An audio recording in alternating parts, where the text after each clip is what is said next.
Well, hello and welcome to everybody. I hope you're all having an awesome, super awesome day. Better than awesome. Uh, this is the Bush Whisperer. I'm here with dear brothers Indy and Cosmic Prankster and Indy Sage. Sorry for the delay, Abhishek and Howard. I've had like real issues with my mic. Nobody could hear me. I had to go in and out of the studio about three or four times. And then I had to get these guys' attention because I couldn't talk to them. So, like, finally, they saw me waving at the camera like a crazy man. But here we are, better late than never. Easter blessings to everybody that does that Easter thing. And if you don't do that Easter thing, the sun is still in a very special place in the sky. So, there's still something quite powerful happening. Sending you all big love and big blessings. We've just passed that beautiful equinox energy recently. So, sorry, did I say equinox? I meant the solstice energy. So we're still carrying over some of that vibrational potential. And yeah, it's been a beautiful day and a beautiful week. We are going to be here having this awesome discussion, which is about worldview, how it produces reality, and how reality produces worldview, produces reality, produces worldview. It's about the chicken and the egg racing across the street for some other reason.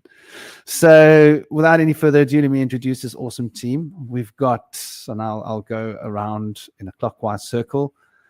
We've got Indy Sage here. Indy is a specialist of shadow work, but he's also deeply embedded in anthropology. It was one of his first loves. And so he's a researcher. And he's also embedded within spiritual and occult philosophies and psychologies. And he's a jack of all trades. He's a thinker, he's a studier, he's a student, and he's a originally deciphered thinker as well. Speaking of originally deciphered, we've also got Cosmic Prankster. I'm going to mix them up. I'm going to turn them into the conglomerate of Cosmic Sage or Indie Prankster. Indie Prankster Cosmic Sage. It's just one person, really. Bush Indie's Cosmic Prankster Sage Whisperer. But so yeah, Cosmic is a modern day John Dee. He doesn't need a crystal ball though, so he does it on the fly. He's economically minded. He has a connection with the Fey kingdom, with the elemental spiritual kingdom, and so he's been channeling an entire system of cosmology, spiritual psychology, occult physics. It's all in there, isn't it? There's a language. It's a whole system really that he's putting together bit by bit. It's taken him years. He's built a relationship with these beings. And so that's the threesome. I'm the Bush Whisperer. I'm a local shaman here on the southern tip of Africa. And I'm embedded within Vedic lore and Kabbalistic lore and Hermetics. And my last love, shamanism. She took me into the woods, into the wilderness to go and find myself for real. All those other systems were just sort of stepping blocks for me. So here we are, the Bush Cosmic Sage Indie Whisperer.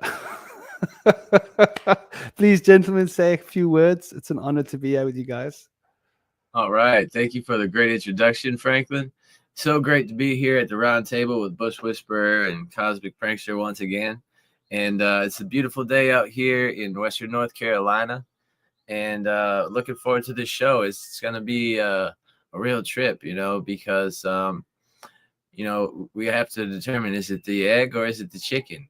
And sometimes it's hard to discern causation, but correlation is definitely there and glaring. So we were going to go in deep with this one. I want to probably go into some aspects on this show about the Babylonian Mystery School and programming of children during grade school years. And we'll get into some of that in the show, but just to get a little background on me. As Franklin mentioned, I've been versed in anthropology, but shamanism is probably my most dated practice that I've been doing for longest. And so I started doing shamanism at age 13 and also interspecies communication. And I've been doing it ever since. And so everything else has kind of blossomed from that, been an expansion of my shamanic path. First thing that I kind of stumbled across after shamanism was Taoism, and so I've been very deeply steeped in Taoist philosophy and wisdom. And I do some lectures at my local spiritual center as well sometimes. Very strong affinity for Taoism in my heart. It's something that's really, truly dear to me. As far as anthropology goes, I had a vision in the year 2000 around the time when I started studying Taoism, an out-of-body experience in which I was shown some things and was able to go to the sun, the center of the sun, with my body, with my spirit body. So since that time, I've had so many questions that I've been trying to do research to try to understand the things that I was shown, and it's been amazing. I've been shown so much serendipity. Things have been revealed to me that have already been there. They've just been swept under the rug. So there's a lot of mysteries that are being unveiled now in today's day and age. It's this beautiful time. Yeah, great, Indy. Thanks for the great introduction, as always, Bush Whisperer. As always, yeah, I practice Fey magic, and one of the things that this particular Fey magic is interesting. I talked to one of the spirits the other day, and I kind of asked him, "What is the essence of this magic?" And basically, Sliz, my teacher, who I channel, basically tells me the essence is taking a universe and putting it into a ball that you can fit in your hand, taking universes and putting them into spheres so that you can look at them from the outside. And I think that's kind of like because we're talking about worldview producing reality, and this system has sort of like six or seven different types of realities based on world structures. And the idea is you kind of map out both physical space, and astral spiritual space with these units of measurement called Zerfaxes, which are sort of these like fourth dimensional spheres. And each belief system is kind of like a different sphere that one gets encapsulated in. And depending upon the level of intensity of belief, you can actually sort of measure how deep one is in that sphere, which in this system is called a Zurfax. So that'll be really interesting. And I had this really profound insight about materialism that made me look at the thing in a completely different way that, I'd like to share at some point on the show today. Cool. Is my audio all right, Cosmic? Yeah, your audio is good. Okay, cool. Yeah, that's awesome. I feel like there's a big thing with the children and the adults kind of have a different mentality and worldview. Oftentimes, the children have more of an imagination, and working with things in their mind and their imagination and kind of bringing them to life. And I feel like that kind of gets weeded out as we go in through grade school, and we're kind of programmed to hush our imagination, and we kind of at that point learn to become like a drone-minded person, to do what we're told and not really think for ourselves. And so I think that has a kind of a big play in how our worldview is somewhat produced or kind of prodded along. And oftentimes we'll see that the woke are ostracized and the broke are celebrated. So when we're kids, we see that kids that are smart or nerds, so to speak, will be kind of bullied.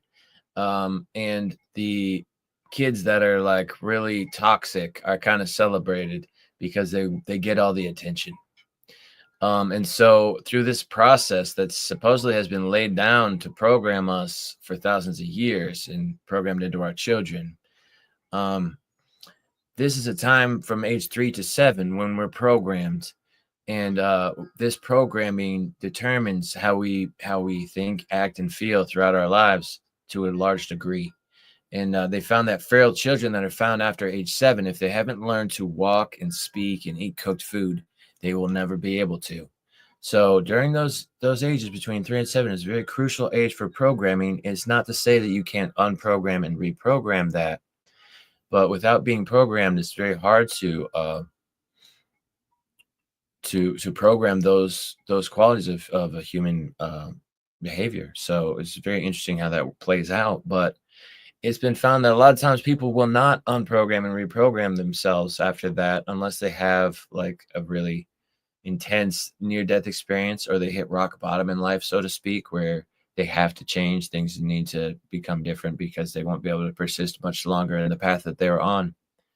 Now, I've been through this process myself, and I've been able to actually come back from being at rock bottom, have a near-death experience, and be able to bounce back and humble myself and surrender and start to lay out a new path for myself. And it's been a very difficult trial for me to do that, but think I'm coming to a place of reward now and celebration for all my arduous steps of the journey through the dark night of the soul that I had to go through for some time.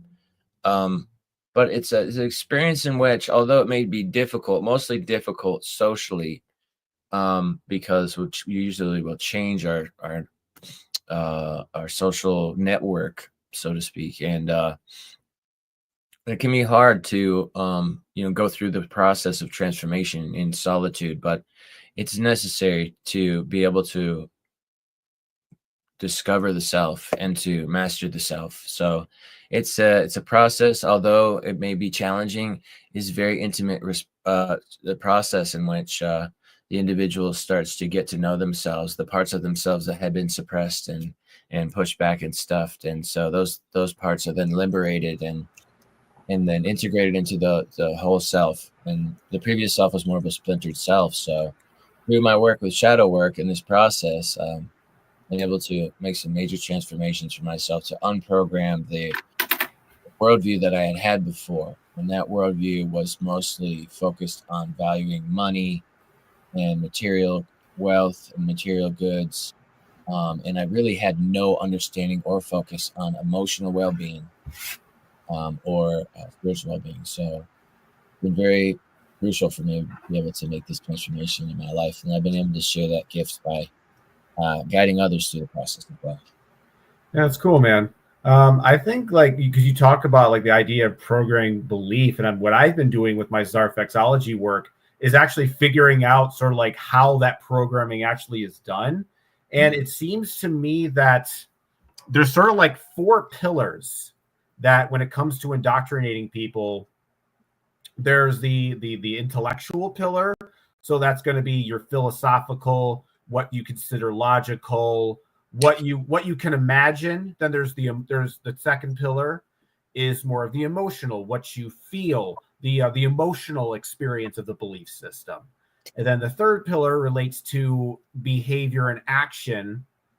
And so the whole idea in Zarfexology is that the universe, like your sense of universe, is created by like 4 different kind of like perception nodes, and those 4 nodes kind of create your whole universe. So each I'm getting ahead of myself. But then the idea is after you have the intellectual dimension, which is then you have the emotional pillar. Then the third pillar relates to behavior and action. So that's that you actually taking on the mantle of the belief system. You're doing the rituals. You're going then, and then the fourth pillar is the community.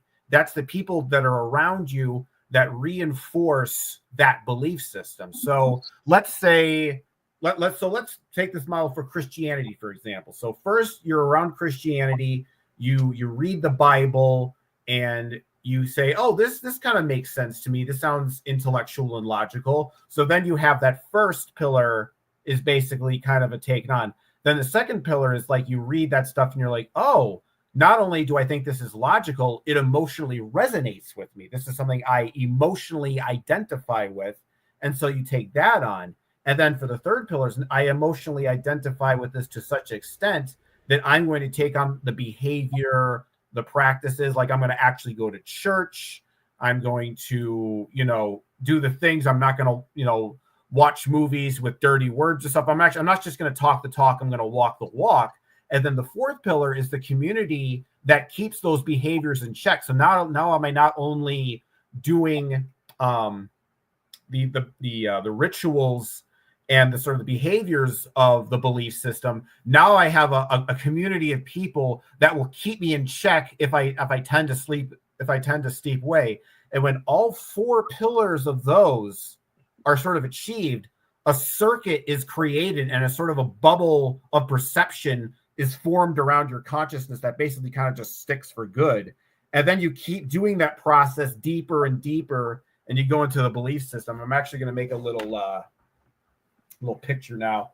Well, but I was just explaining it first. But I think the idea is that when it comes to belief systems or encapsulating a worldview, the way I see it, there's sort of these four main pillars, which is the intellectual, the emotional, the behavior, and the habitual, and the community-based, or the sort of the universe you're in. Those are the four things, when all put together, seem to lock in a particular worldview. Whereas if it only has like three or less, it'll dissipate after a while. It's like it's like a certain point, like, because like if you think about it, if you have like, let's say you're a Christian, you read the book, you emotionally resonated with it, and you do the rituals. But if you don't have a community, you might, forget about it. Like maybe you'll have a bad day at work or something, and then all the principles in Christianity you'll leave behind. It's like, screw being a good person.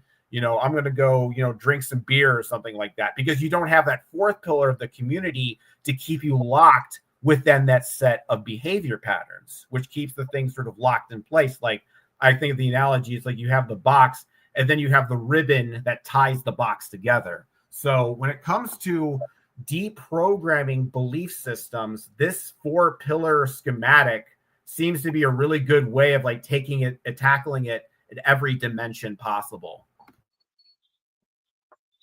That's awesome. Yeah, that's a pretty expansive system you got there. It covers all the bases.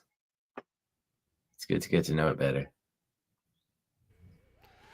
Hello, brothers. Sorry I was late. I mean, Welcome back. I was here, but then I wasn't, and I was. The joke is that my system battery was crashing and your voice was going all robotic, and I thought like, what's going on?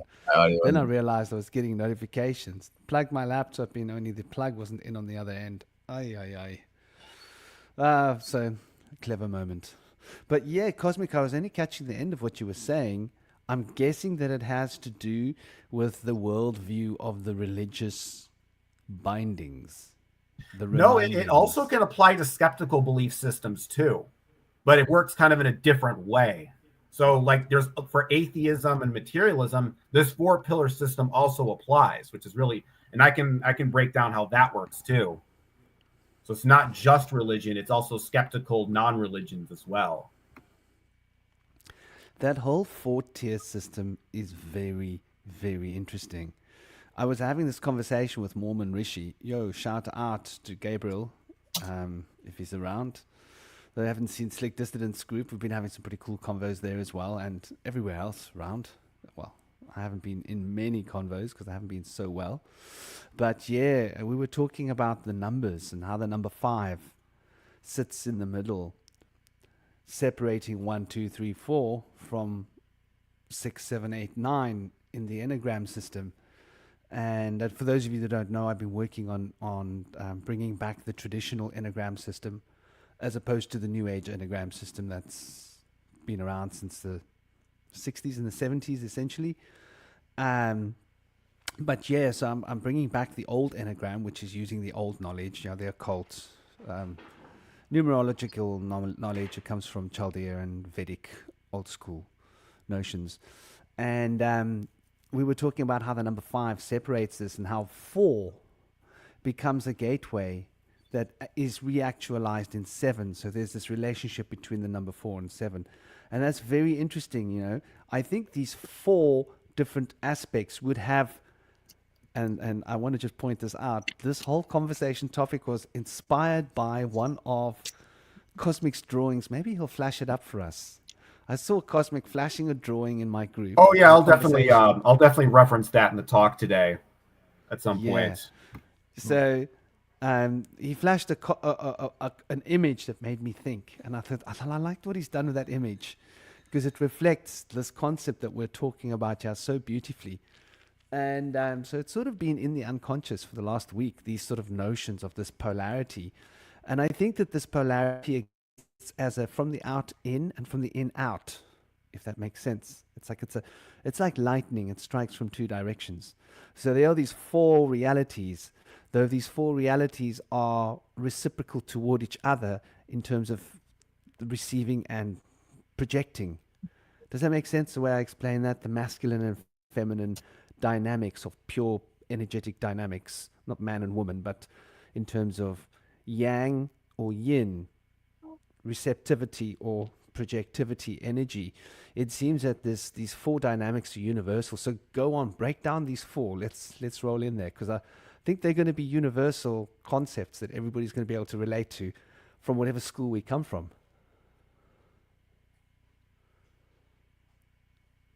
Cosmic, did we lose you, brother?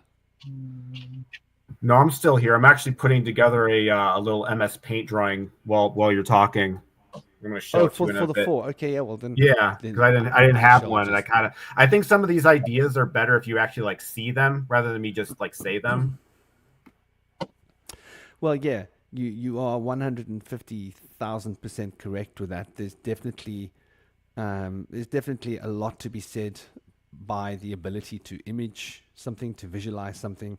It does give us a very incredible or a more holistic perspective of what it is that we're considering. So I will just briefly throw this at the table to give us an idea of how I think these four attributes work.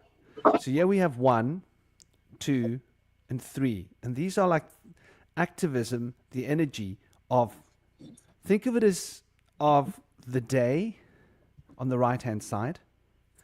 And then the adventurer is the pivot between the day and the night. And then the night on the left-hand side. And we have the day winding down energetically. And we have the night winding up energetically into that sort of pinnacle point, which is that sunrise, if you would, in terms of proverbial. And the same could be said for the seasons. And so you've got these sort of 3 fundamental stages, you could say, that are rather the key to everything. So you've got 3 fundamental stages here. Then you've got the crystallizing stage of 4. Then 4 represents, I don't know if you can, if you can't see my mouse, but 4 represents here the south node. And it also, no, sorry, the north node. And it represents Uranus, which is looking towards the future, planning and organizing. And 7 represents the south node, looking back towards the karmic residue that you're carrying. And so this sort of epitomizes what the gaining of energy movement looks like by understanding our pasts. And this is when we finally start to look back towards ourselves through our plans. So, the sun, the moon, the Jupiter, these are all active energies that are moving us forward with the leadership energy, the integrity, the initiating spark energy of the sun, which carries that activist 9 into that perfectionist sort of zone to become structured by the number 2, and then to become expanded by the number 3, Jupiter, and then to become crystallized by the number 4 with total stability. Then we hit that pivot, number 5, which is that pentagram, which is that life, which is the hermaphrodite, the ambiguity between masculine and feminine, of Mercury, which represents the whirlings and turnings and spinnings of energies of all things. And then we move into the internalizing, the artist, which is Venus, looking in for beauty, trying to look in and bring out some kind of an artistic expression. And it also relates to being in tune with one's feelings. So there's an element of altruism behind art, which is also got to do with a lot of love and care. Venus, obviously, love. So when we're loving and caring for our families and doing art, these are all sort of the divine feminine's expressions within ourselves. And then the mystic, of course, is that presence of taking us deeper into our unconscious. And then we've got the workaholic energies of Saturn, which is really about sort of putting things into action, manifesting this crystallizing of force. So you can see that there's 4 stages here. There's always these 4 stages. And these 4 stages work in synchronicity, you could say, right? So there's a powerful synchronicity here coming between the leader and Venus, right? Then there's a powerful synchronicity coming here between the moon and the mystic, between the moon and Neptune. Then there's a powerful synchronicity coming here between the principles of expansion of Jupiter and the principles of contraction within Saturn, both representing a high spiritual degree of spiritualization. Saturn representing the balance between. And so this is like the stage 3. Then the stage 4 here is the crystallization of number 4. So number 4 reflects on some level what is reflected here with the number 9, where this represents completeness and completion, that which is the altruism, which is the humanitarian element within us, which is what drives activism, which makes us want to do things for the greater good. But that is sort of an expression of number 4 once it has been perfected by 8 and run through the mill. And so there's this powerful division that runs here. And it literally, this is where the ball stops moving, this number 4. So you could see the first 4 elements here, the first 4 stages, and then you can see them reflected again here. You see, and there's this polarity between them. So I think all things fall under the order of the number 4. And so when you look at the Kabbalah, you'll notice that the number 4 is the key. It is where the Mazloth exists. It is that expression of the Trinity where form is given space. And where form is given space, it begins to form the countenances. And so that falls under the domain of the number 4 of Kabbalistic thinking, which represents that sort of love and mercy. And this was another conversation was coming up between mirth and love and mercy. And these are all very highly to do with the optimist, right? The love, the mercy. So yeah, are you ready, Cosmic? You got your picture ready to fly? Yeah, I'm ready. Bring it on.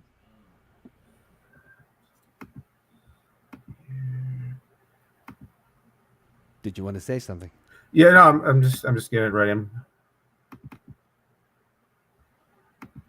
Yes, I think those 4 stages are represented in the 3 worlds of the shaman, the spiritual, the middle world, and the underworld. And they're represented in Atzilut, Bria, Yetzirah, and Asiya of the Kabbalistic planes of existence. All right, so pretty much see them everywhere. Anyway, so this is basically the diagram. So what these 4 circles represent are basically, all right, so there's a concept in the self in Zarfaxology called the I Zarfax. Now, the idea is that we have 3 or 4 sort of nodes of perception, right?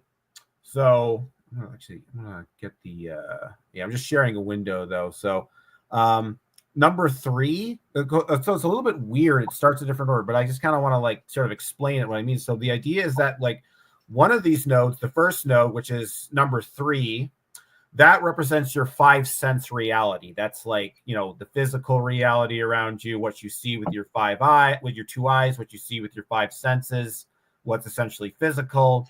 That's your first node of perception. That's like a universe onto itself. Then 1, which is Z, this is the node of the imagination. This is your third eye. This is so when you close your eyes and you visualize some kind of astral world or landscape and you see visions, you see it with this Zarfax node.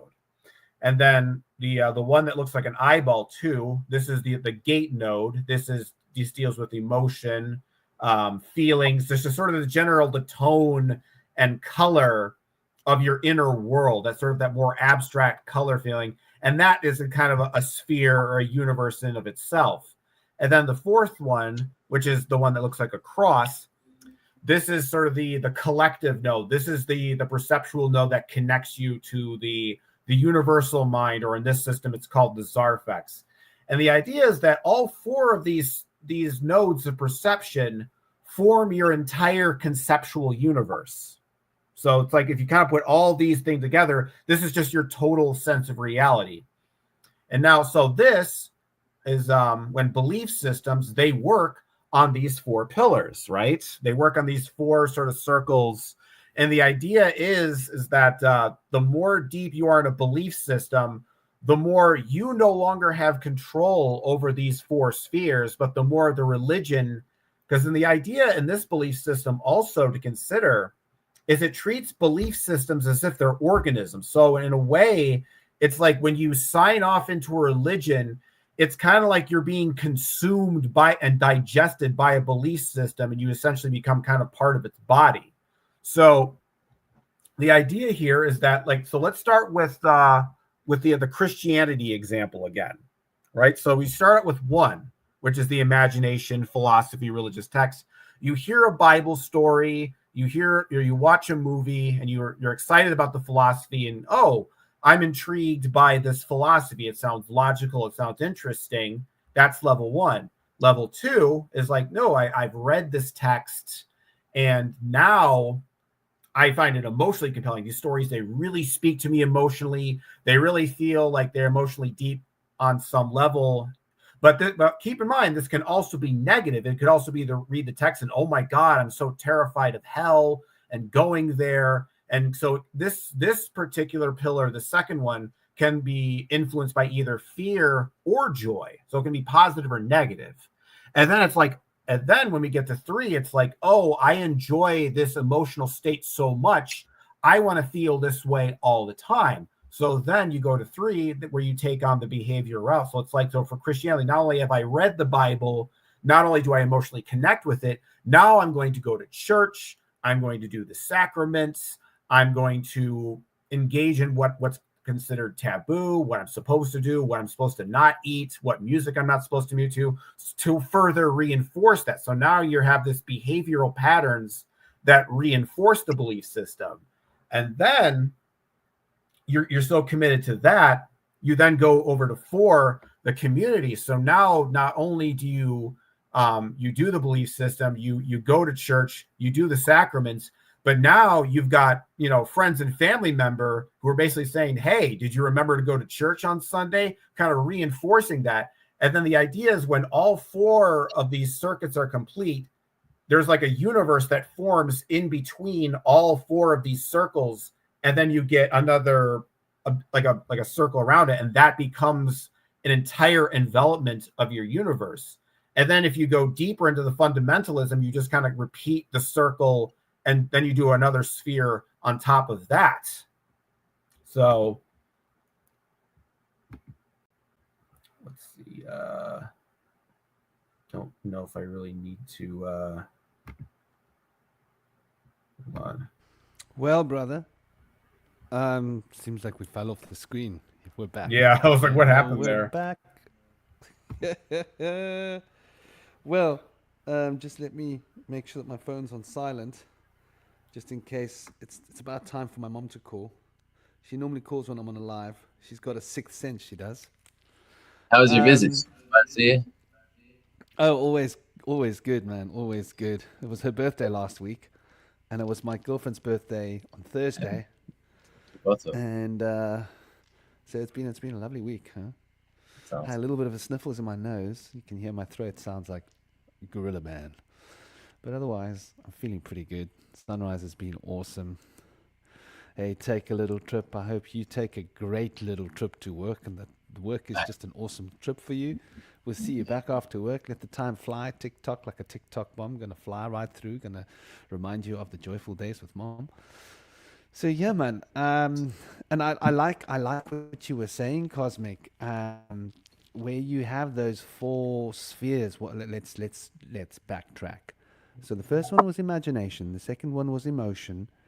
The third one was behavioral patterns. So basically habits. The fourth one was rituals. community. Mhm. Is that right? Yep. Yes. You got it that's how I right. remember it. So that's sort of like you can see this fundamentally reflecting, the imagination relating to the highest aspect.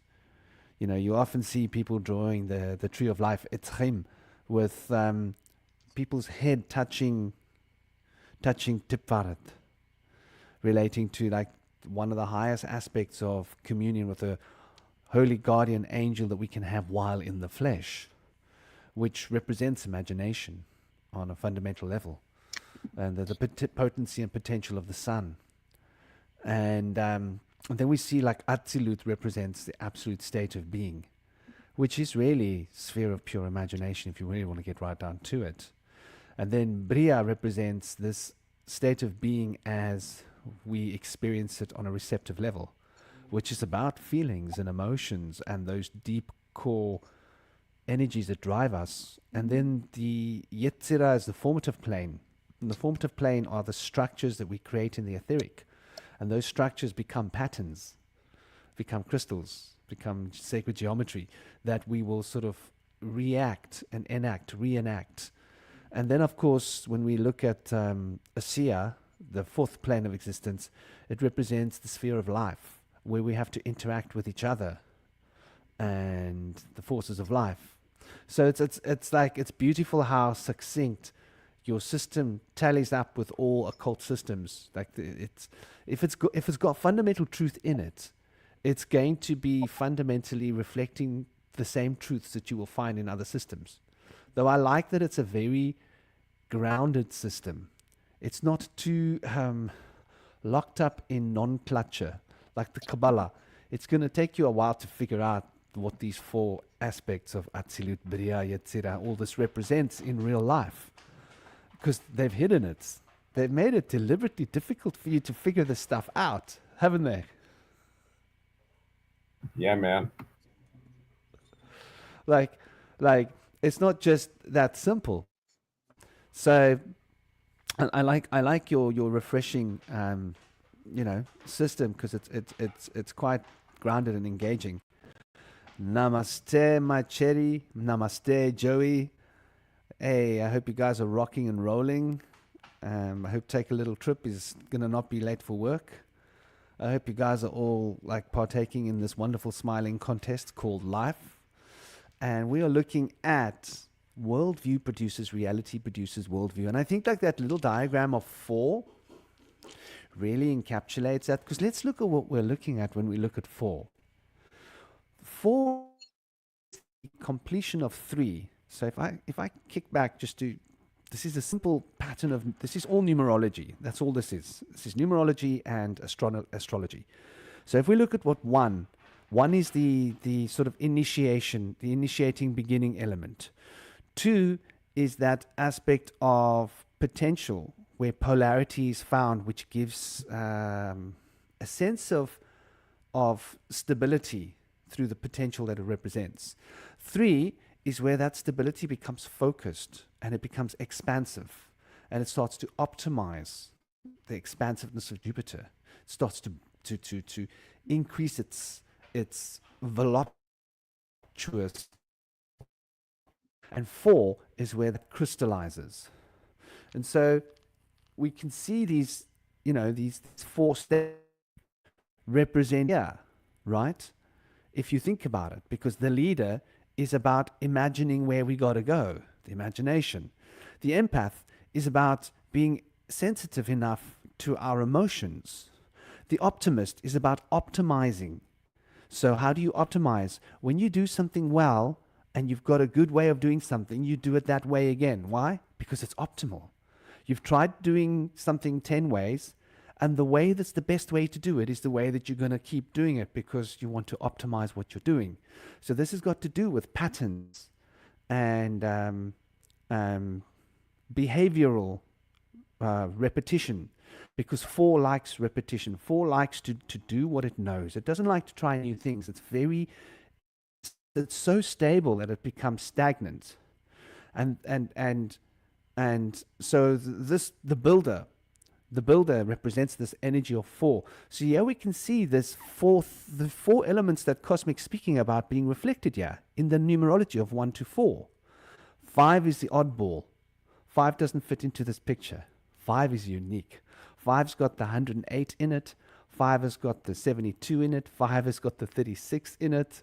5 has got all the ranges of the 9 in it. 5 is reflecting 9 in its dynamism, but it hasn't become perfected yet. Although it is dynamically reflecting the completion of 4, it hasn't perfected it. Then we have, once again, the artist. What does the artist do? The artist is really about the sphere of imagination, right? The artist is diving deep in. So we see this repetition between 1 and 6. That sphere of imagination, which is powering art, which is bringing forth this artistic potential. And then we move to the next element, and mystic is inquiring into the deepest nature of what's within us. And what's the deepest nature within us? It mirrors what the empath is talking about. Those deep-seated feelings, those deep inspirations and emotions that come from deep down. That's the mystical side of life. And that's the thing that's the big mystery to us, are these emotions that we carry within us that aren't definable. That divine feminine information, informative potential of the feminine energy. And then, of course, we've got number 4 being repeated in number 8, the workaholic. I've used that term.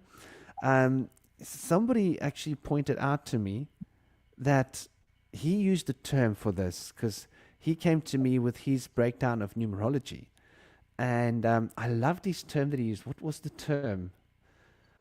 Executive. He used the term executive, and I thought, oh, that's such a beautiful word.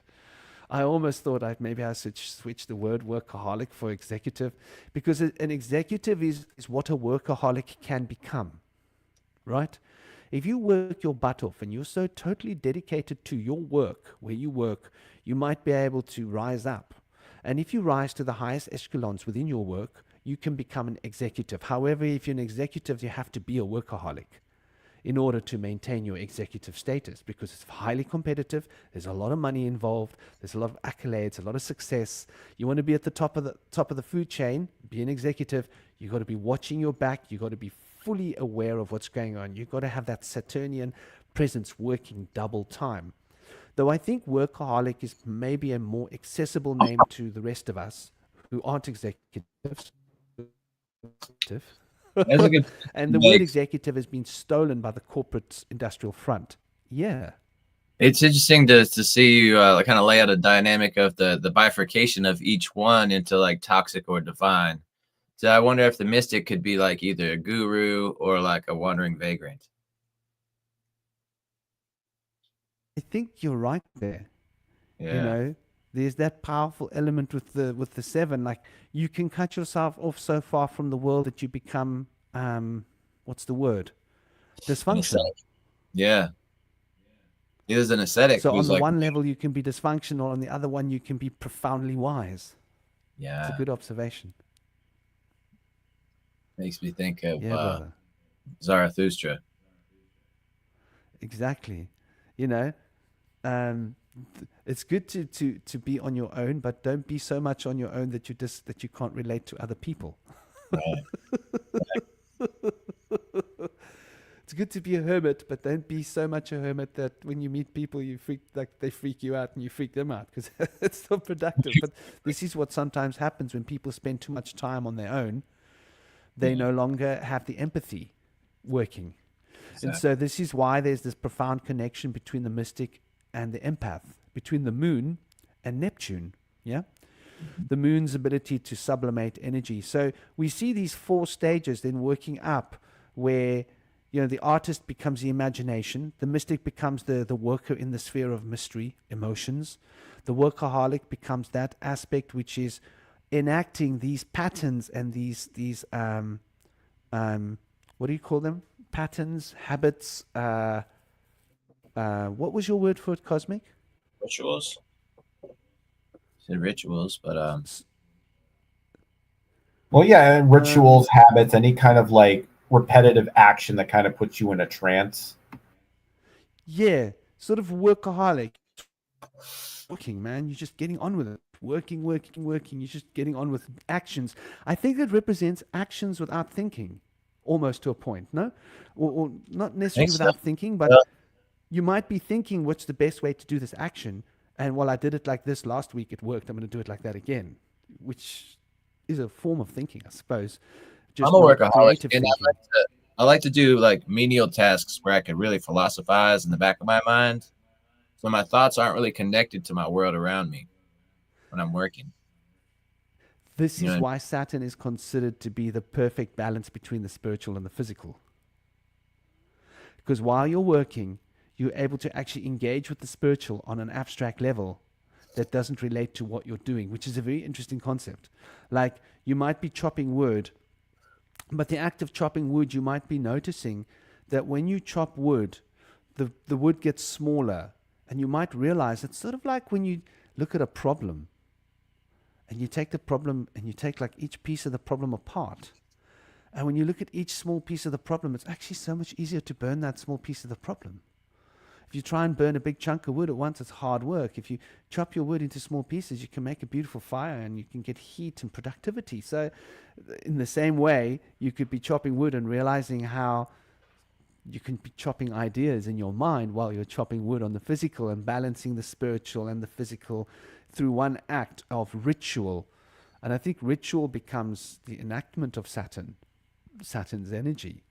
And then, of course, activist represents bringing that to the humanitarian, because an activist is somebody that is driven by humanitarian cause and ethics within their heart to change the world, to make it better for other people. That's what an activist is, right? Don't go and stand on the street with a signpost trying to bring to attention what this dirty corporation has done to people's drinking water for fun, or because you're getting anything out of it. The only thing you get out of it is maybe enough people can see what they've done, and we stand up and we stop them from dirtying the water so everybody can drink clean water. That's a very collectivism thing. So 9 is all about collectivism, right? On its total collectivism, where number 5 represents that total individual. See? So individuation is the number 5. The adventurer is I want to go on an adventure. I want to see this. I want to do this. It's all about me. Mercury is a very, very individuating element. And 9 is a very collective. And then that collectivism moves towards leadership, which is also about collectivism. Empath, which is about relating to collectivism. And 3, which is about expanding the potential of the collectivist energy that you're now moving with so that it becomes optimized. And 4 is what you can build for the group, but then it switches off and then it goes totally into individual. And then from individual, it moves back to individual. What can I find out from myself to bring out something that's creative? So it's really about me, but it's feeding the collective. And the mystic is still going into myself even more deeply than the artist in order to figure out what it is I've done. The workaholic is still very much about what I can do. I want to be successful. I want this work to get done. It's very will orientated. It's very power. How much power can I move? What can I do? It's acting with potency. And that then becomes, in its perfected form, once again, collectivism. So you see collectivism here. You see individuality here. And then you see these steps moving between these two. And so it's very interesting. In fact, you could say that this is where individuality starts. And individuality starts at this point. Where? And it takes us to the point where you become so much an individualist that you're so individual, so authentic with your humanitarian ideologies that it leads you back to collectivism. So from 9 to 1 is where collectivism is this boundary. And then you could say that from 4 to 5 is where this collectivism boundary ends, in a sense. It's very interesting when you look at these 4 and you break them down. Now, in your picture, Cosmic, could you bring it back?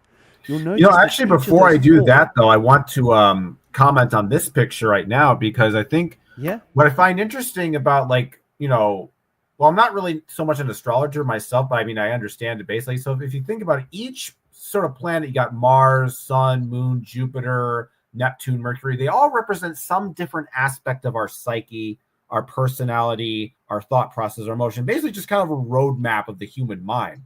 And if you think about a belief system, in order for it to be truly effective, it has to encompass all 9 of these dimensions. So if you think about it, if there's something like materialism for something, it has a Martian aspect, it has a Venusian aspect, it has a Saturnian aspect, it has all of these dimensions basically taken care of.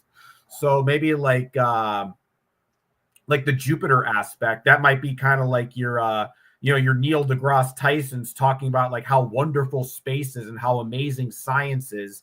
Your Venusian aspect would be like, oh, hey, because there's no God, you can basically have sex with whatever you want. There's no, ifs, ands, or buts about. So, and like, or, like maybe the sun, like maybe you get more of your happiness from secular things as opposed to religious things. So the idea is that I think what's also interesting when you talk about this thing, it's like each 9 is like a circuit, and when you do all 9, like kind of like going from clockwise, you kind of get, so you start off with the leader, and then because you lead, you start to notice people and you gain empathy for them, and because you gain empathy for people, you become optimistic about the nature of people, and because you're optimistic, then you feel incentivized to build, and because you're incentivized to build, you're an adventurer, you're trying new things, and then because you're willing to try new things, you're willing to be experimental. So then you become an artist. And because you want to take your art to the next level and make it more interesting, you get into mystical states for inspiration. Then you find something that's so compelling, you become a workaholic to really get that. And then because you need extra help, you go into the community. And then you become one sort of with the community. And then at a certain point, you grow so deep within the community, you reach a new echelon and you raise above a certain level in the community and you become a leader again. So basically you go through the first 9 levels, you're at the neophyte, but once you go beyond the neophyte collective, you then go into the adept collective, and then you start another circle and you go deeper and deeper into the belief system like that. I'll present that the other diagram again. Just give me a sec here. I love that. I think it's so on point. By the way, thank you, my cherry, for pointing out my mic was low. Is my mic higher? Is it louder now, or is it still the same as it was? Let me know, people, if my mic is slightly low. Any takers? Your mic sounds fine. Maybe it was on YouTube that it sounded low. Well, let me know, my cherry, or anybody else that notices if my mic's low. There are these settings that I can change, and I can turn that up a little. Is that louder or not louder? Okay, so I don't want, you know what they say?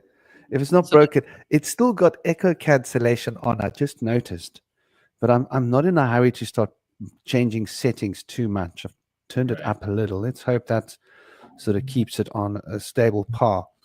But yeah, I love what you were saying about the 9 levels. It's very, very interesting, and how this is how they draw an astrological chart in India. They use these 9. I mean, that's really where I got this from, if I'm going to be honest. I took an astrological chart from the Vedas, and I thought, let's map it onto anagrammic geometry.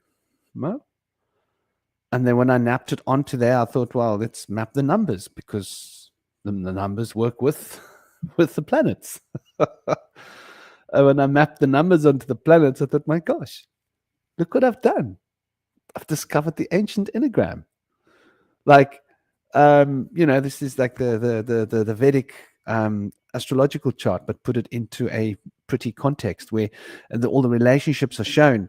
But what I was pointing out was how your diagram showed that each of those 4 aspects had a receptive and an active node, if that makes sense, Cosmic.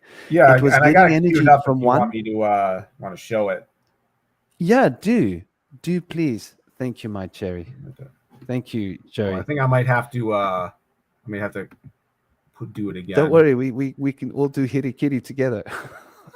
I'm sure we'll figure it out. All right. That's a bad joke. Hiri Kiri there's nothing funny about Hiri Kiri. The Japanese have a lot of respect for Hiri Kiri. I don't have a wakizashi. I only have a katana, so I don't do Hiri Kiri. Sorry. You need a wakizashi to do Hiri Kiri. Which I never quite got the point of Hiri Kiri. it seems like such a waste of good fluids, you know. Keep the fluids in the flesh puppet. The It flesh says puppet's got fluids in it for a reason. It's meant to keep its fluids. is Hitty Kitty and Seppuku Um, the same thing? what? Seppuku and Hitty Kitty. Yes, seppuku. Is hirikiri another name for seppuku? Have I got this wrong? I think it is. I think Hitty Kitty for girls and Seppuku's for men. Is that the girly version? I think it No, is. harikiri is seppuku. Oh, okay. I think it's just different. Maybe the one's like an official term, and the one is just a common term, like hirikiri. Like if you're talking in terms of official or just random. Hello, Kitty. Hello, Kitty. So, oh gosh, you could make it seem so cute, don't you? Like, oh, hello, Kitty. Wow, you gotta love the Japanese, hey. I do find the Japanese culture quite sexy, I must admit. Except for that typical that Is stuff. the ritualistic procedure, and Hitty Kitty is the act of cutting the belly. Sorry, is the act of? Cutting the belly. Yes, and that is seppuku. Yes, seppuku. Oh no, that's the Hitty Kitty is the name for the act of the cutting, and seppuku is the name for the ritualistic component. Yes, so in order to do seppuku, you got to do hirikiri. Yes. Hirikiri is there's an exact technique for how to cut the belly. Right. So I think in order to produce a fast and clean finishing. Well, it's not just the belly; it's got to go into certain organs. Yeah, but in seppuku, they have the finishing with decapitation. That is not necessarily got to happen. That is if you have a second that is designed to put you out of your misery. Yes. Because hirikiri is not such a fun way to go. It's for honor. Yeah. So like if you are deserving of that, then they will help you with that final stroke so that you've done the act, but they're going to make it clean for you. You can't make it that clean by yourself. I think you can lie there and squeal and like gargle and like gag, and it's a slow process. With that, it's like done. So it's like an honor to have a second that will honor you with that act of like making it painless. It's all just quite a messy business in my opinion, but who am I to judge? It was necessary to maintain honor for your family after you passed, because if you didn't do it, your entire family would be dishonored and probably exiled or. Yeah, the samurais were a tight bunch, eh? Tight, man. So yeah, this beautiful picture here. I think this is such a lovely picture, and I love the symbols as well. I like the symbol for the imagination. It's sort of it gives me a sense of. It implies unity, the potential bound. That letter Z, being the final letter of the alphabet as we know it as well, holds some kind of mystical lore to it. And yeah, we've got the eye that looks within, right? The mystical thing. But what I wanted to bring our attention is to each one is both feminine, receiving energy, and masculine, giving energy. And receiving energy and masculine, giving energy. And so when you look at these four, if you look at these four in terms of their dynamics, you've got this. For example, you've got the first one, which is you don't write the name of these things on there, do you, Cosmic? But what looks like a Z, what is that called? It's called the Zith, ZTH. So the Zith, you could look at the Zith through two perspectives. You could look at the Zith as it's receiving from the community, right, to drive the imagination. Or you could look at the Zith as it's actively providing the imaginational stimulation upon the emotions. And the same for the emotional sphere. You could look at it as the receptive sphere that's gaining the inspiration from the imagination, or how the emotional sphere is driving the behavioral habits, patterns, and rituals. And then how that aspect of that, habituality of our natures, how that interacts on an active level to drive our community participation, and how this then creates a feedback loop for how the community is responding and how the community is changed to affect our receptivity and drive our imagination. So it's a beautiful figure of 8 that shows 8, if that makes sense. Even though it's 4, there are 2 versions of 4. And so it's just beautiful the way it represents all of those 8 fundamental principles. And it sort of gets us thinking as to why the number 8 has always been so important, right? Like why Saturn has always been central to all of our practices and our worships. And I think the number 8 represents the balancing between the physical and the spiritual on one profound level. This is how 8 is seen in Taoism. So in the Taoist pattern, 8 is seen as being the profound good luck. When one is in a state of harmony and balance between spirit, between matter, one acts as a conduit between these two. So when one is channeling magical force, one is reflecting 8. And if we look at the magician, the tarot card, then we can see very clearly that this is being basically reflected quite well towards us, especially if you look at the Rider-Waite cards. But you'll see it in any of the cards. Essentially, it will be sort of, I think it will be sort of fundamental to any tarot, anywhere, whichever one you take. You will clearly see that there is this relationship with the number 8 that is totally fundamentally important and cannot ever be overlooked as being, what could I say, a major key. And so here we see, as I make this a bit bigger, we see this number 8 above the head, right? And not only do we see the number 8 above the head representing these 4 principles as they are in the polarization, which is the 8, which represents the subtotality of the story that Cosmic's speaking about here. We see a shadow of the 8 represented here, where you have the head and the tail of the serpent, which also reflects infinity. So when we take those 4 principles that Cosmic is sharing with us, and we look at them on a fundamental level, what we see essentially is these 4 principles. When you see them in their masculine and feminine counterparts, you can see that there's sort of 8 things going on. And these 8 factors are, I would say, the footsteps of infinity. How does that sit with you guys? I like that because we see that in each one of these components there is a giving and a receiving aspect. So there's a duality to each one, creating 8.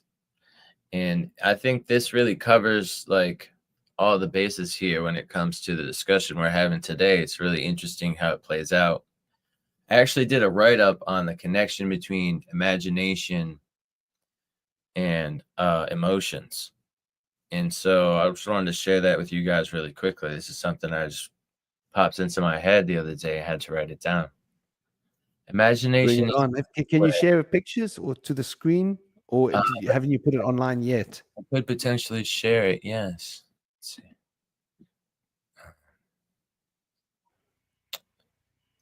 Yeah, I think this is like really, like you say, this you're going to see when Cosmic shares a picture that he put in the group.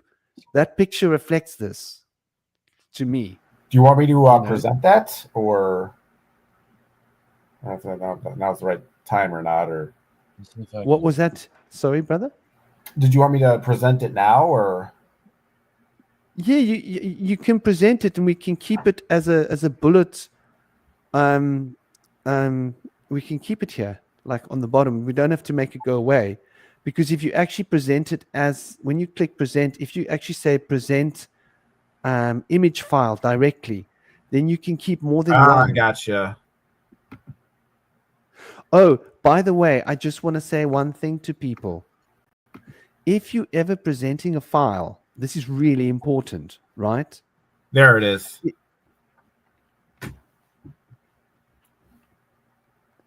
Yeah, man. This is the picture that did it. Cosmic's picture. And I thought to myself, so that let me is so explain beautiful. this, because when I was like the other day, I was just sitting in the bathtub thinking about this. This just totally blew my mind. So the idea is, so these are two sort of basic models of consciousness that are probably the most kind of mainstream models. So the soul model is basically that your soul and your imagination exists within your head. So you see this little stick figure on the left. There's the imagination, and the mind is in that white circle inside his head, and external reality is outside of it. Now, what's interesting about the materialist model of consciousness is that they don't believe that when we look at reality that we're getting an we're not looking at actual reality. We're looking at a virtual construction of reality created by our heads within our brains. So when we look out at the sky, that's not really the sky. That's like a simulated version of the sky that our brain has created, and the actual sky exists in some objective space that's purely mathematic and abstract and we can never know. But what's interesting about this, what I realize is that, because if this is truly a simulation, then the actual physical self that you see in the mirror is not the actual self. And what that implies then is that our imagination, our visualizations, our dreams are also not within our soul. So the idea is that, you have the simulated reality, which is the small green and blue circle, and then you have the actual reality that exists outside of this larger stick figure, which is supposedly what the materialists claim is actual material. But what's interesting is look where the mind and the imagination is. It's external to the simulated reality that's in our head. So from a purely subjective standpoint, thoughts and imagination are still outside of our heads, even if materialism is true. Isn't that freaking mind-blowing? That's wild. No. I have Literally. this poem written. I had this this little thought experiment written down here so you guys can look upon it while I read into it. So it says, imagination is a gateway to possibilities. Faith opens a gateway for the imagination. Now, when I use the word faith in this thought experiment, I'm using faith in the understanding that one could have faith that things are going to work out in the best possible manner for one and all in all situations, or in the situation at hand, versus fear that things aren't going to work out. So that's just kind of the dualistic component to fear, in the emotional aspect that's being created from the imagination. So fear opens a gateway to the imagination, and just like faith opens a gateway to the imagination, what one manifests by their imagination is, one, an interpretation of which its expression can strongly influence the world around it. So by this part, I'm saying that the interpretation of the world around us, whether we're interpreting things by fear or by faith, that things are good or for the best, or things are in danger or to be of concern, that the interpretation, if you express that interpretation and show the fear, or show the hope that, or the optimism that things are going to be good, that can have a big impression on the world around you. And then two, either the limitation of possibilities from fear or the expansion of possibilities from faith is what manifests from the imagination.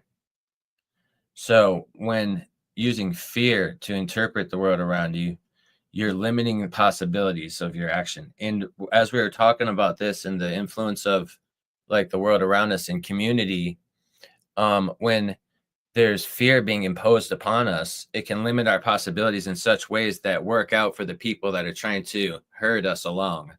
And so have us behave in such ways that are going to work out to make things convenient for people that are trying to control us. But when there's the expansion of possibilities from faith using the imagination, where things are going to work out for good and for expansive possibilities, there's not too many groups that use that type of a mechanism, because you kind of need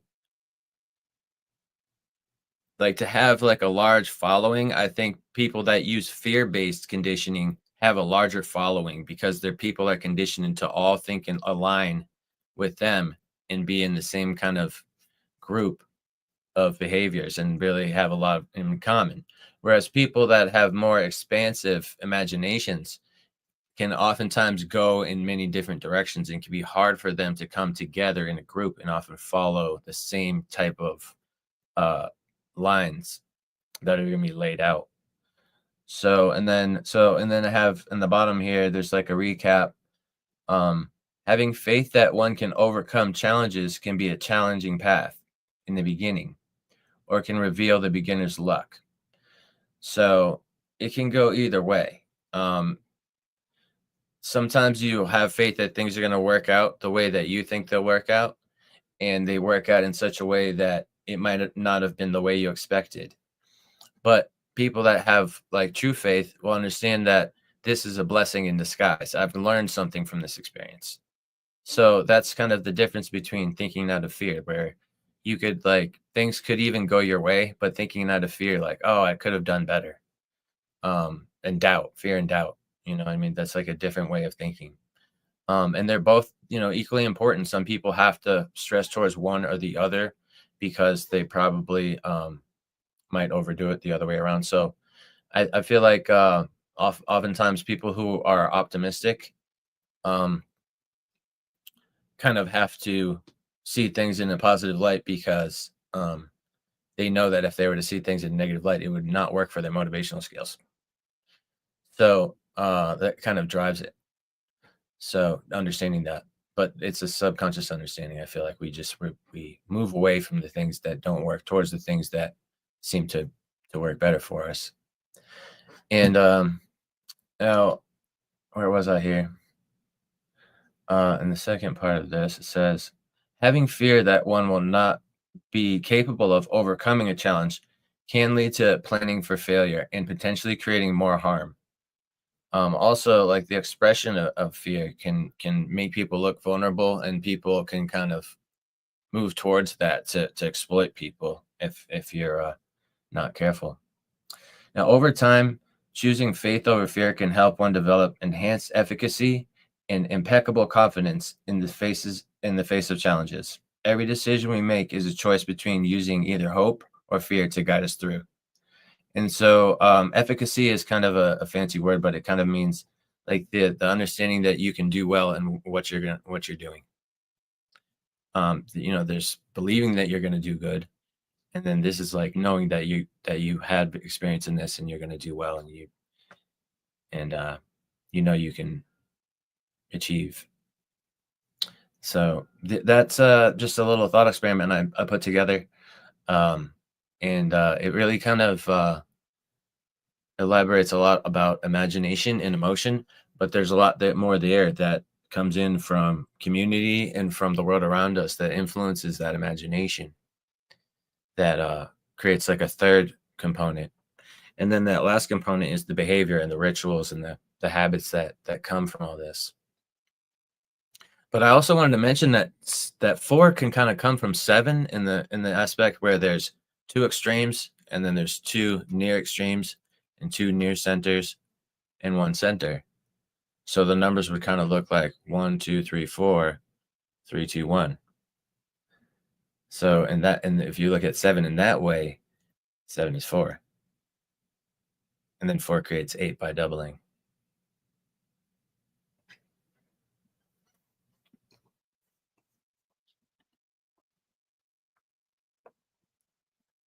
Yeah, man, that's beautifully put, brother. You see this relationship here between 4 and 7 through the hexagram. Yeah. Well, Yeah. I call it a hexagram. It's not quite a hexagram. It's a spinning hexagram. There's supposedly 3 shadow spinning hexagrams here, but they're not actually hexagrams, but they look like them. But it's a trigon. It's a triangle. And the interesting one is it's the 4 plus the 7, which is the 11, plus the 1, which is the 12. So it's the triangle that represents the number 3, because this is representing 3. The 9, the 3, and the 6 represents 18. Yeah. And the 5, the 8, and the 2 represent 6. So you've got the 3, 6, 9 on the 3 triangles. But there's this powerful balancing feature here, which is held in check by the energy of the sun, which is that connection between 4 and 7 that I think you're talking about, if that makes sense, you know? And it's very interesting because if you look at the center of a hexagram, what do you see at the center of it? If you put the planets around the 6 edges, you see the sun in the center. Yeah? Yeah. Because the sun is representing the center of this polarity between 7 and 4. And so 4 becomes that. And 4 is often a number that's also associated with the sun, you see, beautifully the way it is. So the 4 is associated with the sun as well. Often even though it's actually the north node and it's Uranus, in numerology, people sometimes say that the 4 is carrying solar vibrational energy because there's a powerful similarity between the solar energy and the energy of Uranus, right? Like Uranus would typically be a yellow kind of a color, right? Neptune would typically be like a kind of a greenish kind of a color. Pluto would typically be like the activist, a kind of a reddish kind of a color. So you see this resonance between Pluto and the activist. Now, 9 is Mars, which is stepping across the abyss to 1, right? But the abyss is carried by its counterpart, which is Pluto, representing that powerful wheel of transformation and change at the center of the wheel that turns. And its proxy is Mars that stands in for it, because it sort of stands in, often Pluto is associated with the number 0, yeah, in Vedic cosmological circles and such. So the number 0 is not a number, but Pluto represents that going into the total void, unknown, whatever you want to call it, the deepest dark of the womb. So it's very interesting what you say about the number 4. I think it's very poignant. And as with Cosmic's image as well, you know, I think it represents very well, showing you here that when you get to number 4 and you get to the community, it's stepping right back across to the first sphere, isn't it? So it's got this. Once again, it's like this is the origin. Would you describe this as the origin, Cosmic? I guess so, but you should if you click on the other picture I sent you, the solid Zarfex map diagram, this is actually reference to something in that. So you see with the there's 2 kind of like oblong circles, the slightly shorter one, there's like 4 circles within that one. That's sort of the Uzurfax, or what's known as the universe Zerfax, and those 4 circles I represented before are the exact same 4 circles within this larger circle. So this is basically like sort of the storehouse potential of what you believe your universe in, and this kind of outflows to all the Zerfaxes on the right and sort of determines what can and cannot happen within that reality. But of course, though, it's subservient to Phi up here, which is the one that looks like a plus sign. That's the Zerfax of like physical matter. That's something like, so there's a kind of a weird relationship here. But the idea is that when you get encapsulated by a belief system, all 4 of these circles within this this level 3 L3 sort of oblong purple circle over here, that's basically, that is a your entire universe has then been taken over by that. So So this Zerfax right here, called the Uzurfax, it's sort of receptive and feminine to sort of like these belief systems. And so when you believe in something, this Zerfax sort of gets impregnated, and then, or it gets kind of consumed by the larger, Zerfaxes. So the idea is like these 4 Zerfaxes, which represent, different aspects of personality, but also the self. It kind of determines your entire universe. Because so you got like your 5 senses, you've got your internal imaginal universe, you have your emotional universe, and you have the sense of the collective universe that you're part of, the will of the other beings that exist around you. And you put all those 4 of those together, that creates a Zerfax of an entire world, hence why it's the universe Zerfax. So that Zerfax is basically your entire universe. And the bigger Z, the rainbow Z to the left here, and the big longer one, this is where so every person has their own Uzurfax, is the idea. So this yellow triangle in the middle represents one individual self. And so the Z at the very far left is where all the Uzurfaxes of every single person in the Zarfax combines together to form one even larger ultimate reality. I see, that's interesting. And I'm looking at Z1L3, and there's a what looks like an Akashic egg there, like the egg, the seed of creation of sorts. And there's these 4 little spheres there. Does that represent an ood or a hint at these 4 principles being bound in one? Yeah, that's the idea. So that literally that diagram I showed you earlier with the arrows, these are they represent the exact same 4 circles. So it's like those nodes, those 4 nodes of experience that we go through life are then kind of experienced as one Zerfax. And so it becomes the Uzurfax on the left. So it's like a Zerfax made of Zerfaxes, essentially. It's kind of like a Russian nesting doll kind of thing. A lot of Russian nesting doll type metaphors in Zarfaxology, by the way. It's interesting because I'm looking here and I'm looking at how many different symbols you actually have. And I see you've got some composite symbols. So you've got I'm looking at ZL1, there's 1 symbol, and 0, there's 2 symbols. IZL1, there's a 3rd symbol. Then I'm seeing composite symbols here. Then I go down to IZL4. So that's the 4th symbol that I'm seeing, actual symbol. Then I see composite. Then I see the 5th symbol repeated. And then I see a composite. Then I see a composite. Then I see the 6th symbol in Z1L1. Then I see what looks like the 7th symbol in 0. Then I see the 8th symbol in what looks like IZL1. The 9th symbol in what looks like IZL2. The 10th symbol in what looks like IZL3. The 11th symbol in IZL4. Then I see IZL4, the bottom, the 12th symbol.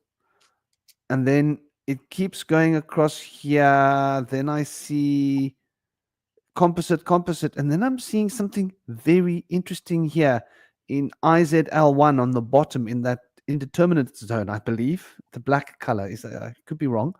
What it's called? The channel on the right. Yeah. Is that a composite, or is that's its own one, right?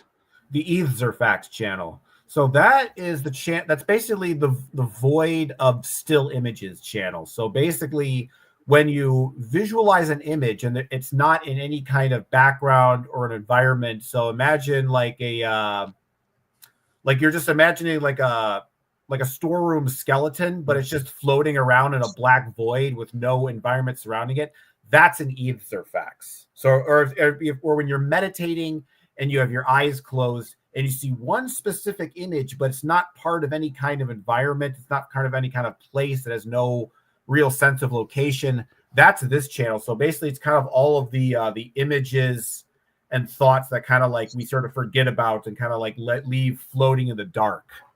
And then the upper channel, the Zaphra's channel, that's like you have like a skeleton, but now it's in a science classroom. It's part of an environment. It's part of a world. And because the way it works with the indeterminate zone, with each channel, each Zerfax gets more dense, gets higher dimensional than the one that's lower than it. And it's kind of like a reflection upward. So the Vid Zerfax channel is where all the Zerfaxes are super interconnected, very fractal, very symmetrical. Whereas the E Zerfax channel is the opposite. Everything is separate. Everything is its own sort of separate sphere floating in opposite directions in the void, if that makes any sense. Yeah, I'm finding this fascinating because I'm counting the symbols that I see here, and if I count Z1L3, the 4 circles as a symbol, which I think it should be counted, then we've got 16 symbols that are combined and and sometimes they're combined with other things. But then there's this one that keeps popping up that doesn't have its own window, and it's like the piggy. It's the one that's like pulling. What is that 8 with a little circle on the corner of it that pops up in the corner here throughout all of the Z1L2 range? Okay. That's what's known as the U Zerfax. So that's like the letter Y. So, for example, we have this red one with the diamond. This is called the A Zerfax. This is the Zerfax that represents sort of your internal map. So basically, it's the Zerfax you navigate when you have a route to work and you know how to get there. You have a sort of an internal map that you've created. Whereas the U A Zerfax represents the maps of all of humanity. So if you go to the store and you buy an atlas, you look at images of planet Earth online. So this is sort of this is the individual map, and this UA is sort of the collective maps that humanity has essentially collected. Likewise with the orange fork here, which is called Ni. This represents sort of your it represents linear time, but it also represents logic and knowledge. So this would be all of the knowledge that whereas Uni is sort of the collective knowledge of humanity, sort of the collective, and that represents as sort of one Zerfax. And then with Kith, this is the biological Zerfax. This is your body, this is your organics, this is your DNA. And you could say that Kith is more like the collective DNA, Phi, I haven't totally figured out what that is yet. Phi is definitely one of the more difficult Zerfaxes to figure out because it's kind of this black hole Zerfax. It's basically kind of the quantum indeterminate Zerfax, and that's kind of what.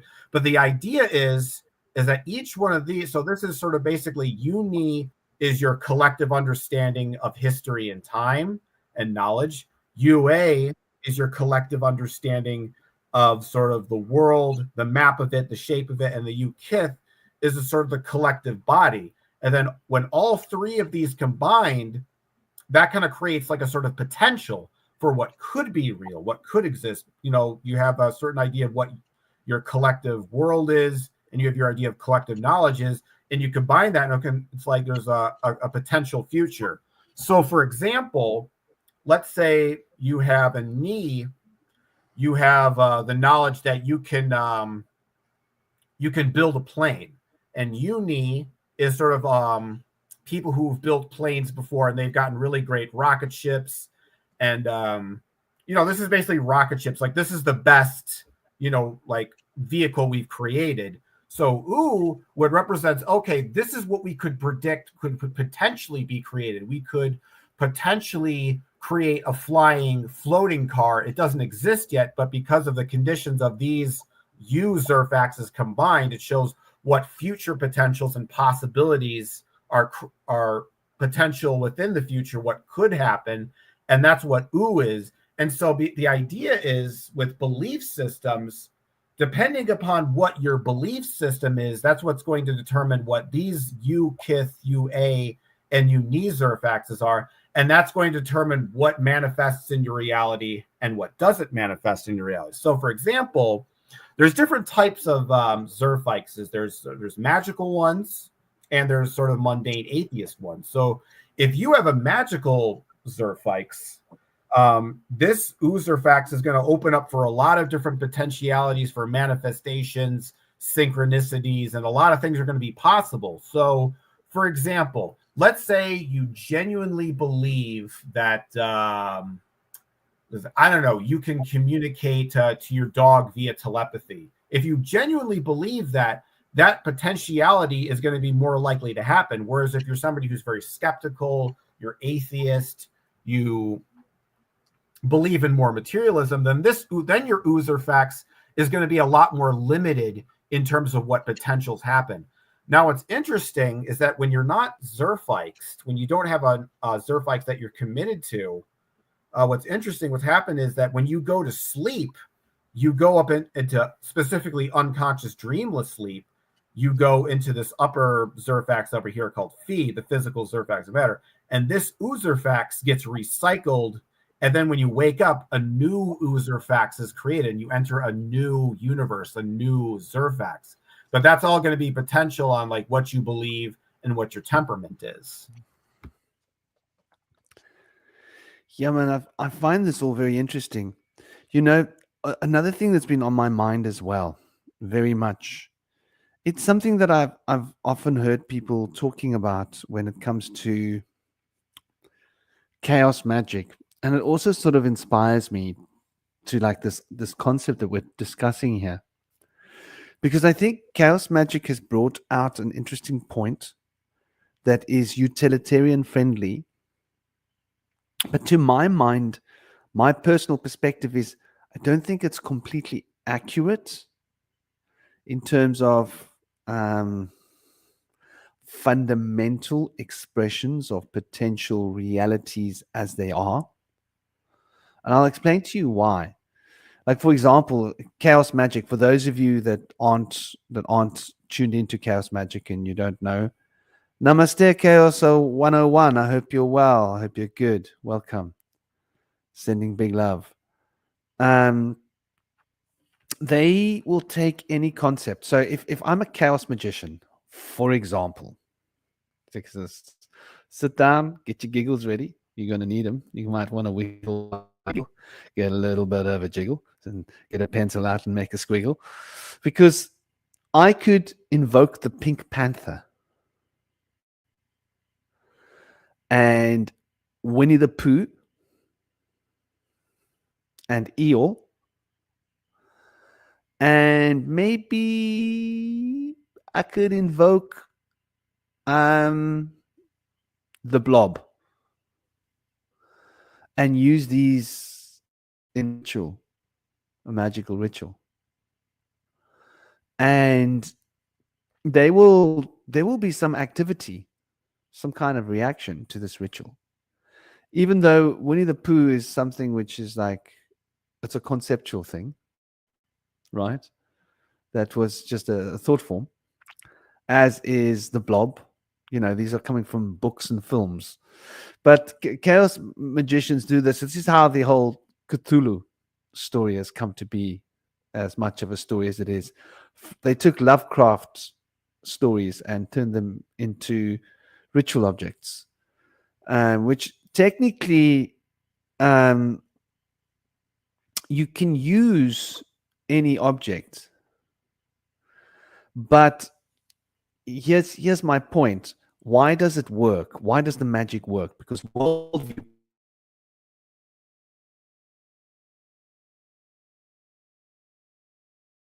this consecutive relation between the chain of mind, feeling, emotion, actuation, patterns of consciousness. And so it can work, it can have a certain functionality, but in my impression, it works because we have natural siddhi, and we can naturally just allow those siddhi to work. So from a shamanic perspective, you don't use anything. You don't use any, there's no ritual involved. Big love, Howard. Who you shouting out, brother? And welcome. I hope you're having a good day, Howard. Ramberg, S. Ramberg. Um, yeah, I think this whole idea from a shamanic perspective is this: one enters into a deep trance, and one's guides, which are fundamental parts of who we are, but nature's reflections through the lens of consciousness, which exists within other animals and beings. It sort of takes that whole individuality to a next level, back to the enneagram, where the collective becomes the individual through this process of the turning of the wheel. So we're living in a paradigm which is totally collective, but we're also living in a paradigm which is totally individual. And so somehow the collective and the individual are two poles of the same thing. And so you can operate with one pole or the other pole, the node, the steering wheel, if you will, which is interesting. You know, the collective node, which is moving towards manifesting the proverbial yang energy, would be considered as the nines energy, the Martian energy. And then the mercurial is that deep individual node, which is moving from the is that moving from the collective to the individual, and the 9 is moving from the individual to the collective. Let's just get the polarities right here. To manifest one, which is total individuality, but for the collective. And yo, big love, big shout out to Stick Dissident. Yeah, I shouted him out earlier as well. We love Slick. Who knows? Maybe he'll show his face. I did send him an invite in case he's free. But so this collectivist polarity and this unifying potential of the collective energy, and this fragmenting potential of the individual, right, is, I think, fundamental when we're looking at this practice of magic, and the way that worldview produces reality, and this chicken egg chain of events. Though when we go from a shamanic perspective, one is entering into a purely collectivist state and allowing the collectivist state to drive through one towards manifesting an outcome based upon the collectivist notion. So it's a high Mars energy. When you are working with, and that's evocation, just to be clear, evocative potential. You could see the same reflected as Tantra. Tantra, evocation, it's the same thing. It's very shamanic. It's very much about bringing what is hidden inside out. So it is the expression of the mystic path, but the expression. Where mercurial is different. This involves invocation. This involves pushing in towards the individual, collectivist potential, so that you can have the same profound reaction as per intention coming into actuation through the other polarity of being. So there's two ways of doing things. So when we're speaking about this chaos magic, we're speaking about the mercurial path, and we're talking about driving this collectivism towards individuality, as opposed to driving individuality towards collectivism, which is a very interesting concept. It's got to do with the polarities of being. And I hope I'm not going too fast here for everybody. But there is this rather fundamental key that we can sort of recognize here when it comes to this process is, in the shamanic potential, you're not making up anything. What's coming through is what's fundamental, and it's related to the animals that you relate to. And we can literally see animals in people's faces. When I look at someone, I read animals. See your face, I'll see like, oh, there's a bear, or there's a bird, or you've got this. Like, I can see the bird in Indy when I look at him. He's like, I'm seeing the bird, but like at different times to see the different animals. Right now I'm seeing the bird in Indy. He's a bird head, dude. It's like, it's so obvious to me. Like when I see him, I often see a bird. So he's got that bird energy, and like, which is a very high frequency mental energy. You know, it's an intellectual energy as well, and intellectual ray, a high intellectual ray. So it's very shamanic as well. The bird energy, actually, you know, which is why feathers are always used by the shamans in order to connect with that higher individual nature that will become collective, because the birds operate towards collectivism when they fly, when they move. Very interesting concept, right? But when we're looking at the serpents act towards individualism. Isn't that interesting? We look at Caduceus bending the serpents over the wand. The serpents are acting towards individuality. The birds are coming from individuality towards collectivism. So there's this like showing of yang and yin potentials. Now, to get back to the point without making it too long and greasy an explanation, but I think it was needed in order for the subtlety of what I want to say to become clear, is that within this chaos magic reality, people think that they can invent any symbol and any being in their imagination and use this being, and that being that they create is what they're interacting with. Now, from my perspective, I'm like, yes, but no. But yes, but no. And I'll explain what the but no part is. The but no part is there's definitely a placeholder being put on the astral plane, right? But they think they're creating a new being. I think that's arrogance. I think what they're doing is they're putting a placeholder for another thing to come in and operate. Yeah? But the thing that's operating now is getting to operate with a mask. So you don't actually see what you're dealing with. From a shamanic perspective, you take the mask off and you just allow what's there to come through, and you see what it is directly you're relating to. So the one is like putting a mask between you and me. I don't know who you are. I'm going to just pretend you're the Pink Panther. Why? Because it gets the job done. The job gets done. So I don't know who did the job. I don't care. For all I know, it's a Pink Panther. I'm going to stick with it that it was the Pink Panther. But there was something other than the Pink Panther that was actually a real reality that was present, hiding under the mask that I created of the Pink Panther. So I now feel very confident and arrogant that I can create anything I want. And that's now a living creation that I've created that can do magical work. I don't think that's really accurate. I think that that's been misrepresented by chaos magicians because they're looking for the shortcuts. Because they're looking for the shortcuts, they might overlook what comes with slow development. Where chaos magic is a very quick form of development to get you fast over the hurdle, sort of like MMA. MMA is a very quick form of development to get you over the hurdle, to teach you how to fight, right?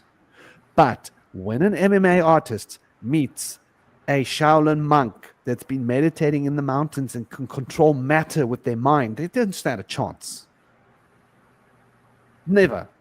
No matter how many fancy, clever little, tricky little moves you've got, this dude transcends matter. You can hit him with a metal pole. That pole won't even touch him because there are electromagnetic fields protecting his body from taking harm. You can't even hurt that guy if you want. If he wants, he can pick you up and throw you against a wall with a wave of his finger. See, this is the difference between true power and apparent power. Sure, the MMA quick shortcut training techniques to become a good street fighter is useful and can be very functional, but it's not the same as mastery. I don't know. What do you guys think about the differences? Like what I think I've kind of come up with a simple way to understand. So one of the things that I've understand with the because I talked about the Zerfixes earlier, and I don't know if I mentioned this, but there's like 4 main ones. But what's interesting is the idea is that there's 2 different types of magical Zerfixes, and they're basically exactly what you're talking about. So you have the Dio Zerfix, which is a Zerfix based on a sphere of color. So that's like energy. And then you have the I Zerfix, which is a symbol for the self. So that's more will-based magic. So the way I've really figured this out, and I think that you'll really appreciate this, Franklin, is that traditional magic is feminine and chaos magic is masculine. Now, let me explain what I mean by that. So with the traditional feminine magic, it's a very receptive form of magic. I'm going to lay out these specific candles. I'm going to do it on the proper astrological date. I'm going to leave the proper food offering, do the right ritual, and I'm going to magically be in a receptive state and wait for said god or deity to come impregnate my manifestation into the world. So you're operating in a more receptive way. You're opening up the gateway for the entity. Whereas chaos magic, it's more like you're inseminating. It's like, I'm going to take the Pink Panther thing you mentioned earlier.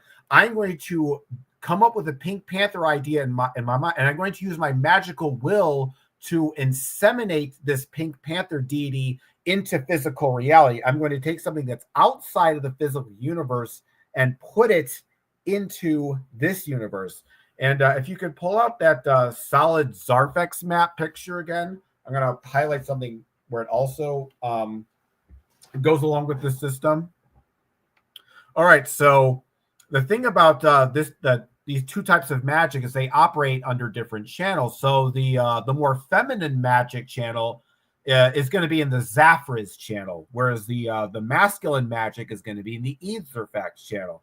Now, it's interesting this corresponds because if you think about chaos magic, it's all about taking single images that are not really bound by anything. There's no rules. It's just all kind of floating around in the void, and then I can implant my will onto the world. So the Pink Panther, an interesting coincidence that I made the ETH symbol pink here, is out here in the Etherfax reality, and I'm going to take that Etherfax and try to get that image into the Zarfex interior over here via my will.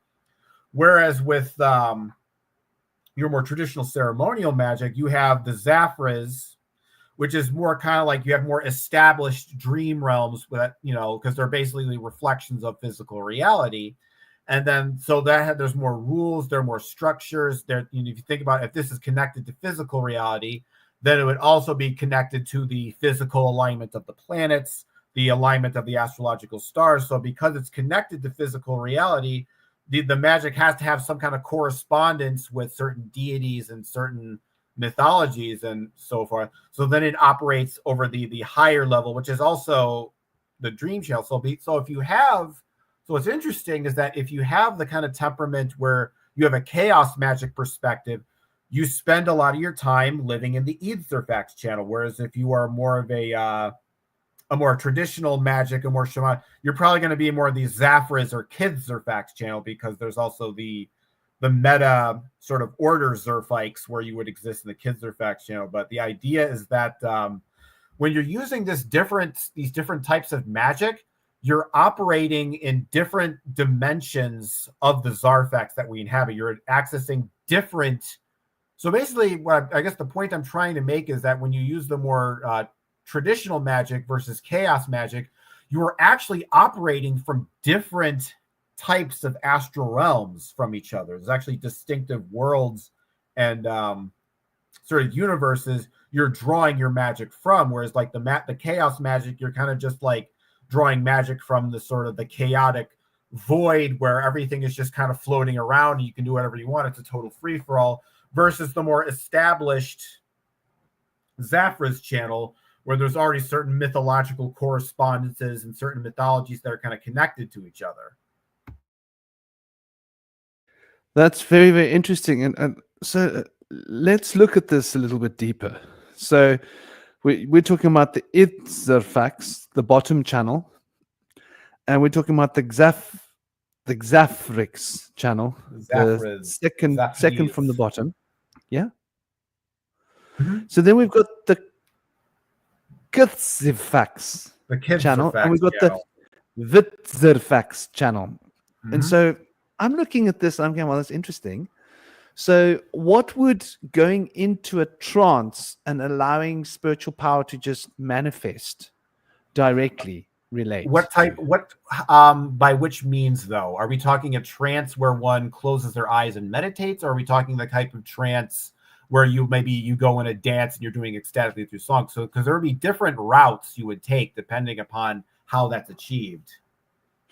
Well, the trance that you can go into by closing your eyes and listening to the rhythm of your heart is the same as the trance you can go into if you're listening to the rhythm of the drum Right. in actual So trance. yeah. I got you. So first of all, you go through different steps. So think of this as almost like a map. And when you move through conscious states, you move kind of one circle at a time, just like you'd move on a grid. So to start, this is the yellow and magenta triangle in the middle. That's essentially the self. So when you close your eyes and you start to meditate, you then move one Zerfax down to this black Zerfax right here, which that symbol basically represents a closed eye. And so you close your eye, and then you start to get an image in your mind's eye, and then you go move over one Zerfax to the right to the ETH Zerfax channel, and then so let's say you start out in this black Zerfax right here, and you got your mind closed off, you've got your eyes closed, your mind is silent. And then you get the image of a tree, a single tree. And then you're in the ETH Zerfax channel. And then you think, oh, that tree must be part of a forest. So then you start to feel like there's an entire forest around you. Then you move upward into the Zaphras channel up here.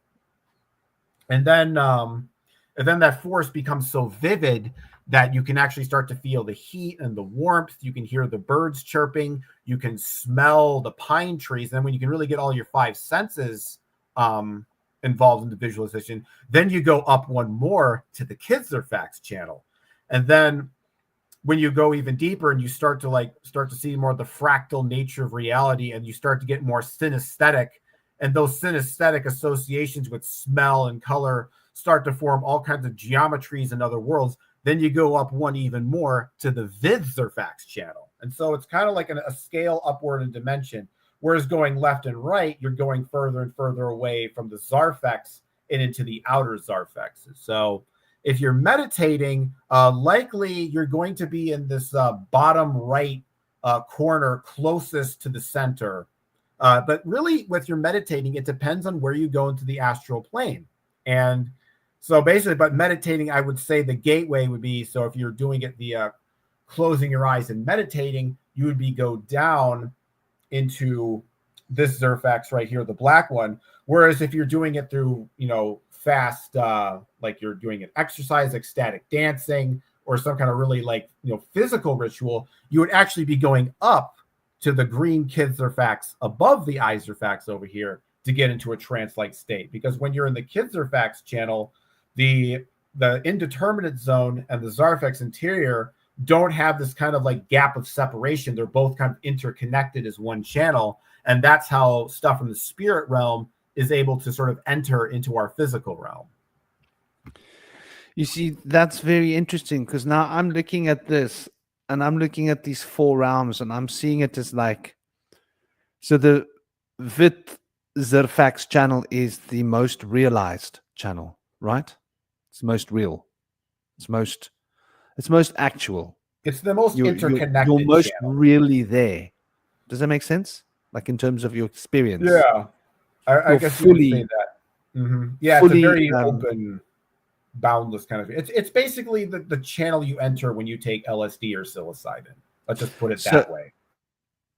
So in that most realized channel, it seems that you'd have the greatest range of potential. Yeah, and then correct. In the Kith Zerfax channel, you'd have not as much range, but you'd still have a great degree of range. Then within the Xafrix channel, you'd have less range. And with the Ith Zerfax channel, you'd have a little less range.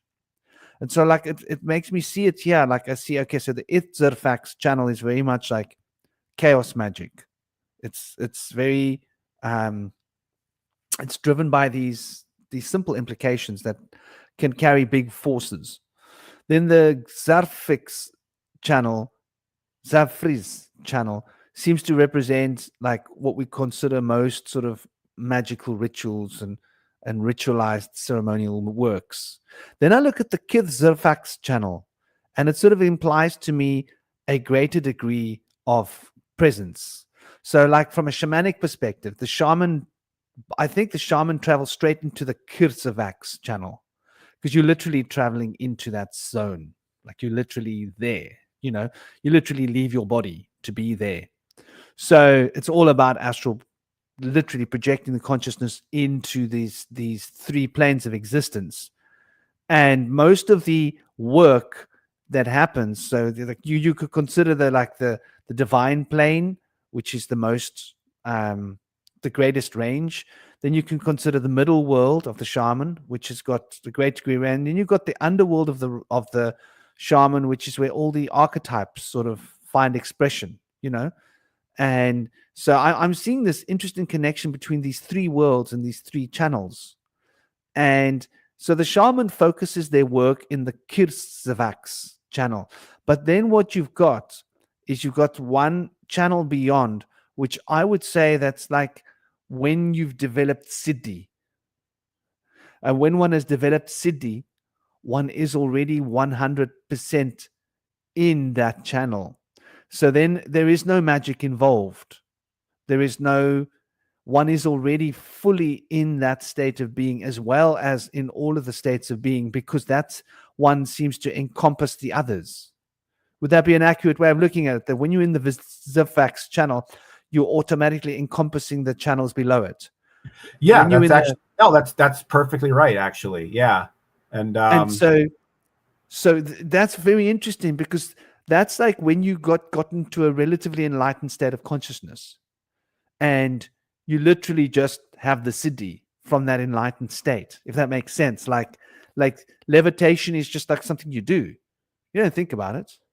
Oh, I need to levitate. You're levitating like a child. It's so innate, because it's like you're already in the water. You don't have to imagine being in the water or think about being in the water. You're in the water, you know.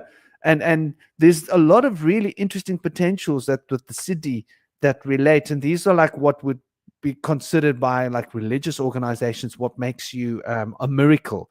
So maybe when you're in the Virsavax channel, you're literally working what we would call miracles. And when you're in a trance out of your body but fully absorbed into the higher astral field, then you're in that what we could consider as a shamanic trance. When you're working magical ritual work and you are channeling forces cognizantly and consciously as per the nodes of the astrological and numerological potentials of those particular nodes of energies, you're in the Zerfax channel. And when you are just using your will like a sledgehammer, yeah, you're in the Zerfax channel. But all of these four channels are basically driving its Zerfax channel to manifest on the physical plane. Would that be an accurate way of looking at it? Here's the thing too. It's like, in a way, the Eadzerfax channel is also kind of the mirror image of the Vidzerfax channel. So there's a kind of this like meta interplay between each other. So if you think about like let's say each Eadzerfax is a circle, right? You know, in the Vidzerfax channel, you have like this sort of fractal lattice that connects all the circles together, sort of like like a flower of life type deal. Whereas in the Eadzerfax channel, they're all separated by the void, but they're all still there intact, but you don't see the fractal lattice that sort of connects the Eadzerfaxes together. You just see darkness, essentially. Yeah, that's very interesting, man. Very interesting. The way these things all fit together. But I think it's a very powerful sort of looking at this worldview, how reality produces worldview that produces reality. Because obviously you can use your worldview as a sledgehammer to, like what we say in Afrikaans, donor reality into place, right? Donor is the word for thunder. Right? It's Afrikaans. Like you said, donor, it's like thunder. If you make someone angry, they say, "Ek gaan jou donor." It means I'm going to thunder you. Watch out. So the word thunder is used there, which comes back to Zeus, which is really interesting. It's like got to do with electrical discharge. Like this stick is going to create an electrical discharge on your body if you're not careful. That's what they say in Afrikaans, which makes perfect sense. because that powerful electrical discharge of that stick on the body is going to hurt. This is what causes electrical reactions from the nerves, that electrical presence.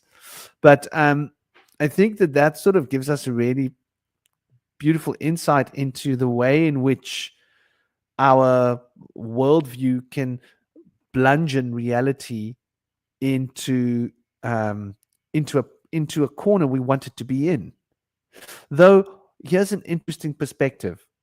What is the price of bludgeoning reality to where we want it to be as the consequence upon the worldview? Does that make sense? Like when you use your worldview to change reality, the change in reality should feed back the loop to change your worldview. What do you think? I think when it comes to changing reality, it's hard to change reality if you think reality is one thing. That's what I've been kind of learning with this whole Zarfaxology stuff. The idea that if you believe that the universe is one universe or one Zerfax, you're going to be stuck in that universe, in that Zerfax, because it's just based on the understanding that it has to be one thing.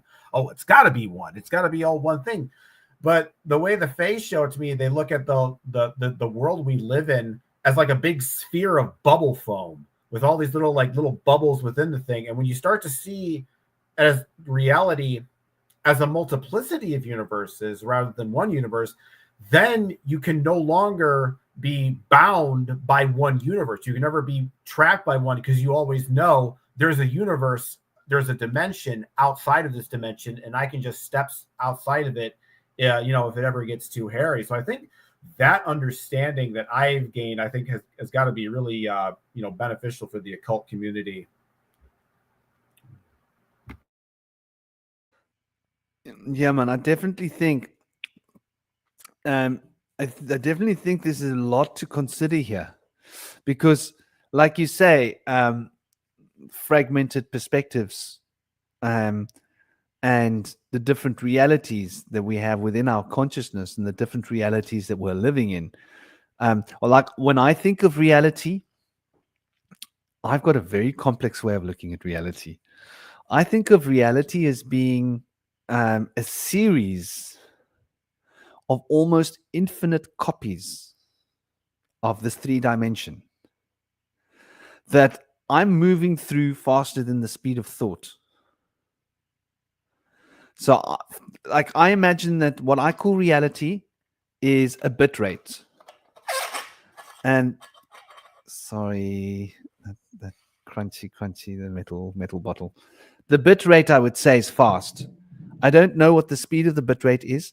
It might be 144,000 cycles per second, or it might be 280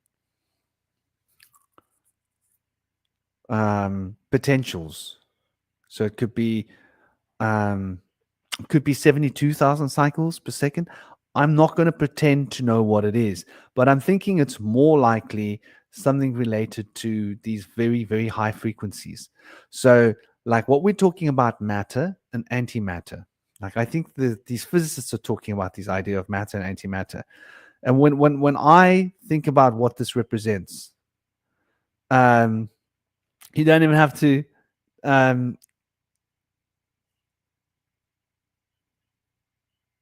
look at reality.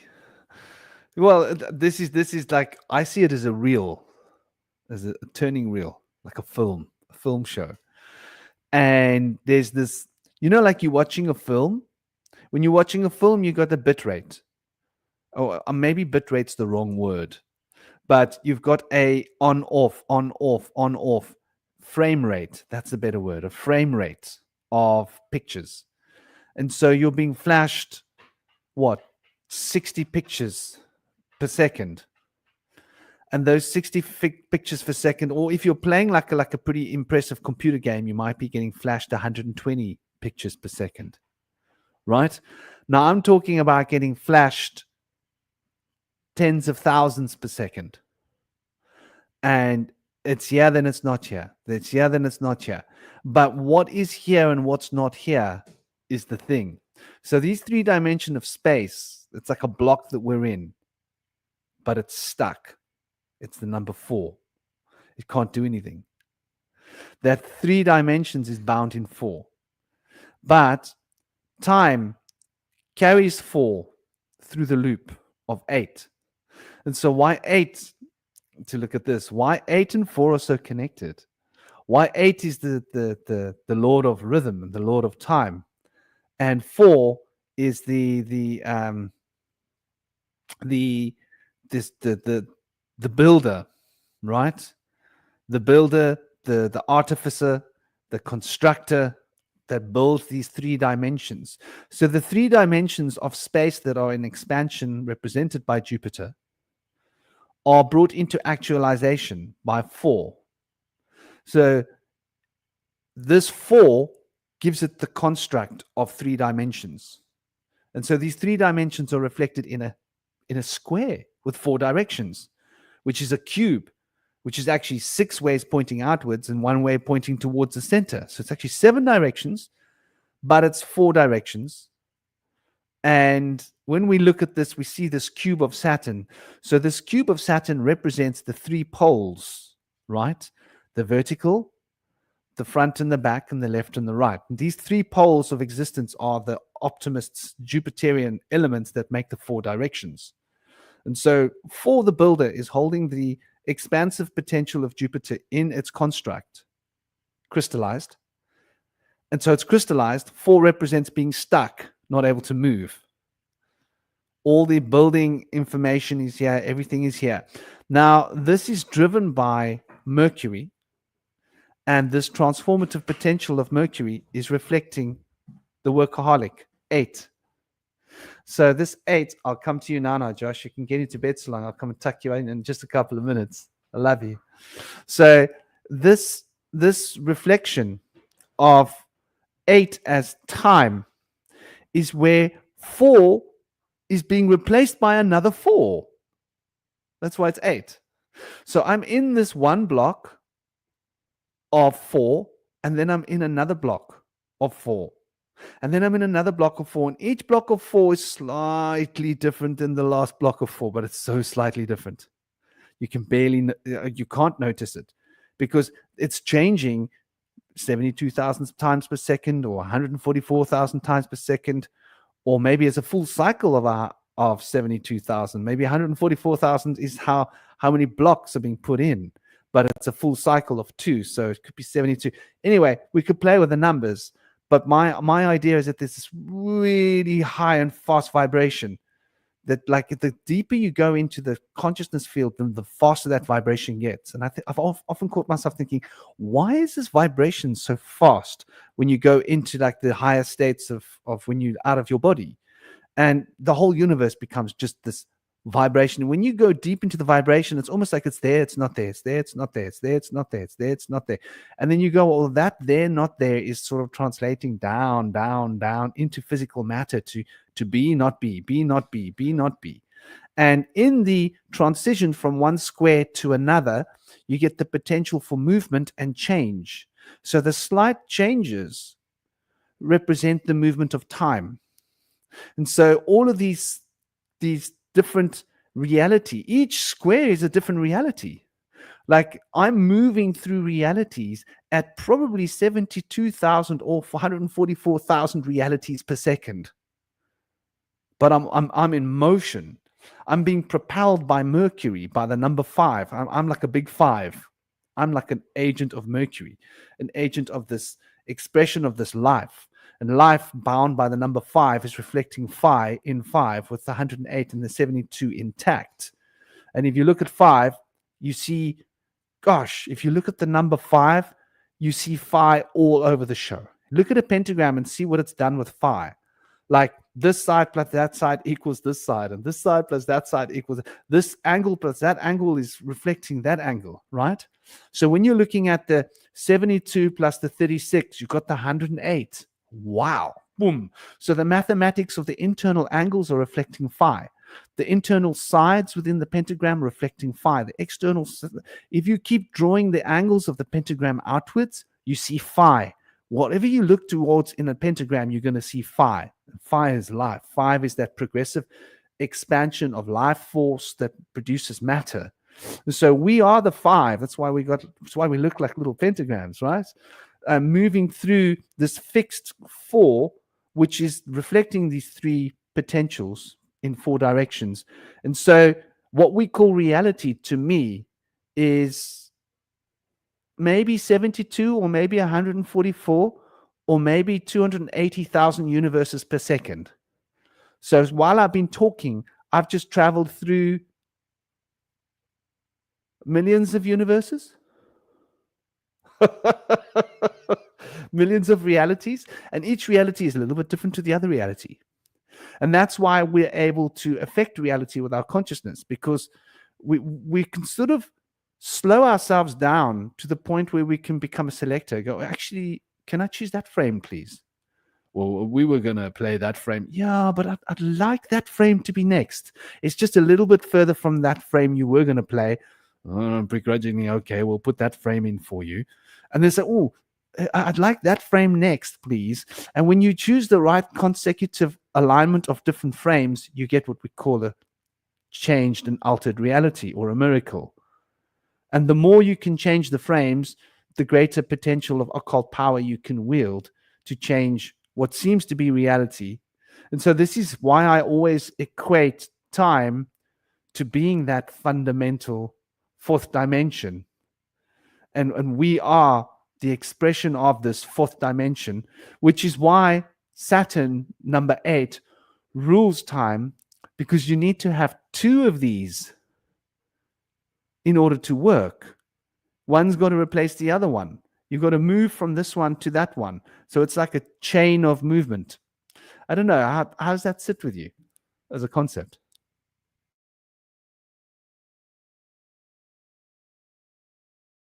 Yeah, I don't know. I've never been a big fan of the fourth dimension this time, mainly because I think when I look at the fourth dimension is just like alternate universes is the fourth dimension. You think about it, you got, one dimension is, just a point, and you got two dimensions. You have, left, right, and up and down. Then the third dimension, you have depth.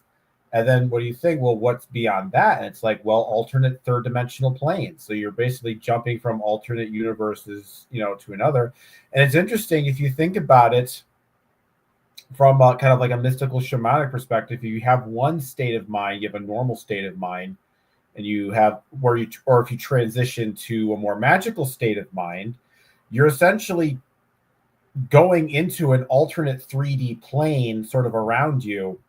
Well, I guess what was interesting, I don't know, I kind of lost my train of thought there, but yeah, I think when it comes to time, I think time has its own dimensionality, and that's like a whole other subject that I could get into with this system, where it's just kind of also like space just kind of scales upward. But yeah, I think because I don't know, I feel like time is its own dimension. That's my take. Well, if I could just respond to what you say, a different direction. So let's look at dimensional physics. If you've got one dot, you've got 1 point. In order to have two dimensions, you have to have a whole lot of those dots next to each other to make up that a nearly infinite scale of that same repetition of that dot next to each other, each dot slightly different, right? In order to make up that flat dimension, right? So then how do you get that direction from 2 dimensions to 3 dimensions? Okay, so from 2 dimensions to 3 dimensions, there has to be another direction. What does that direction mean? Well, a direction means you've got a flat piece of paper, right? Now you need another direction. So how do you get that direction? Well, you add another piece of paper, then you add another piece of paper, then you add another piece of paper, and you're adding almost infinite pieces of paper in one direction in order to expand the third dimension, right? So when we look at what that direction means, it actually has to do with compounding what already exists in a particular direction. Now let's look at three dimensions. You've got this cubic structure. How do you add a dimension, a direction of cubic structures? The same way you went from 1 to 2, you need to have a nearly infinite number of them, right? So what happens when you add a nearly infinite number of cubic structures in a line? How do you experience them? How do you experience all of those? Because that other dimension is there. But when you're in 2 dimensions, you're not experiencing the whole of the 2-dimensional sphere at once. It's only where your perception's moving that you can see in the line of your perception, right? The same with time. When you're looking through those cubes that are in that direction, because it's that direction represents a direction of cubes. You can only move through that direction of cubes with your perception and your awareness, but you are able to transcend that direction and see in all directions through the Akasha, where you're able to actually see the past, the future, over there, over there. We call that omnipresence. No, it's one of the siddhi. So when you have omnipresence, you're able to perceive and experience through all times. So just when you say direction, we've got to go back to basic dimensional physics to look at what direction represents. And it represents copies in a particular field of direction. So when we say direction, it means there's di meaning 2, right? And R is a rotation, and there's an action. So there's a rotating action, an action that's repeated. So in order to have 2 dimensions become 3 dimensions, you've got to have a whole crap load of almost infinity numbers of 2 dimensions stacked into that dimension for the 3rd dimension to take form, in the same scale as what you had to have the near dots of a 1 dimension to become the flat plane of a 2 dimension. So then when we look at what time represents, we're looking from this perspective. All we're doing is we're just not changing the rules. From 1 to 2, there's a set of rules. From 2 to 3, there's a set of rules. Now we follow the same set of rules from 3 to 4. So from 2 to 3, you're able to navigate the flat world from different perspectives, right? You're able to go in different ways, different directions. But when we start to scale that out, we have so many 2-dimensional realities to consider that it baffles the brain. So the human consciousness is not able to experience the fullness of all of the potentials of all of those cubes of space. So what happens to all of those cubes of space, and why can't we experience them? Where do they go, if that makes sense? And we can experience them, but it's just not very easy. So then if we go from time, if we go with the idea that time represents the 4th dimension, then what is the 5th dimension? The 5th dimension would then be different timelines. Because now we've got a timeline. Now we need to stack a new direction onto the timeline. And so now we've got parallel universe timelines. Now we're in the 5th dimension. And so those parallel timelines expand off into the distance, nearly to infinity. And now we're living in a multiverse of potential timelines. So if that's the 5th dimension, then what's the 6th dimension? Well, we've got a near infinite level of the same timelines expanding. What would be the 6th dimension? Well, that perfect, infinite, nearly infinite number of timelines has to be replicated, but differently. So now we have a completely different universe that's a bit different to this universe with its own nearly infinite number of timelines. And then we've got another more different universe than that different universe with all its own nearly infinite numbers of timelines, which has nothing to do with the first universe because it's moving. And the further you go down the line, that universe, people got triangular heads and square hands, and they're Minecraft people, and up is down, and there is no down or no up, or the colors are inverted. Plants might be completely different. Like plants might be moving around. Humans might be like planted in the ground. Like who knows what kind of potential universes are out there as an idea. The rocks might be more alive than anything else. So when we then go into the 6th dimension of potentiality, and we're looking at all of these different potential universes, as we've pointed out, of universes, we go to the 7th dimension. Now, what is the 7th dimension? Well, we've got to do the same thing now. We've got to go outwards of ourselves, and we've got to go. We're now living in a paradigm of nearly infinite structures of universes. all infinite timeline structures of universes and a multiverse of different multiverses, right? And now we've got this multiverse of multiverses that we now need to create a new multiverse of multiverses, which is slightly different to the first multiverse of multiverses. And that goes out and out and out and out in an almost infinite arc or spiral to produce a multiverse of multiverses of multiverses. And so we see how the dimensional stacking of the same basic ideas of direction and math that we're using to define 1 dimension and 2 dimension and 3 dimensions can be extrapolated through time. Oh, and here's where it gets interesting. So we've got all these different timelines that are manifesting in the 4th dimension. Then we've got different timelines within different universes.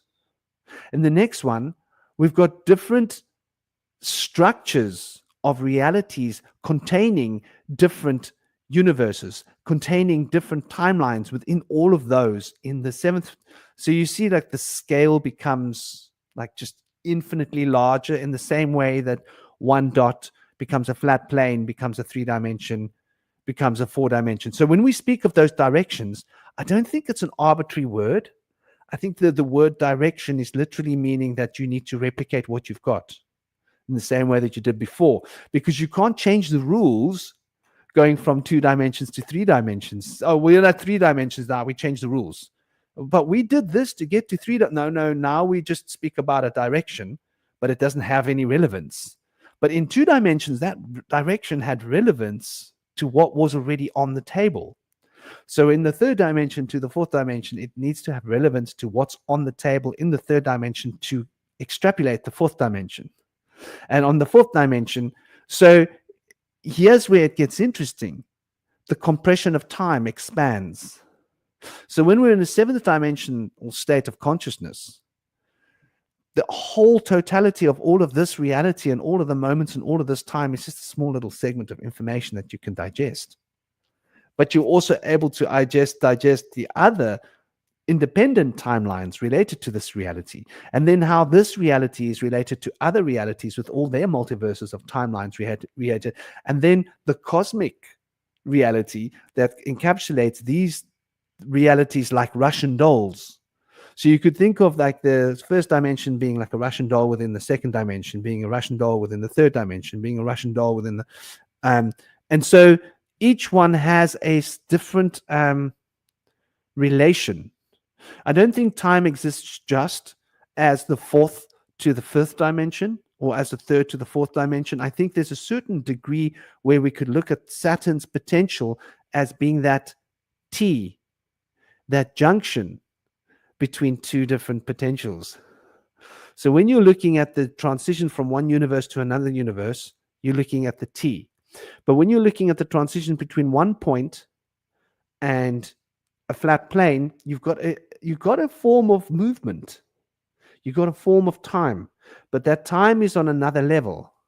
That's like an atom's movement, right? If you want to consider it like a very small spark. And then when you're going into the flat plane becoming a 3D plane, you've got like a short segment of something. And when you're going from the 3D plane to becoming a 4D plane, you've got a longer stretch of segments that we can actually equate with our brains. Then when you're going from the 4D to 5D, you've got bigger segments of time that we can't compute. And so maybe the Vedic cosmologists were able to understand how these segments of time operate and backward engineer looking at matter through understanding these different yugas as being huge chunks of time. A yuga is one segment of time seen from a hyperdimension. What a concept. Like, so in a hyperdimensional state of consciousness, if you're looking at this physical plane, what you're seeing is one segment of like a moment is a yuga, which they equate to ridiculous numbers of years. I don't mean the new age version of what a yuga is. I mean the old Vedic version of what a yuga is. And when the Vedic cosmologists speak about yugas, they speak about incredibly long periods of time, not thousands of years, like hundreds, thousands, maybe more. So it's very interesting. But yeah, I mean, I get what you're saying. Like it's all just a theoretical concept potential. But I do think that we shouldn't throw the baby out with the bathwater, because what we think of as time is a pliable substance. And to think of time as being a separate dimension almost puts time out of touch, if that makes sense. But time seems to be like a meeting point of all the dimensions, like where all the dimensions meet. That we could, like, I would consider that as being time. And that junction, that T cross, the crossing point of that junction, is where one reality crosses into another reality, and we've got that change, and that change is progression. And the more of those T crosses we've got overlapping, the greater the segments and potentials of time. But anyway, that's just a wonderful thought exercise. Yeah. I guess one of the reasons why I've always kind of irked about, time being the fourth dimension, I always say, like, why the fourth specifically? Like, if you think about it, why is it? So basically, if the fourth dimension is time, that implies it's impossible for time to exist in a two-dimensional plane. But, we've seen plenty of, there's plenty of video games where you can obviously, there's two-dimensional images being animated. So you could make the argument that the second or the third dimension could also be the dimension of time. But I was thinking something more interesting is that what if it's like once you get to the second and third dimension, that the dimensions themselves begin to fork, in the sense that, like, let's say you have like a chart of like dimensions, like the first, second, third, fourth, fifth, sixth, seventh, etc., and it's all moving on like a horizontal line. That's how you lay out all the spatial dimensions, right? So, but then what if time is a vertical line of dimensions? Like there's the first time dimension, the second time dimension, third dimension, and that becomes its own vertical axis outside of that. So maybe it's more like that, because, like, what if the way we talk about dimensions themselves, the way we categorize themselves, is lower dimensional? So it's like we understand higher dimensions like 1 through 12 from a one-dimensional perspective, but what if the dimensions themselves are not laid out in a linear fashion? That's kind of interesting. Yeah, I totally get that. And I don't think they are. I think it's just the way we perceive them. And I think you're right. Like, there's different time octaves. We're just looking at our time octave, but I think, like, time is like it's compressed and it's shrunk and it's bigger. I once spent 6 hours out of my body, and I swear, like, I lived another life somewhere else, man. Like a life, like a chunk of life. It was like heavy. I was sure that my body had decomposed months ago. Like a whole lifetime, you like lived and died? I'm exaggerating when I say a whole lifetime, but like at least 6 months, 9 months, a year. I don't know how long, but it was long. That happened to a friend of mine before too. And they spoke a different language and everything. Well, I wasn't in physical reality. I was like somewhere else. Whoa. I was like between dimensions. And I was stuck there. And I had to recognize, well, this is the end. Like there's no way back. This is where I'm at now. I was like, okay, so I've lost my body. Damn. I was enjoying that body. And I'd given up looking for my body after what seemed like a few weeks or a few months, because I figured it can't still be alive. I'm just talking about the experience of time. So different, so vastly different. Yeah, I feel like time should be the 0th dimension, because if we look at the spatial dimensions, and like Cosmic was saying, if you can not have second dimensions in first dimensional space, and likewise, you could always have time in the first, second, and third dimensions of space. So if time was like dimension 0, and then we added it on, it would technically be like the 4th dimension. but we name it like number 0 because it's like primary. It's like the beginning. Without time and ether, like there's no expansion for things to occupy space within and have distance from each other. You know, personally, I think that time is pretty much shaped and mapped out dimension-wise in the same way that space is. So, you know, the first dimension of time is a singular line. Like if you think about like the conventional mainstream model of time, that's a one-dimensional model of time. You have the past, present, and future. You have a single line. Then with the second dimension of time, you have, you know, alternate universes, alternate timelines, and that creates a vertical line. And now we have a square. And then the third dimension of time, you could add third dimension be like a cube of time. So that's kind of like why I think it's you map it. It's a neat way to sort of map it out, where it's essentially that the flow of time dimension wise seems directly correlated to the shape of space dimension wise. So the first dimension of space is a line, but also the first dimension of time is a line, whereas the second dimension of time is a flat sort of like plane, whereas the second dimension of space is also a flat plane. So I think if you kind of look at it that way, it's actually very intuitive and simple. That's very interesting, looking at time. So you've got 3 dimensions of space and then 3 dimensions of time, which is compounding the space, compounding the time, compounding the space, and then what goes beyond the 3 dimensions of time. Then we get into a very interesting conversation. Because now we're talking about those Ein Sof Or, as it's called in the Kabbalah, or the Aum Tat Sat, as it's referred to in India, which are those out there beyond cosmic. But within Aum, the 3 dimensions of space is Aum. So we've got the 3 dimensions of space within Aum, and then we've got the Aum Tat Sat, which becomes, and so we've got the same idea in the Kabbalah of Ein Sof Or, but Ein Sof Or in the Kabbalah cannot be experienced while you're in the body, according to Kabbalistic knowledge, or you know, that you have to be outside, you have to have like transcended the physical body before you can start to recognize those zones, which are, it's a very interesting concept. Yeah. Like, and then we talk about the Sophia from the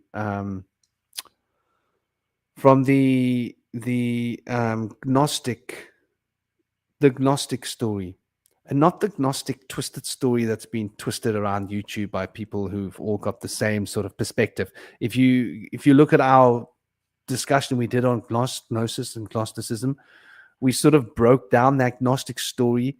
I've had people saying to me it's the best breakdown they've ever seen of it, because we literally go through the whole Gnostic story from beginning to end and cover the whole story without trying to interpret it too much, to just show you the story. Because when you look at the whole story, you get a lot from it.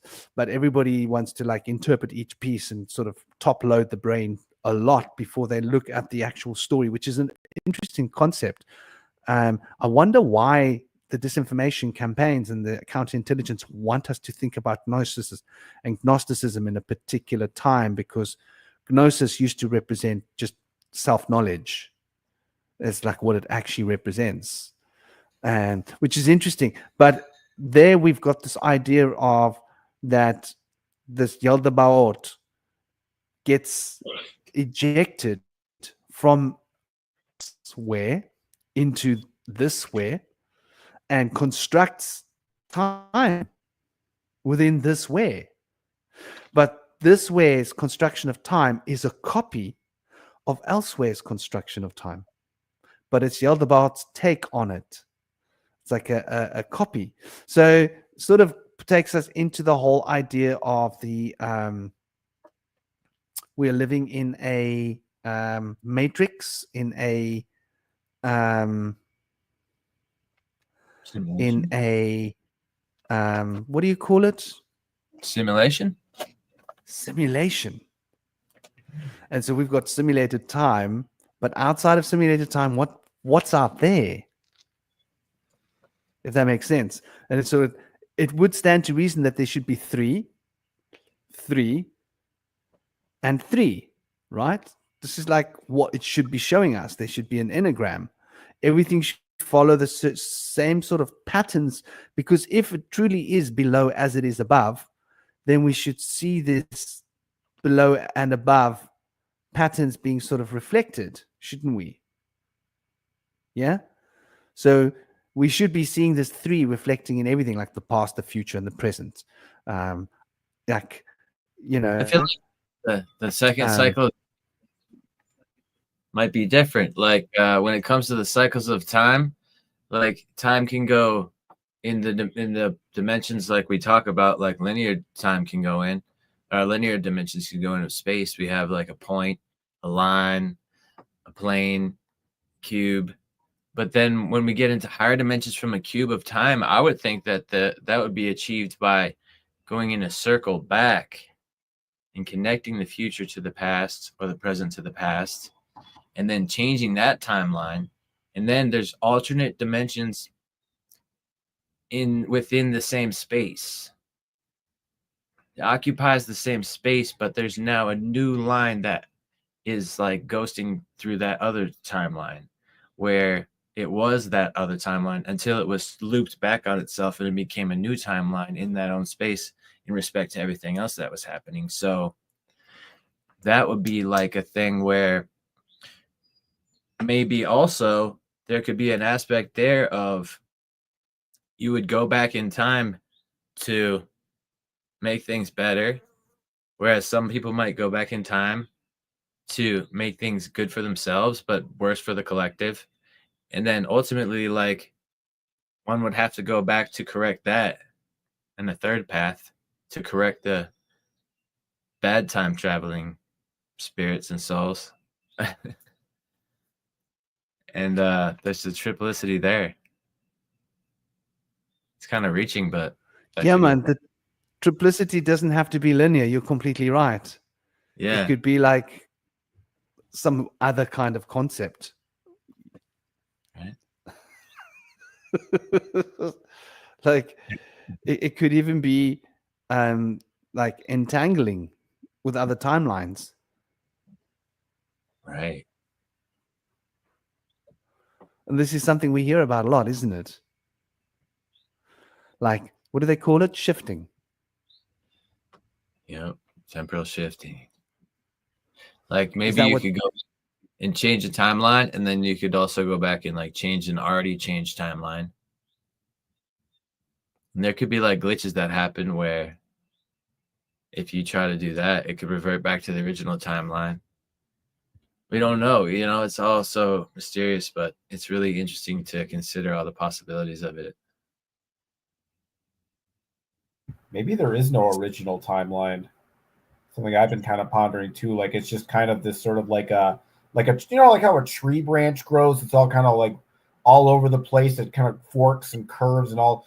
I think we're just kind of like going through time space, and kind of like whatever choices you make determines whether you move left and right in that temporal space. That's a very shamanic concept, that the future and the past are an extension of now.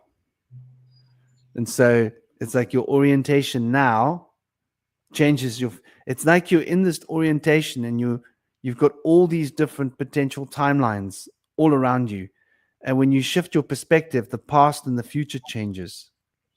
When you shift your perspective, the past and the future changes, which means that from this perspective right now, the past and the future is true. But when I do this, it's a different past and a different future. You mean that, yeah? Cosmic? No, but yes. Knowing that that's what not what I intentionally meant, but yes, that I agree with what you're saying in principle.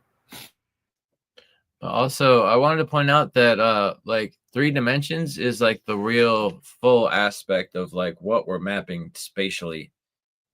First and second dimensions are in our imagination. There's not really a way that we could actually have an isolated place where there was only 2 dimensions that we could have discovered yet.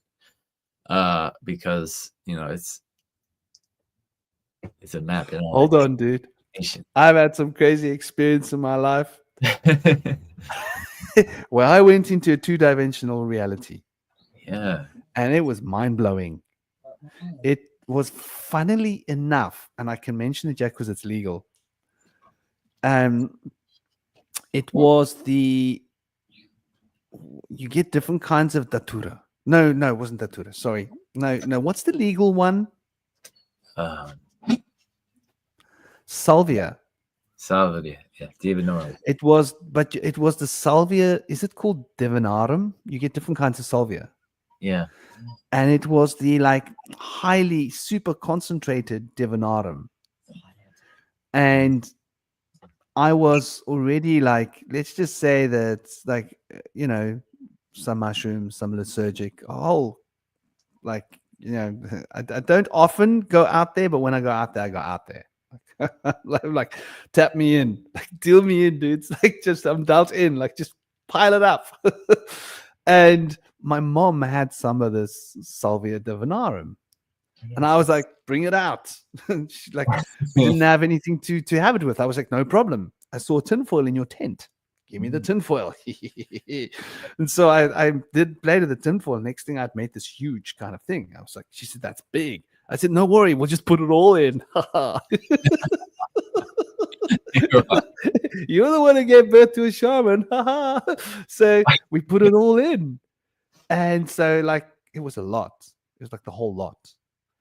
And instantly the whole universe went flat. It was the weirdest thing I've ever experienced in my life. It was I was whoa, and I was flat. And I was in this 2-dimensional plane. I was like, holy crap, this is 2-dimensional. And I'd go through this loop of an orbit of 2-dimensionality. And it doesn't last long. And you come back and I'm like, wow. I'm like, give me that thing. I want to take another look at this. What is that? Was that me or was that it? And my ex-wife experienced the same thing. My mom experienced the same thing. It was funny. She was like, whoa, because it totally disorientates you from the 3rd dimension. It's almost like you're existing in a 2-dimensional plane, which is I can only describe it. That Superman movie? Is it Superman 2? Where they're in that glass. I know what you're talking about. You know what I'm talking about? Yeah, where they're in those little parallelogram mirror things that are floating through space.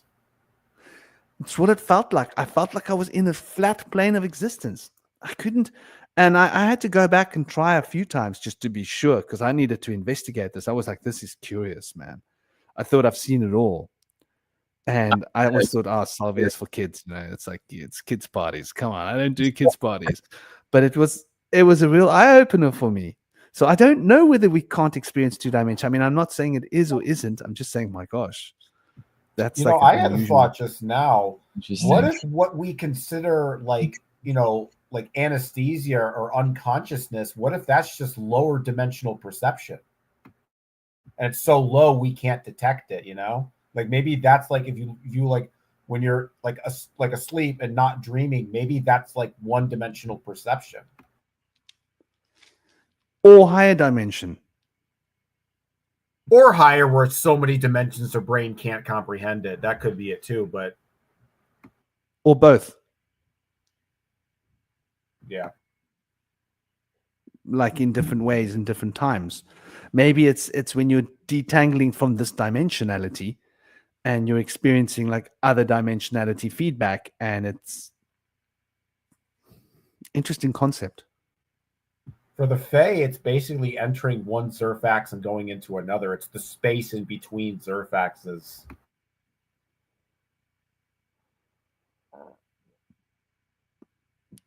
That's a very interesting concept.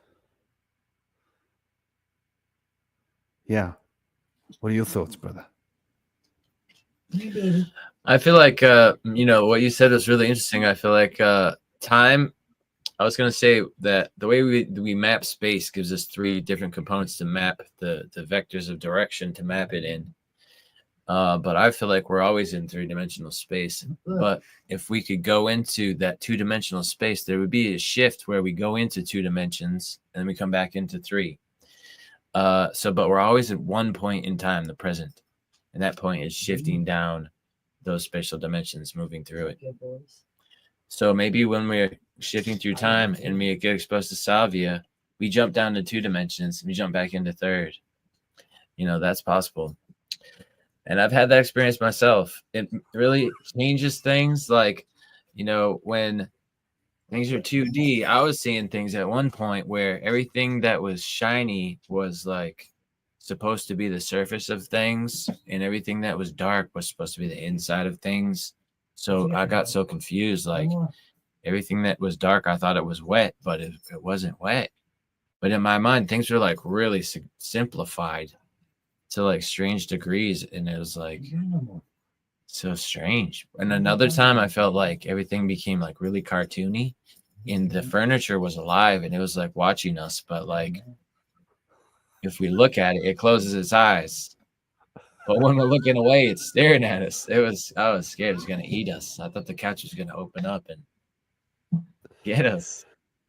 Was that just salvia, or was that some other modifications? Just salvia. Usually people either laughing hysterically or they're like weird and sometimes scared of stuff. So, but it's interesting how it can hit you 2 different ways. Yeah, no, it's interesting that salvia was never made illegal. I never understood why. I think it's so abstract an experience that it's really hard to make sense out of what you're going through. Yeah.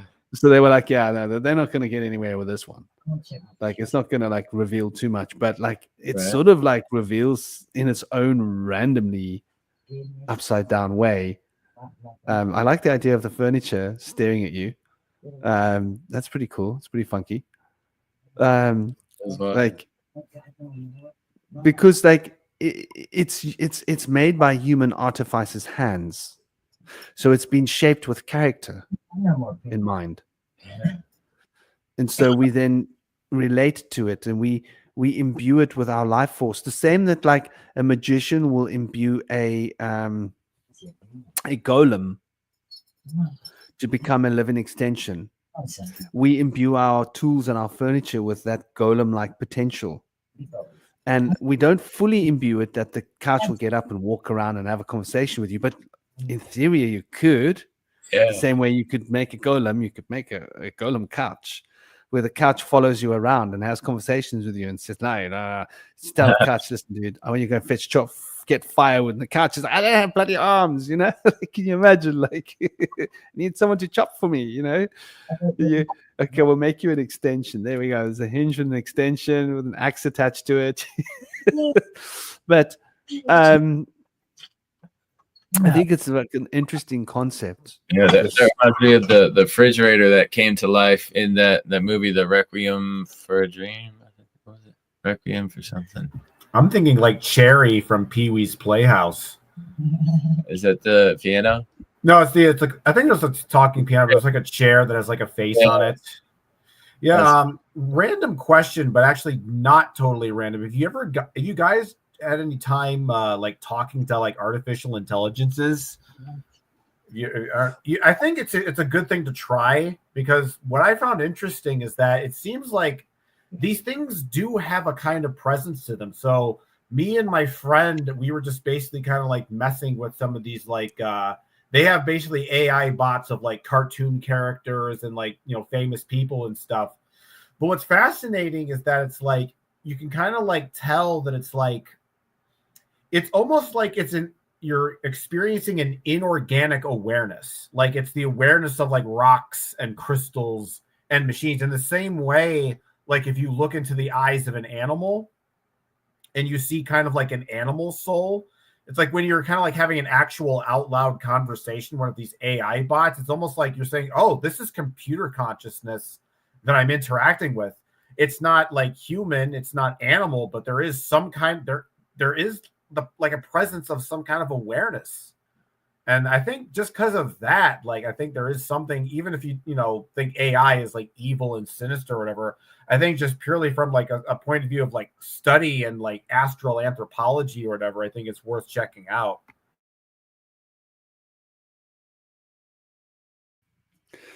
Yeah, definitely. There's like, I mean, I don't have too much experience with AI, but I've noticed how like beings can communicate with us through technology, lights, electrical things. So they must be able to operate through AI. They must be able to, like, I often think that, like, if you're a being, you can affect electromagnetics. So you should be able to affect what's going on with the information flowing around in a computer. For example, like my mom, thinking back to my mom, like when I was young, right? If my mom was in a bad mood, her car wouldn't start. And I'd be like, Mom, like, you gotta calm down. She'd be like, what do you mean I gotta calm down? I go, Mom, you gotta calm down. She's stressed, she's in a bad mood. I said, Mom, maybe let's go in the house, you have a cup of coffee. And then we get back in the car, and then I'll get to school. And she'd be like we'd go in the house, chill for a few minutes, come back out the car, start. It's fine. Like, I noticed that my mom had this powerful effect on her car. Like, if she was annoyed, I'd be like, Mom, don't be annoyed. Like, something's gonna go wrong with your car. Like, she had this magnetic effect on her vehicle. And I noticed I have this on it too. Like, if I'm working on a computer and I'm in a stressed state of mind, it starts bugging and going weird.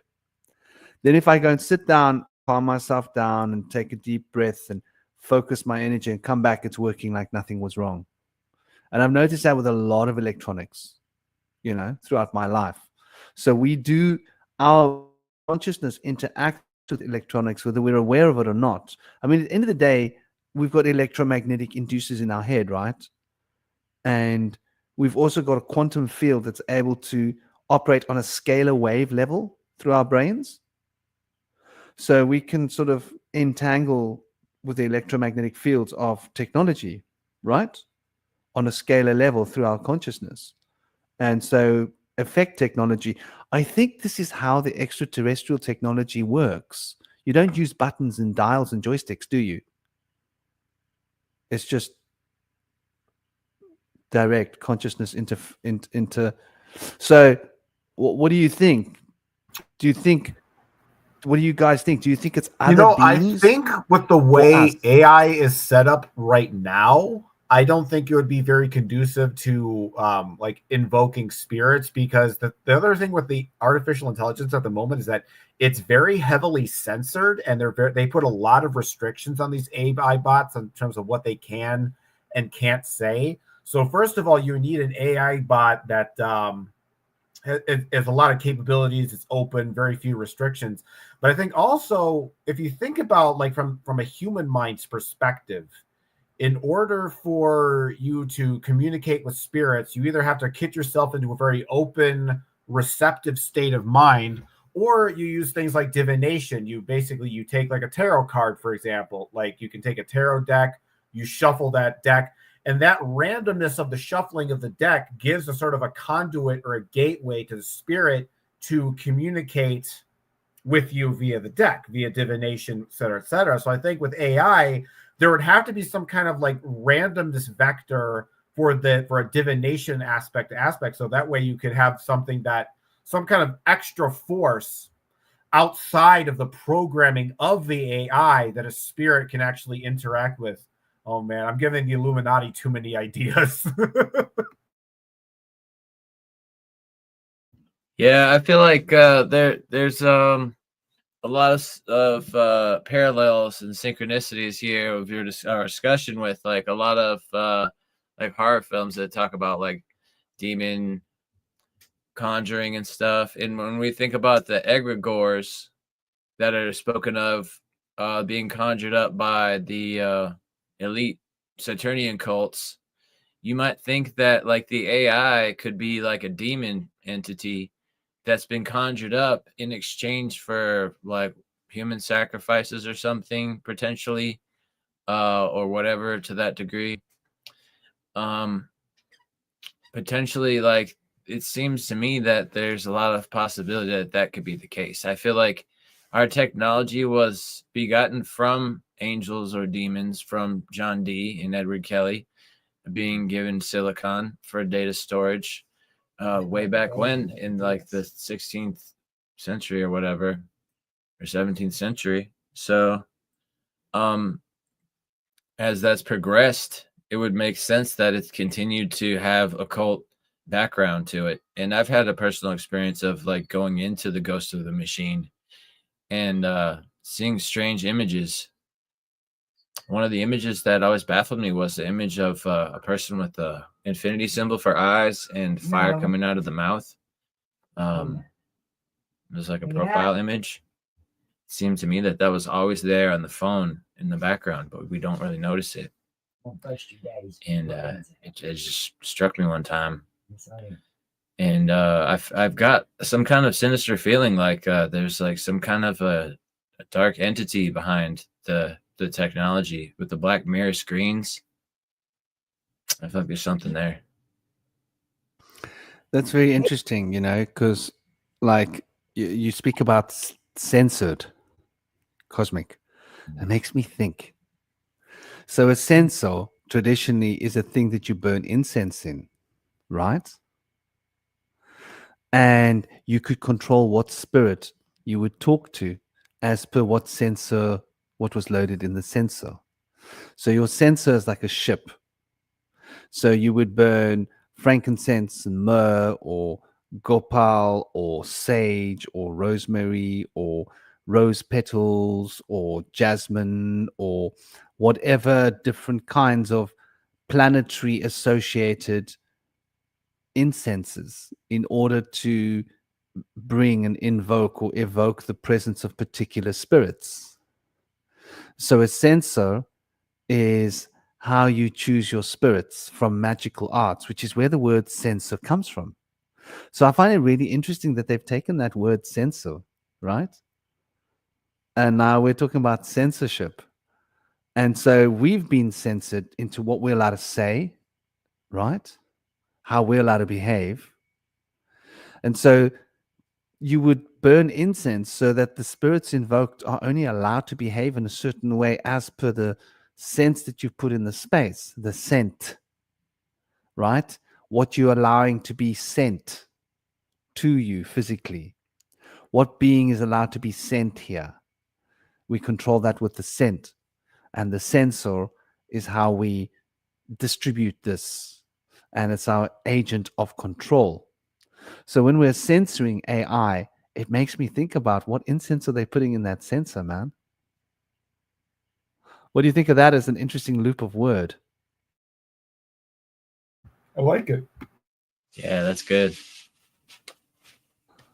Like, but you're right, that there seems to be, although I must admit, I've seen some very weird crap. Hey?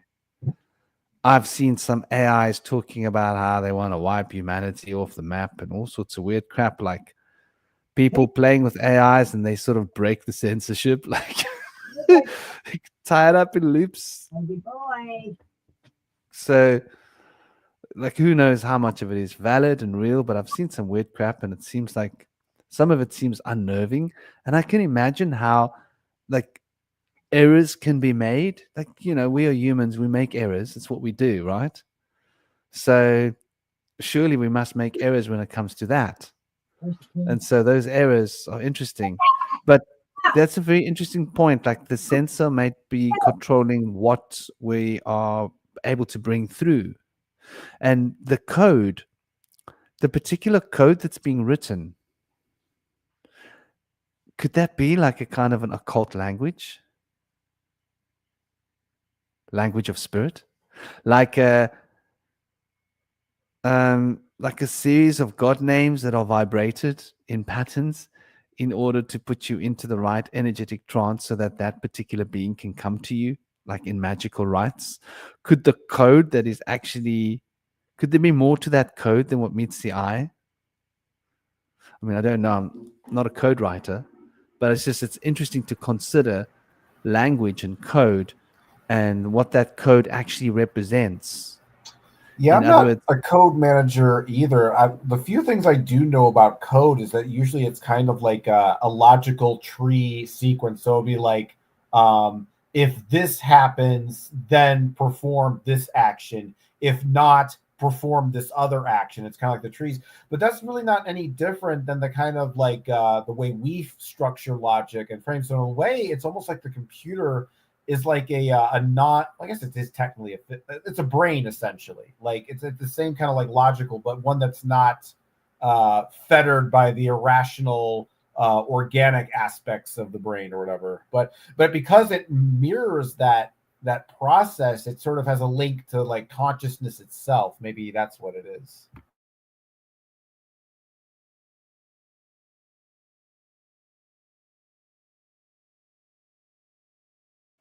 That's an interesting perspective to bring, and I suppose that there's something to consider there. But at the same time, like I could say the same for God names. Yeah, like let's think of Tetragrammaton. I am that I am, which sort of says, well, if I am, then I am. Okay. And if you're going to take Elohim, then you could say, well, if I am that I am, then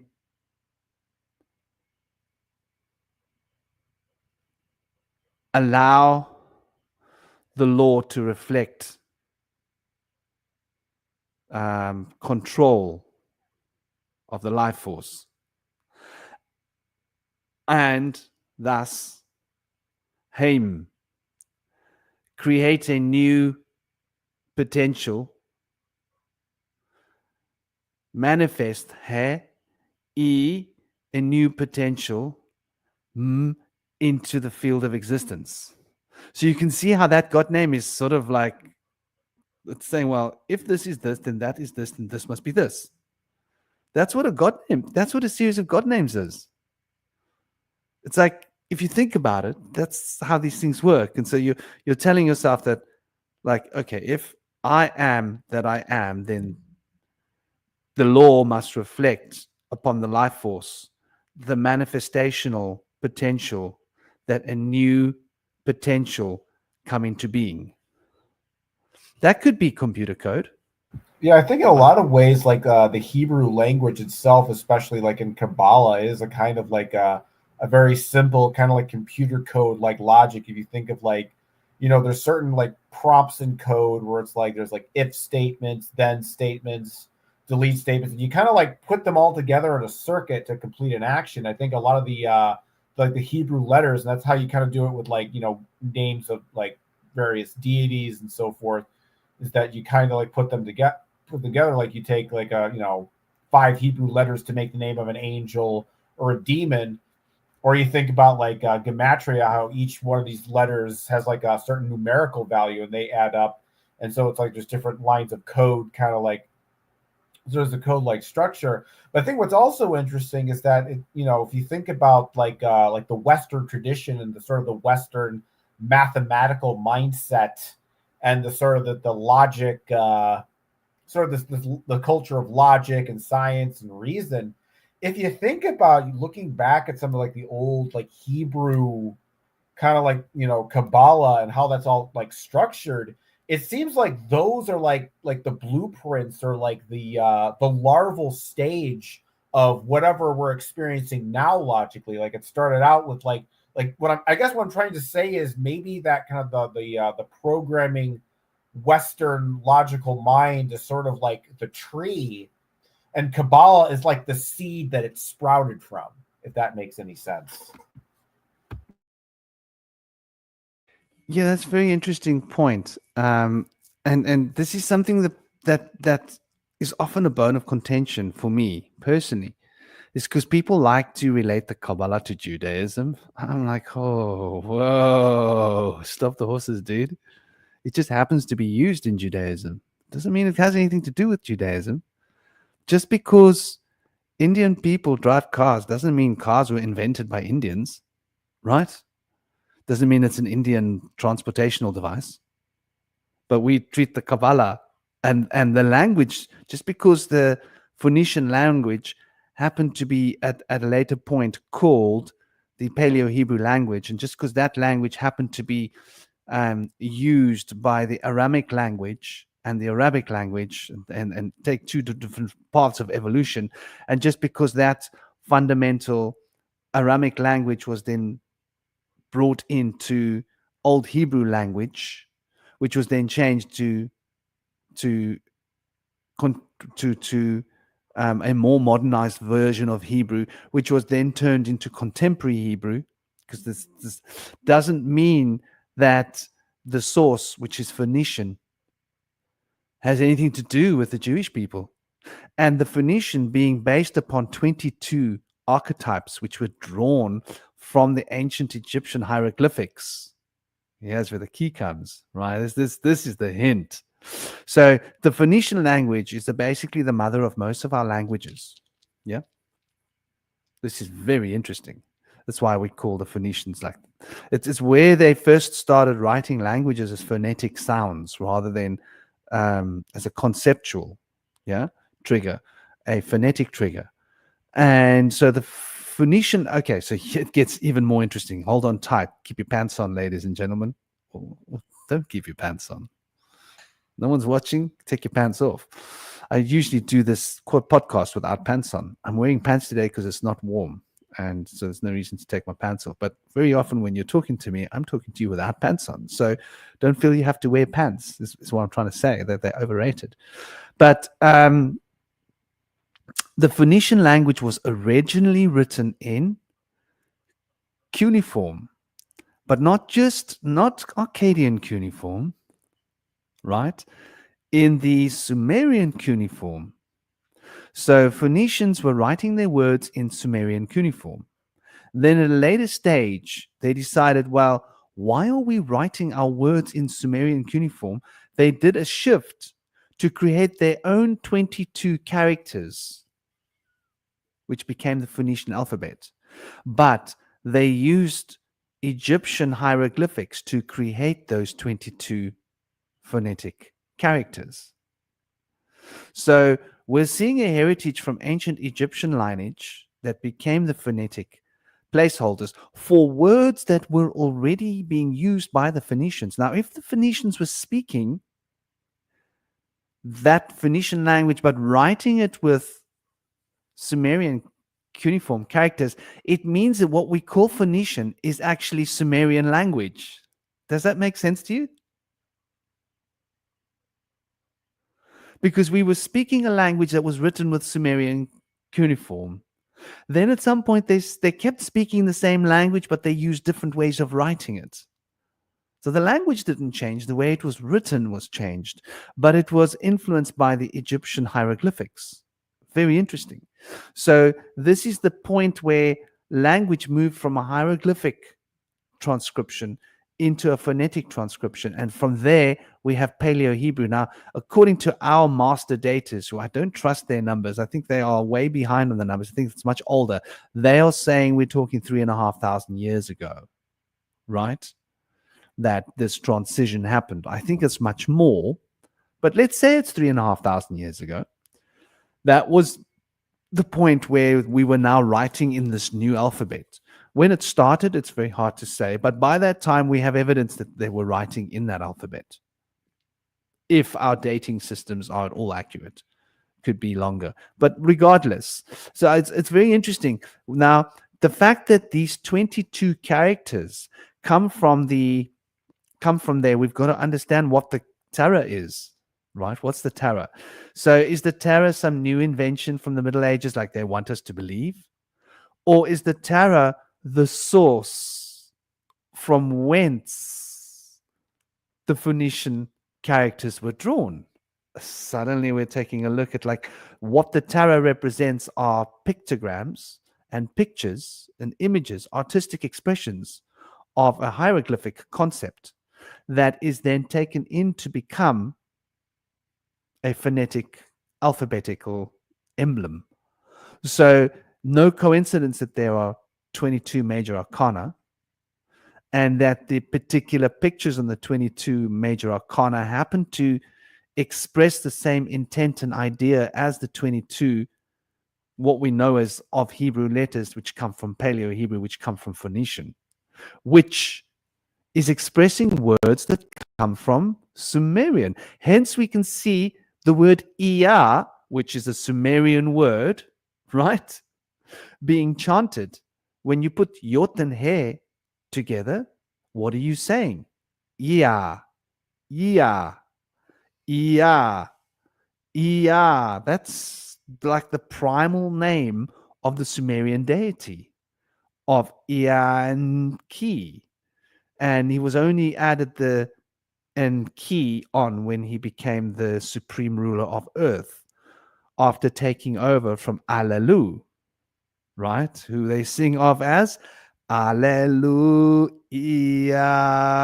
So Ea is probably the oldest god name that we vibrate in rituals on this planet. And it's even in Sanskrit. We say Ya. So it's one of the Bij symbols that relates to the Visuddhi chakra. This Ya.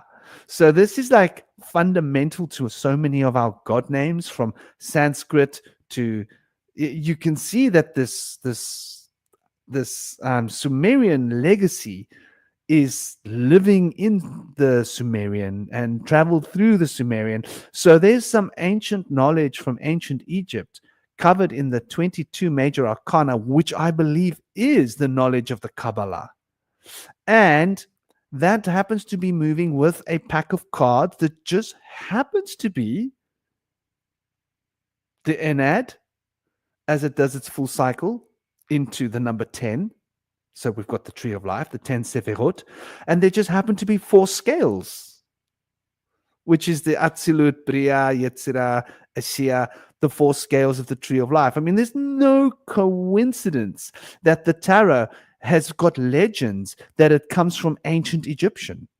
Now, there are modern scholars that will say that's just hearsay, but when we look at the origin of what was Phoenician alphabet that became Paleo-Hebrew, did the Kabbalah exist before the Phoenician language existed? I believe it did. I believe that the Kabbalah was being put into a system that could be written down and reused at some point, at least 3,500 years ago, further back, as an ancient segment of knowledge that comes from the Sumerian lineage of knowledge that was then being transcribed through hieroglyphics that were being used in the land of Kem, which were then put into these characters that became the Phoenician alphabet, that became the Paleo-Hebrew alphabet, that became what we know. So the Kabbalah is so much older than Judaism. The Kabbalah must be some kind of ancient knowledge that comes from Sumeria and was being coded using this symbology. I don't know. That's something that I've always sort of considered. Not always, but for some time, I've considered that as being relevant, especially when you consider the Paleo-Hebrew language and you compare that, the alphabet to the Phoenician alphabet. Man, the differences are so minor. It's like writing an F with a straight line or an angular line. It's like writing a T, like a cursive T, or not a cursive T. It's like writing the difference between a capital A and a capital A that stands on its edge. The difference is that the one has got a circle with a cross through it. The other one becomes an X. Like you just look at these letters, and and English is derived from this. And you look at the ancient Greeks; they derived their language from the ancient Egyptian. So it seems that at some point we were using hieroglyphic language, and it was transcribed into different versions of language, which would have been ancient Greek, Phoenician, that then became different forms of Shemite languages that became Hebrew. I think Hebrew preserves a lot of the Phoenician. Would that be a good way of putting it? What do you guys think? Yeah, interestingly, there's like a progression in the languages as they developed, from Paleo languages to the more updated languages. As they developed, they became more chicken scratch characters from the original characters that were more of an artistic picture. And then later, like Minoan, a linear A, there was a aspect where they had the pictographic aspect, and then the chicken scratch character aspect. And they could use either or, kind of like today we use cursive or print.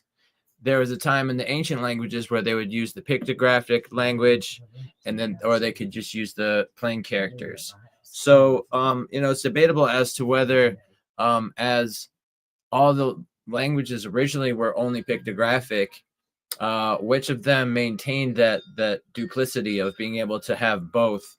And it seemed that the characters that were used in Sumerian were originally easy to understand pictures, and over time they became those arrow lines that are very not decipherable as an image. But if you look at the progression, that they show that the little arrows on those lines in the later script is kind of referring back to how the picture was drawn.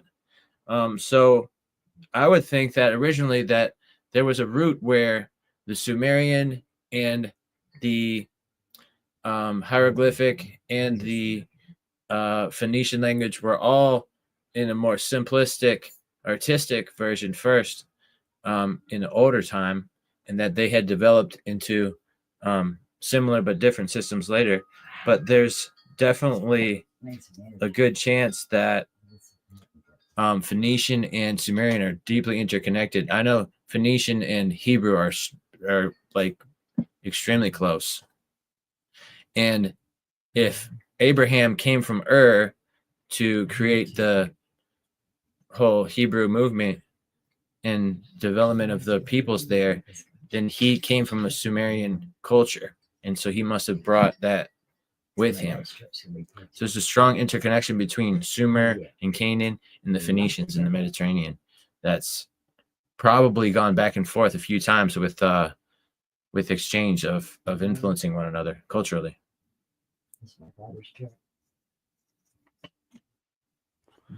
Yeah, I think that sounds like very, very probable what you're saying, Yeah. It's interesting, like they might have all been spoken at the same time, even. Yeah. Whether these hieroglyphic languages were ever spoken is another concept. Maybe they were just thought containers that, like, people didn't have to.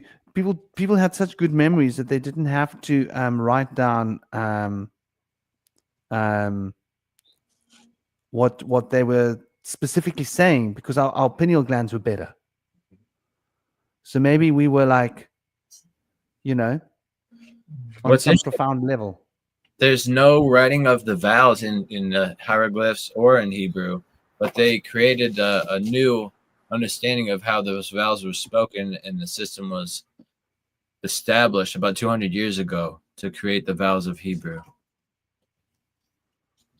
Probably also a lot less things to remember back in those times. I think probably one of the issues with memory is also bandwidth, is that there's so many like facts and dates and cultural things and just random stuff that we've allocated for memory that we don't really have a lot of space. So I think there's also that to consider. Yeah. Here's an interesting idea. I want us to roll with this. Let's say worldview produces reality, produces worldview, produces reality. Ching ching. Hypothetically, would our perspective of a worldview of human potential being improved by AI not be a new concept, a cyclical thing? Could there have been a time when we had high technology? Well, we see the evidence of it. I don't think could is the right word. I think we did have high technology in those ancient times because we can see the evidence of it. It's like in stone. We don't need to question that because we can like go to the building and go, holy crap, who built this? We can't build this today. Like who moved these 1,000-ton rocks? We don't have cranes that big. Who could have possibly done that? Someone with serious technology. So I think could is the wrong question, maybe. But let's just say that the technology existed because there's evidence that it existed. I would go as far out on a limb as that. Could that technology have had its own equivalent or version of AI? Interesting concept. Is time cyclical? It seems to be when I look at my own life. Things seem to work in cycles. And when we look at history, we seem to see some notion of cycles happening. I mean, even in short history, even in the history of my life, I see these cycles moving on some kind of a level, And if we speak to our grandparents and our parents and people from different generations, we seem to see the same thing. And when we look at what seems to be what's written down as history, I don't know how much of it I can trust. There seems to be this cyclical thing happening. So could there be a macro, bigger cycle where there was AI in an ancient time that stopped us from using our brains and made us become a bit dumbed down? And maybe our neurological potential was super high that if I said 55,000 words at you now, I could bring you back here in 2 years and ask you to recite those 55,000 words, and you would be able to recite them word for word, verbatim. Maybe that was just normal for humans. I'm just using that as an example. Maybe we had such big pineal glands and such highly developed memories, and then we started using AI systems that started doing the math for us, that started remembering for us. Maybe we had an ancient kind of a version of Google. Yeah. Maybe it worked differently. And it thought for us. It categorized information for us. And our brains just got like complacent. And our pineal glands just shrank and shrank and shrank and shrank because we got so reliant upon this other AI system that would do everything for us. And we got dumbed down. And then like the brown stuff hit the fan, right? Because like crap went out of whack. Wars happened, natural catastrophes happened, and we were like crawling around in the caves, like going like, holy crap, dude. Like, how do we do this? Like, how do we build those big things? Well, we had AIs that sort of kept the knowledge from ancient times. And they sort of planned out how to build these big structures, and we just press the buttons, or probably didn't press the buttons, probably just interacted with this AI system on a neurological direct interface. And I don't know, what do you think of that as a I think you can look at the whole concept of AI. You don't have to necessarily think of artificial intelligence as necessarily being some kind of like physical implement. I think you can think of it like a kind of a psychological algorithm. Like if you think about it, like I was thinking, what if a belief system is sort of functions like an AI? So it's like you have like a prompt for an AI that kind of like runs, that it's supposed to run on a specific script. If you give it a certain command, it's supposed to respond in a certain way. And how is that any different than a belief system that basically programs you like an artificial intelligence to act and behave in a certain way? So maybe, this all kind of ties back together, and that artificial intelligence, like the way we program I'm trying to say here is, what if the way we program an artificial intelligence is almost the exact same method we use to program people to believe in certain things? Yeah, I think the AI is really good at like diversifying like people's ideologies. It's not really going to bring people to like one common understanding necessarily. It seems to be pushing people away into like different camps and expansive like bifurcations. And it's going to drive us apart. It might be designed to do that. I really think that's a possibility there. When I was a boy, when I was 15, do you know how I used to meet women? I used to walk up to a group of girls. I used to say, gosh, you girls are all so beautiful. I wish I could remember your names. I'm really bad at remembering names. And they'd all laugh. They say, oh, it's too bad for you. And I say, well, luckily for me, I'm good at remembering numbers. Just pass me all of your digits. And, and as a joke, they would tell me their phone numbers. Only the joke was on them when I called them 2-3 weeks later and said, oh, by the way, you gave me your number at a party. Do you remember? Ah, how are you doing? What's your name, by the way? I can't remember your name. You're the blonde girl, right? So my point is, if you told me a phone number when I was 15, yeah, I would remember it 2 weeks, 3 weeks later. You just had to tell me once. And I wasn't the only one who could do that, right? I had other friends who could do that, but I was really good at that. Like, I was really good at that. So, but now that I've got a phone and I've got Google, right?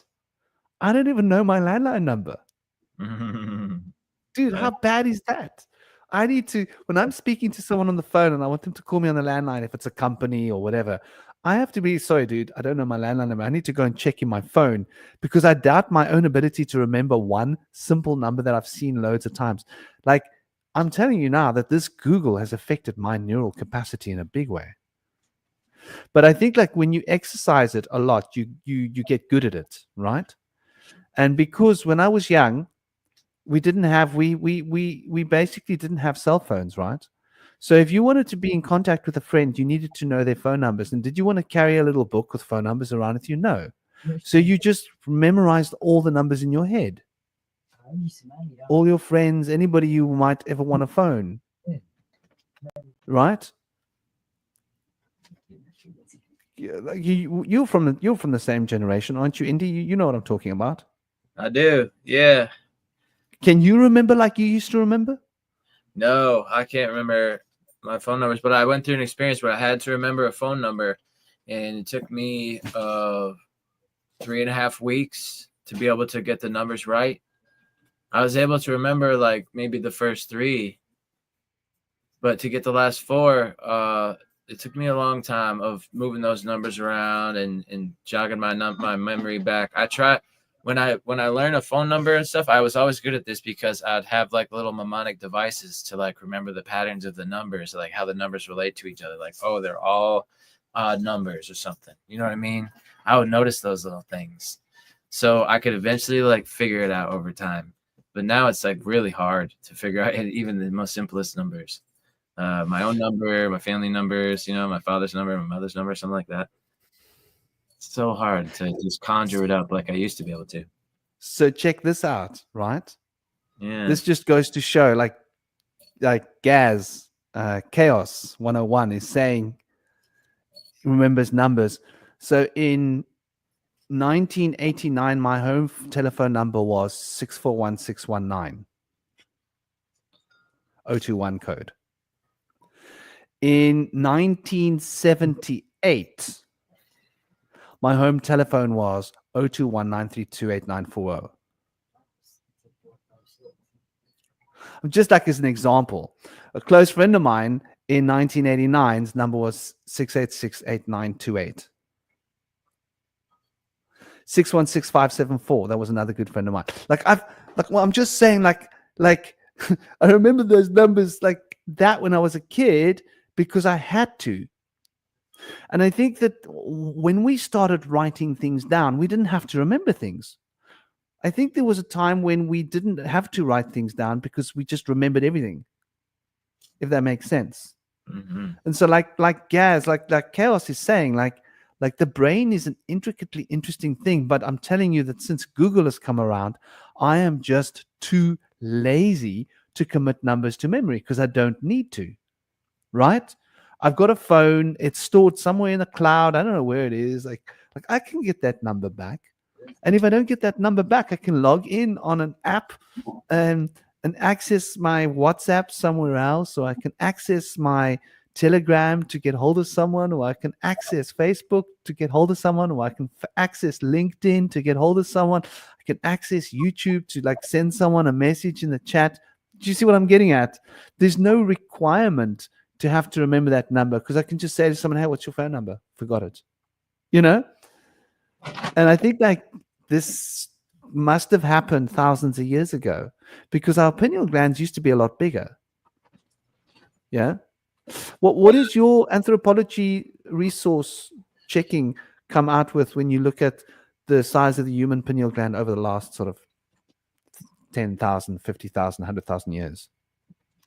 That's a hard one. I haven't seen people to get a good look at the brains of mummies to be able to really get a good understanding of the size of the glands, because as the soft tissue matures, it's hard to tell what the original size was. It usually shrinks down to a different size. But you can imagine that the pineal gland may have been much more pronounced back then. as people had more time to listen to the inner voice in the deep silence, which is something we really don't have the time and space for now in today's society, with so many distractions and noises and media at our fingertips, to be able to not have that empty silence and dead space. But in times when we did have that peace and that silence and that tranquility, to be able to have solitude, people would be able to go into trance. They would be able to go into more focused work on music, more focused work on artistry, different things like that. We don't really have that as much of that now, because we're bombarded with so many distractions from our technology. Interestingly, like, they've spoken of the automatons since like the ancient Greco-Roman times. So they've been either pulling on the fact that they were influenced by like a mother society from maybe a breakaway civilization that already had that kind of gave them a glimpse of it to look forward to, or they had just imagined it, or maybe had like some prophets had seen in the future that those automatons were going to be mighty handy in the future. We need to work towards building those. But they had some kind of an intuition about AI and some kind of droid robots that could do their work from thousands of years ago. And just recently, within the last 20 years, there was the finding of a UFO, a downed Vimana craft in Iraq, and apparently after it was found, that initiated the wars out in the Middle East, and it was about supposedly it was really about trying to get access to that craft. And what they were trying to do has been released now. Whistleblowers have come out and said more about what they were trying to do there. We're trying to get that, obtain that craft in that site where the craft was, where there was a force field they could not get through. Some of the soldiers were said to have gone through the force field. They disappeared. They don't know if they ended up dying or going into another dimension or a different timeline, or where they go. But there was some press of like conspiracy stuff back then when it was happening, back in the late 90s and early 2000s. But now whistleblowers have come out and made statements about what was really going on from the government, that they were trying to obtain portal technology from ancient tech, from the ancients, and that's been in the ziggurats that they found behind a force field in a chamber that had been sealed. And since then they've opened up the tomb of Gilgamesh, and there's been a lot of conspiracies about where that tomb was and why it's been covered up and hidden away, and where all that archaeological relics have gone. And there's also some mention over there that there were giants living out in caves in those deserts as well, that might tie back to the ancients and the fallen angels and that old ancient technology. So there seems to be like a connection between the giants and this old tech, and they've been trying to push back, kill off the giants and hide the old tech, probably keep it for themselves and use it for military use, and then give us this fake new technology that's kind of downgraded technology that can be taxed, and we need to buy the fuel, and they grade how much of it we use on our little gauges and charge us to have this energy, whereas the ancient technology was free from radiant energy in the atmosphere and stuff, and we didn't have to go get tar and turn it into oil and gas. It was a much more cleaner, more harmonic way in the old technologies. It's very interesting. I've been trying to Google and find the name of this being. So there are old stories in the Vedas. One story comes to mind of a head that was uncovered by a Raja, I think like 1,000 years ago, right? Like maybe the 1100s. It's documented in Vedic history. And this head was like a metallic head. And it was taken to the Raja at the time. I'll try and find this information and put it out there for you. I'll put it on my Telegram channel so you can check this out. This is mind-blowing. And the story was that this Raja was like freaked out. He was like, "What is this? What is this metal head? It looks like a human face. It's a metal head." Nobody understood it. So it was in a box. So he called all his wise sages to come forth and tell him, like, what am I looking at? And one of the sages came forth and said, I know who this is. And he said the name of this being. He said, this is the head of that being. And that being is referenced in the time of Krishna. And the story of how that being lost their head to Krishna is as follows. That being had a metal body, was a metal being. And there was the great war with Arjuna and the Krishna war that we read about in the Bhagavad Gita. And the story goes that Krishna had found out about this being being a very powerful being and could be the being that could change. It was like incredibly great warrior being, right? And this being then basically had the potential to be like the most lethal warrior on the field. But when Krishna interviewed this being, he asked this being, which side would you fight on? And this being honestly said, well, I would fight on the winning side. Sorry, I would fight on the side of the losing side. And this looked good because, like, you know, it looked like Arjuna's side, Krishna, was going to lose. But then the wisdom of Krishna was like, well, what does that mean exactly? And the being was like, whichever side is losing, I will fight on. And so upon being quizzed, this being came forth and said, whichever side is losing. So Krishna was like, so if one side is losing, you will fight on that team's side until that team is winning, right? Yes, true. Then what would you do? Then I would fight on the losing side. And so after quizzing this being, Krishna decided that this being was a danger to the war. Because this being would then keep switching sides until both armies are decimated. So Krishna dismembered this being, removed the head, removed the limbs, and used the body to fashion the head into a flying head. This is like this old story in the Vedas, man. You got to check this out. And then it is stated that two people watched the war remotely from a distance through the eyes of this being. So Krishna basically took this being, dismembered it, took the head off, turned the head into a flying head, used that technology as a drone so that you could have a televised what's going on with the war, so that other generals and other people remotely could keep eyes on what's going on in the war through this being's eyes. Now, is that not AI in a robotic body in ancient times being discovered? Yeah. Referenced in Vedic history. Why would they make it up? Now, I don't know if there's like any history to this, but I know in the story of Perseus, they had like a robotic owl that would fly around made of metal. I mean, there's also go on. No, go. No, I was just gonna say it's wise, knowledgeable.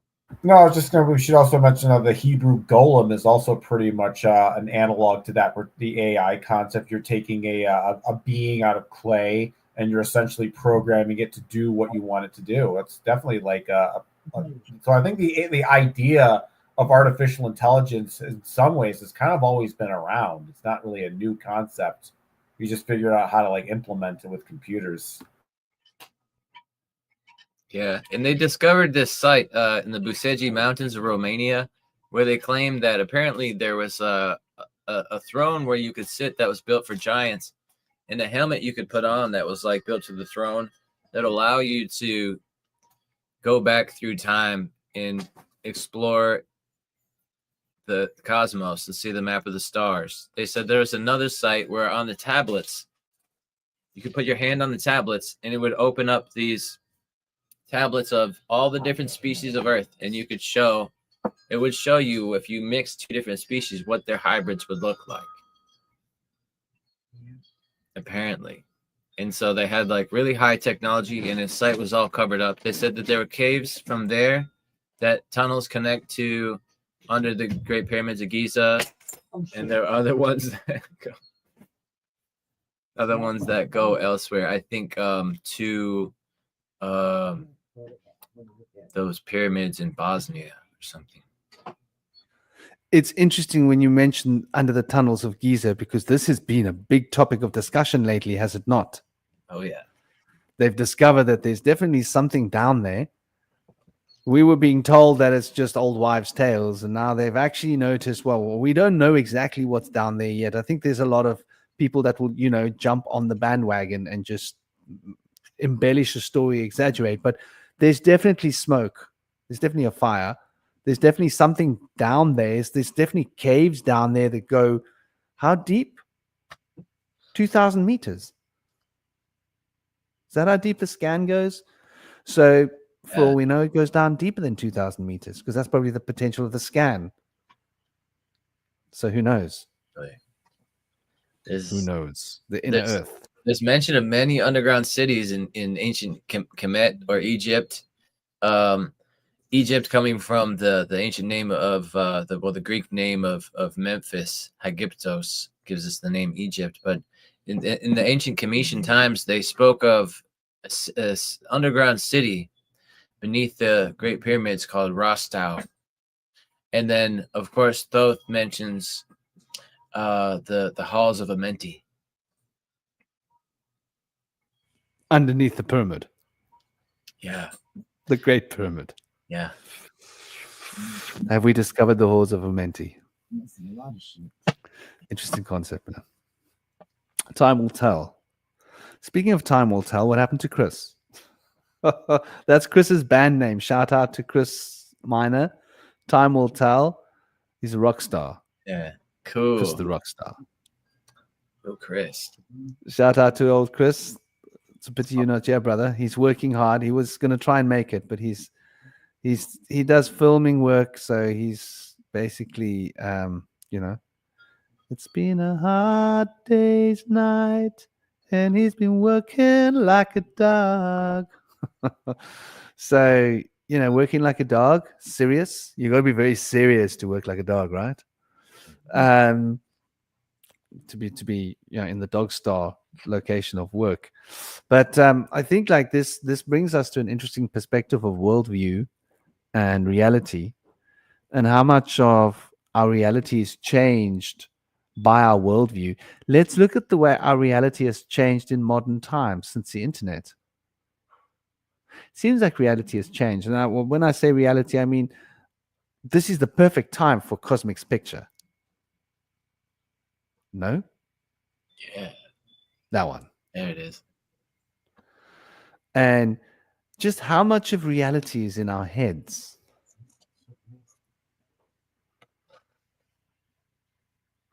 Cosmic? Yeah. Are you busy eating, brother? No, I'm just listening. Like, how much of reality is in our heads? I'm looking at this picture of yours here.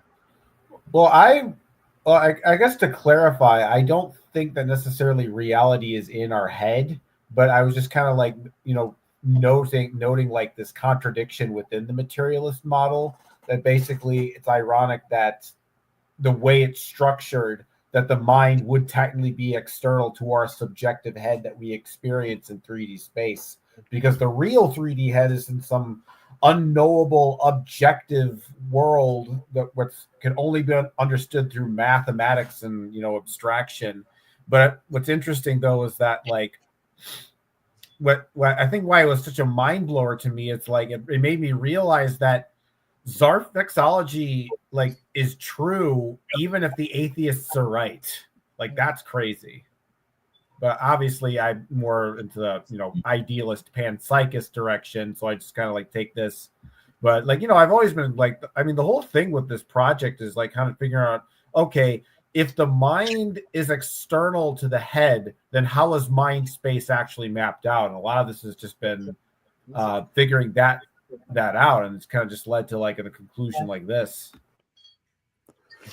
But if mind space is external to the head, then reality is in the head as we experience it.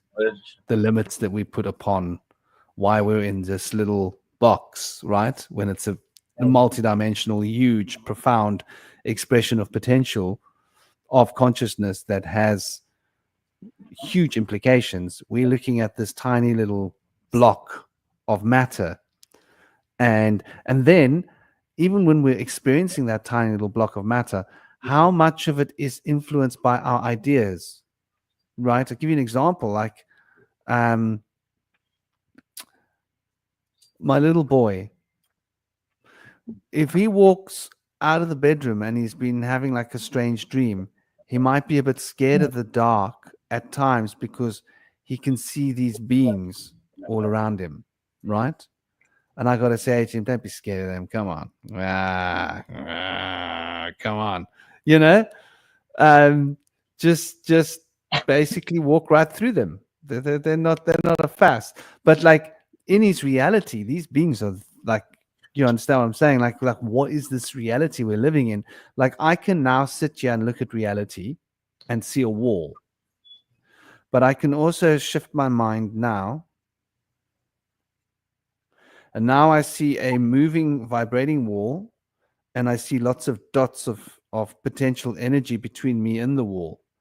And I can shift my mind more. Now I can see hazy colors behind those dots and patterns and movements of currents moving through the space between me and the wall.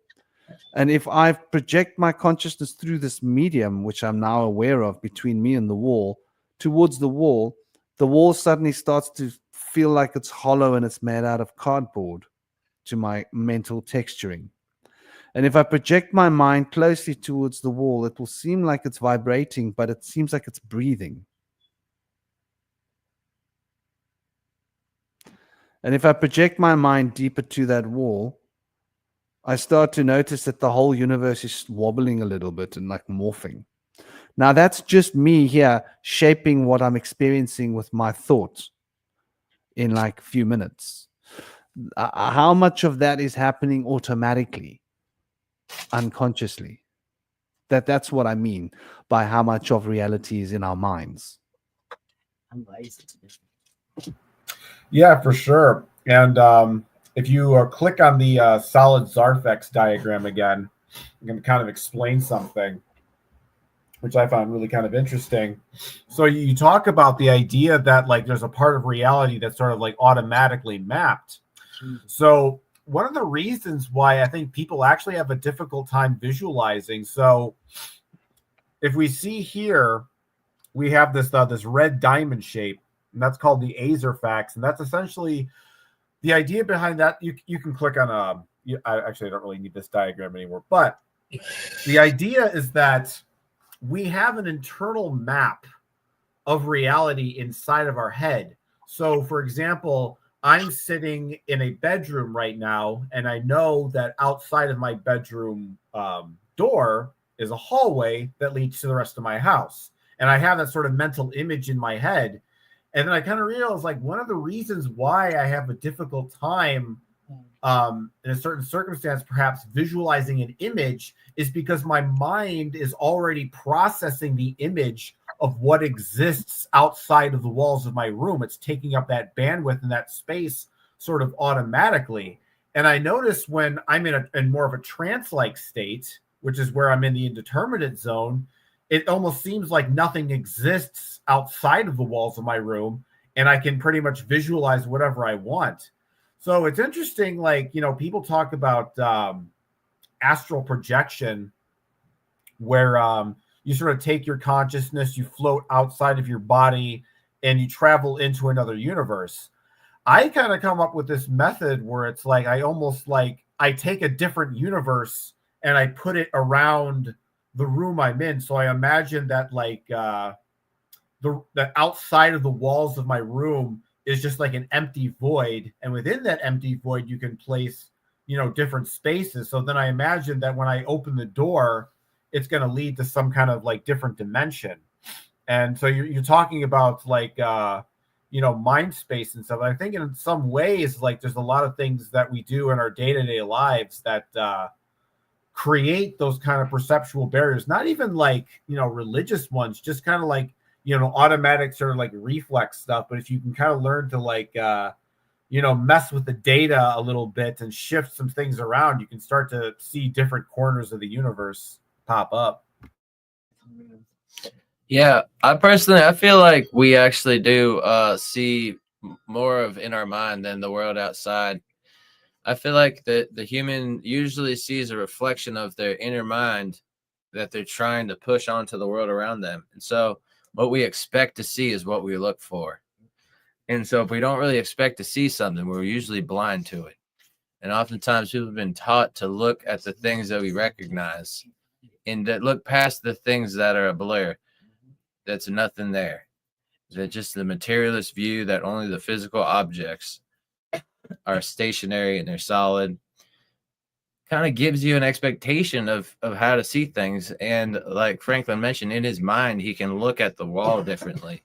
But like potentially you could be able to walk through walls. And it's been documented that like people in the CIA have been able to walk through a wall by being in like a deep trance in the subliminal, and they're able to augment the world around them. So if we see things differently, it does change the world around us. And I think a lot of times people will see a reflection of themselves in other people, and so they expect other people to be like themselves. So like if somebody is a liar, they'll expect other people to lie. Maybe some people who tell the truth wouldn't expect anyone to lie. That's right. And might be very naive to lie.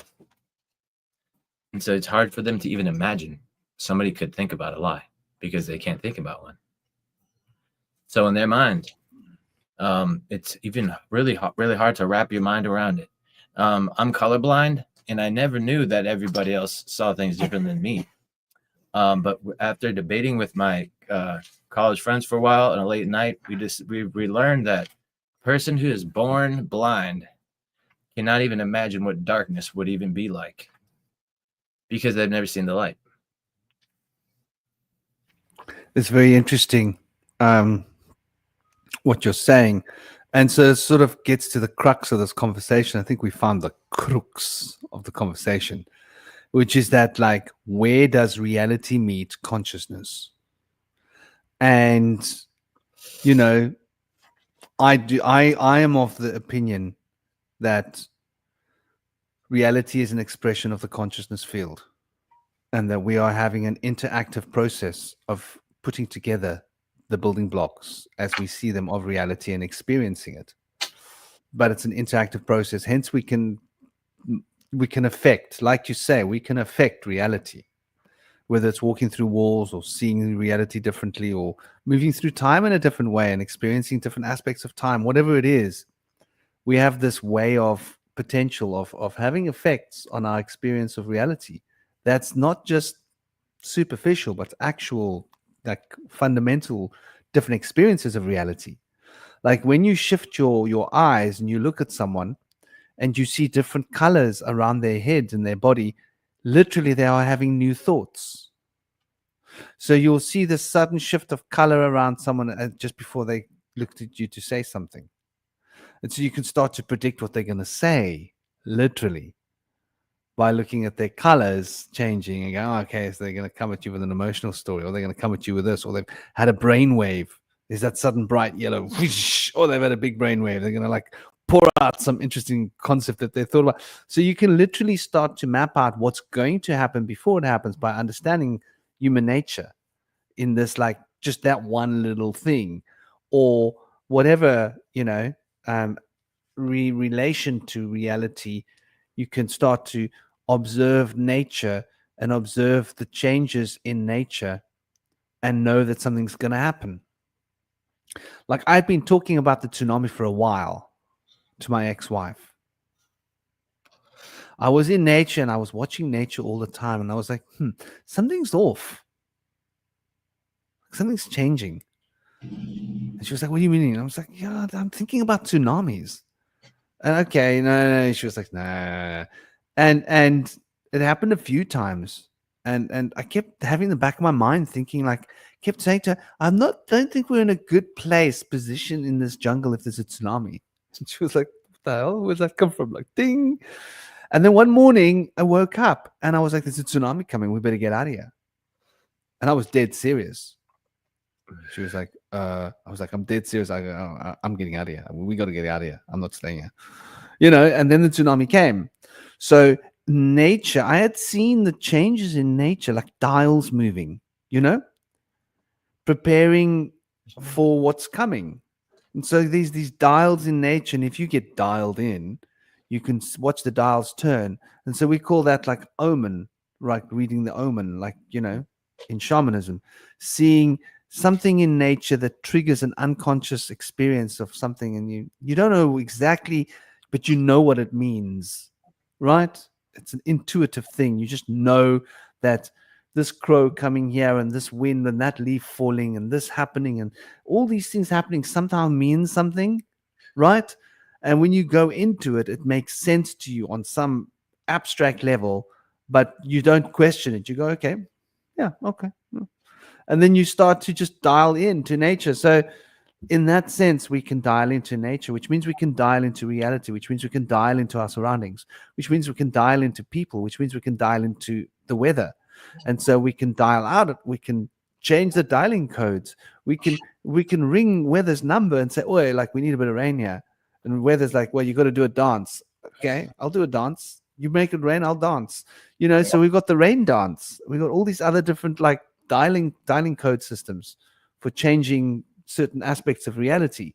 And so what this means is that there's this relationship between consciousness and manifestation. And so this manifestation or consciousness is what we're talking about when we're talking about magic, essentially, or the siddhi, or developing supernatural abilities, or whatever it is.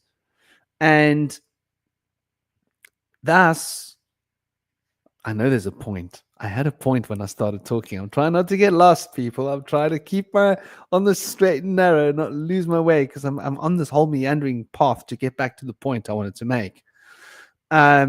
So what this means is, what were you saying just a moment ago, Indy? Several things. Something about walking through walls, being able to see things. Well, we see things as a reflection of ourselves. Okay, well, it will come. Well, this worldview axis, the axis which we could consider axis mundi, I think it's everything spinning around this, and it's an emanation from the consciousness plane. And I think this worldview, the tree of life, this axis mundi, is that metaphor for how manifestation is spinning out of a consciousness field, a chakra, if you will. And so what this means is that sorry, I remember now what it was, mate. It was this comment. No, sorry, wrong one. Sorry, this comment. It was Big Gaz, this comment, Chaos's comment about the transforming tech we possess is being used against us and being renamed climate change. Terraforming. The terraforming. So, okay, we can terraform reality with our consciousness. This is where this was the point. So if we can terraform reality with our consciousness, what happens when reality is terraformed? What does that do to our consciousness? Because it's a two-way mirror, right? It's a loop that can go two ways. So in the process of reality being terraformed, like Cosmic also is on this point, and I'm sure we all are. I don't believe that our thoughts are in our head. I think that when we think, thoughts run through matter, a reverberation through matter. And so we think we're like these abstract thoughts are in our head, but they're actually out there running through matter. And that energy of matter is making this concept, which is an electromagnetic field around us, which then is coded to be carried through our heads in its sort of like reflected form. But the actual thought is running through matter. So if matter is being changed or terraformed, reality is being somehow shifted or changed in any way, what effect will that have on our thinking? Just because of the cosmic potential of the actions of the world tree or the axis mundi as being a vortex through which the outside of the circle is forming the inside of the circle, so-called reality that we think we're experiencing. But if the inside of the circle is changing, doesn't the outside of the circle have to change since it's a spinning thing, right? What do you think? Have I articulated that well enough? I hope I have.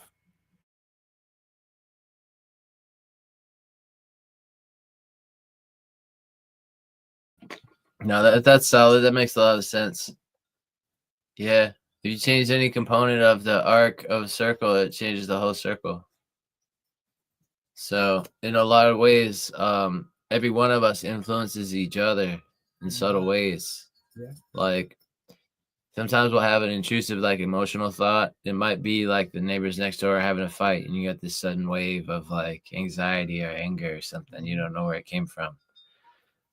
Some people carry strong energies like that when they're right around you, and they don't show their emotions. So you don't really know. And those people, like we mentioned earlier, can like really affect electronics sometimes. They can like ruin your phone or your like device or your like radio. They touch it sometimes.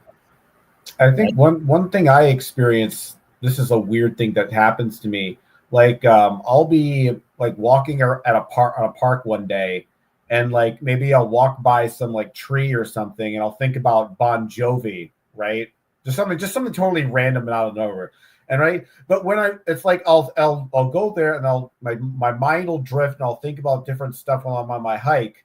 But when I walk by that tree, that thought of Bon Jovi pops up again, even though there's nothing really that would kind of like signify to associate with that thought. So I think there's definitely some truth to the idea that that reality has a kind of memory, and that thoughts sort of have like an existence that are external to us, and they exist in certain locations and spaces.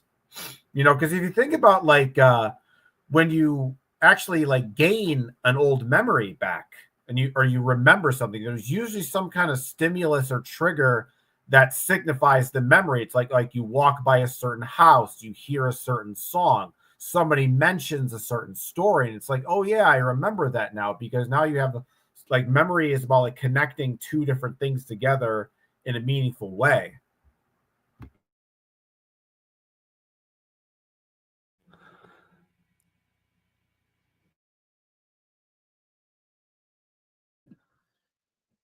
Are we diverging from your question, Franklin? I don't know if we are. Try to stay on Maybe we track. are. No, it's sort of this conduit of reality and thought is sort of what we're talking about. This true panpsychism, I think, is that pan is psychic, and by psychic I mean thought. That we're living in a world of thought, and that the world of thought that we're living in seems to be solid, but it's actually a world of thought. And so when we're thinking through this world of thought, trying to tell ourselves that we're thinking outside of this world of thought inside our heads, but we're actually thinking outside of our heads in the world of thought. And then the information of this world of thought is being recoded into our heads through cables and electrical impulses, carrying this electromagnetic frequency of thought into our heads. But it's actually an extra dimensional thinking process. And by extra dimensional, we mean outside of the dimension of the head, if that makes sense. Because the head locks us into believing we're in a three-dimensional reality when we're actually in a multi-dimensional reality. So in a sense. And so there's a practical thing here. I just remembered now how I can remember how to remember numbers. Isn't that so cool? All I got to do is go and meditate in the places where I used to do it. Cool. Because the thoughts are there. I just got to pull them back out of the earth. And the thoughts are still in that earth. So, like Cosmic saying, going past that tree, I was just like, duh. I went to meditate in all of the places where I had childhood memories in order to pull those childhood memories back out of the earth and re-experience them and use them as beacons to go back and build my timeline meticulously, to have a long, accurate, fulfilled timeline is important because we need to know who we are. And to know who we are, we need to know where we've been. Yeah. So then we get an idea of where we're going and who we're going to become. As the concept goes. Namaste, dear Lauren. How are you? Yeah, Lauren. I used to be like that. I was talking about that. And the AI Google computer has made me lazy. Has made me really lazy. But I've had that photographic number memory with numbers. I had an incredible thing with numbers. I hope you're well, Lauren. How's things on your end? But yeah, so you can go back to places where you were to remember things. It's an interesting concept. Should try it. There's a really great occult practice task for everybody who's interested. A skill that you want to remember that you had, that you might go back to a place where you did that, right? Like, I want to remember something, then I should go back to where I did what it is I want to remember. So that ability to permute numbers like that is still a part of me, but it's become regressed.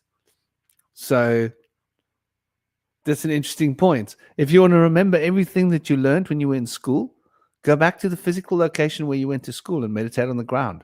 And you'll draw all of the information from that space and be able to look at it through a new set of eyes. What an interesting concept. In other words, how did they indoctrinate your brain when you were in school? Do you want to know? Go back to the school and meditate and bring back the memories. See the memories through now eyes and go, wow, I didn't realize they were doing that to me. I didn't realize how that belief system was affecting my reality. So there's so much to be learned by understanding this connection between reality, our minds, and how worldview is that interaction between our minds and reality.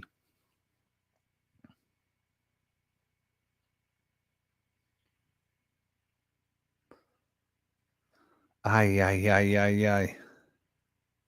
Sorry to hear that, Lauren. Oral antibiotics sounds to me like another way of saying an anal flush. I mean, metaphorically. Wow.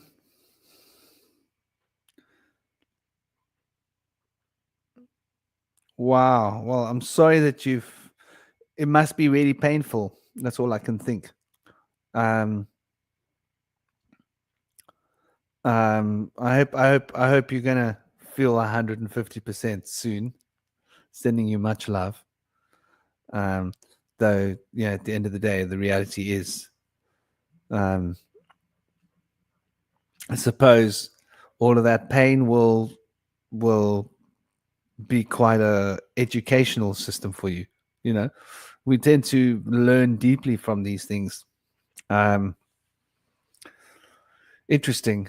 It's like a kind of a meditative thing. You have no choice but to meditate on the pain when you're in pain. Like, I was a little bit ill recently, and I had like a bit of pain in my head and a bit of pain in my body, a little bit of a cold. And my son's mom was like, she needed Panado. And I was like, oh. Like, and miss out on all that pain? Are you mad? Like, what's wrong with you? It's an opportunity to really go into your body and feel like, oh, body's in pain. Interesting. So there's something powerful with it.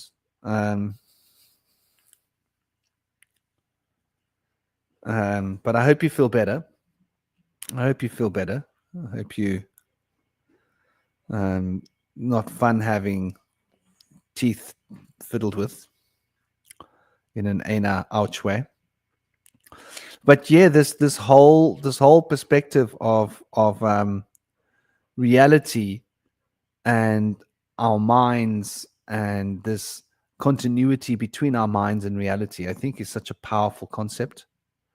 I think it's got so much in it. So what else is there you guys want to say? Cosmic, Indie?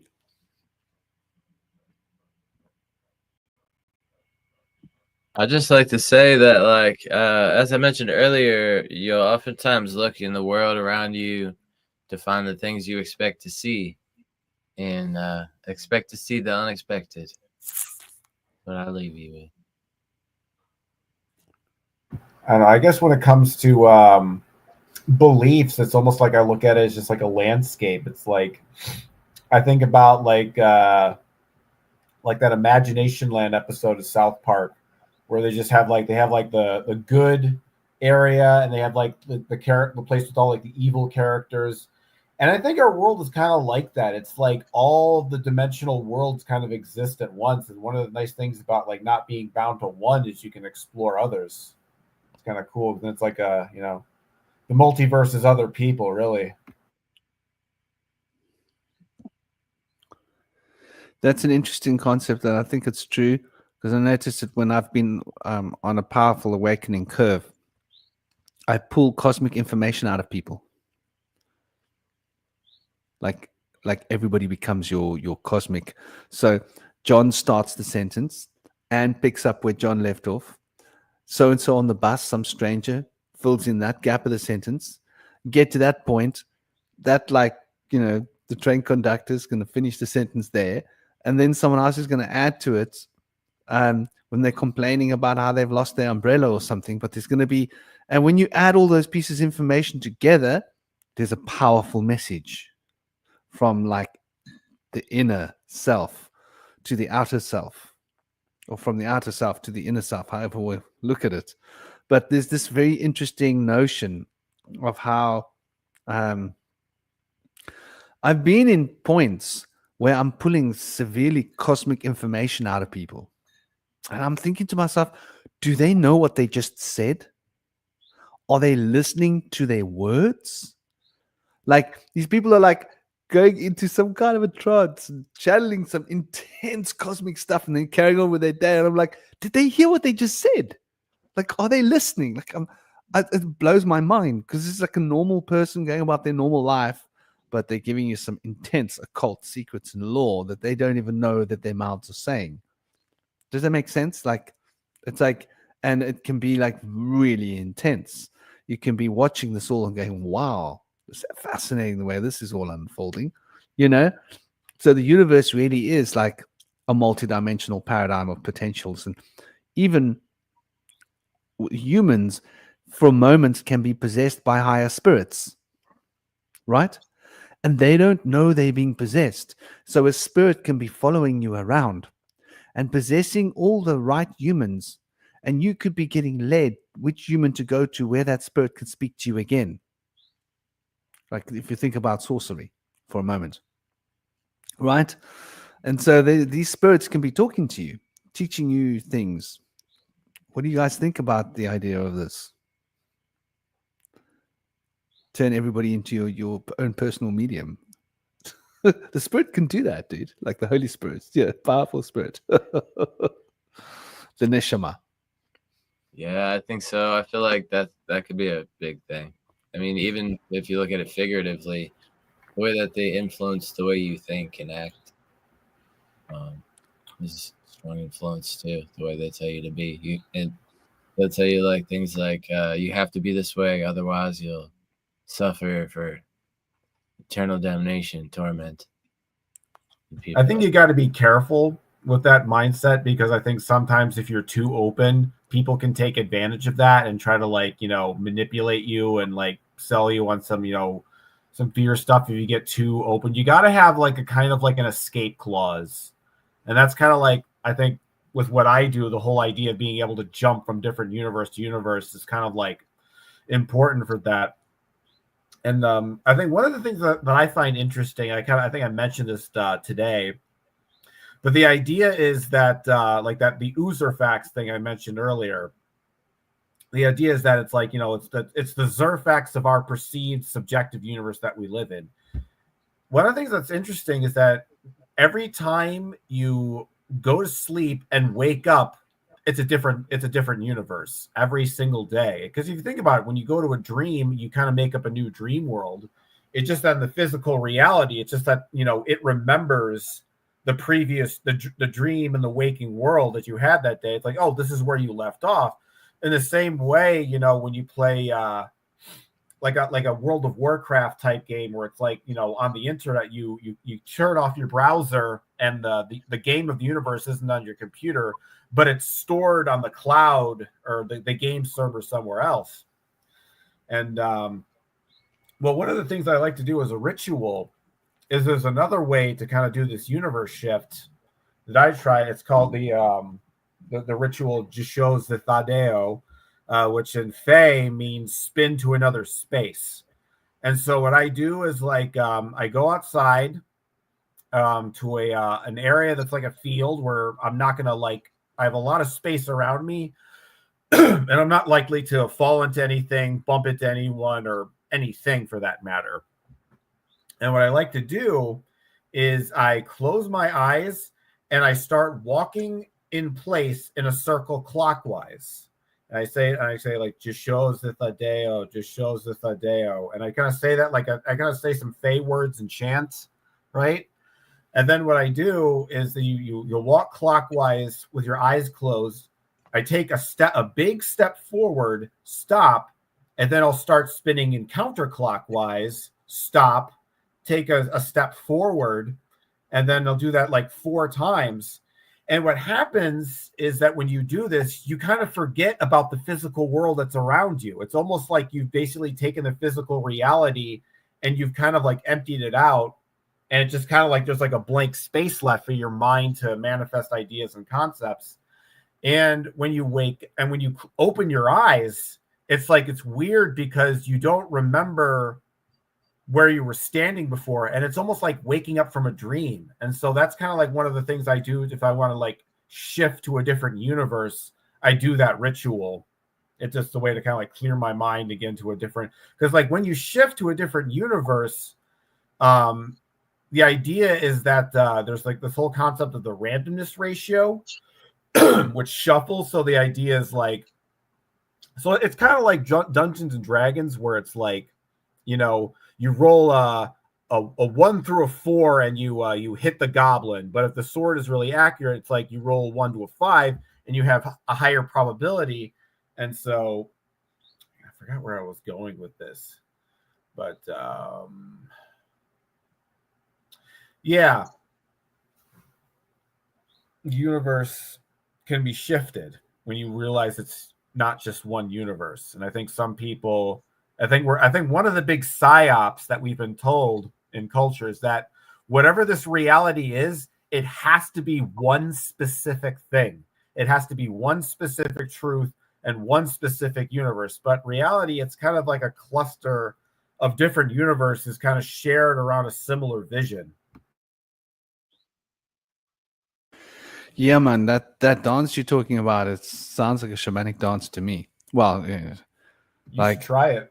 like I find that if I dance, I'll spin in one way. And it's like I feel like I'm winding the universe up like a clock.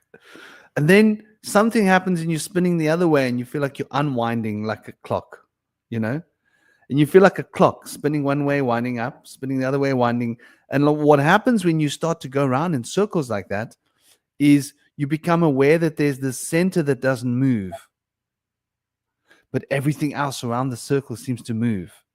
And it's like, it's almost like you're moving, but you're not moving, if that makes sense. And I think that's what you're talking about when you disassociate from space, because you're first very conscious of the fact that the space is moving and moving. But in the end, it gets to the point where you're not moving, the space is moving around you. And you're just like a center of a dial, and everything else is moving, even though you're the one moving. So that's like it's a very shamanic concept. I think with what you're doing, like what the Fae have got you to start doing is like a shamanic practice, which is interesting. You know, maybe that's where shamanism came from. Maybe they had like fae friends or some friends that said to him, "Hey, try this." Well, I mean, And if you people did, think and it was like, about "Whoa, dude, I'm leaving my body." one thing I note about a lot of occult grimoires is that, whether it be like the Goetia or any of these like books about angel magic or books about the jinn, one of the things I notice is that these books really don't teach you any actual magic. What they really do is they teach you how to contact the spirits and the entities that teach you the actual magic. Like this is basically what when you have an occult grimoire, it's not really a spell book. It's more like a yellow pages to contact the spirit, and then the spirit's the one that actually teaches you the magic. That's kind of what I've kind of realized with channeling in my practice, because if you really think about it, it's like what you learn from magic doesn't come from the books, it comes from the crystal ball.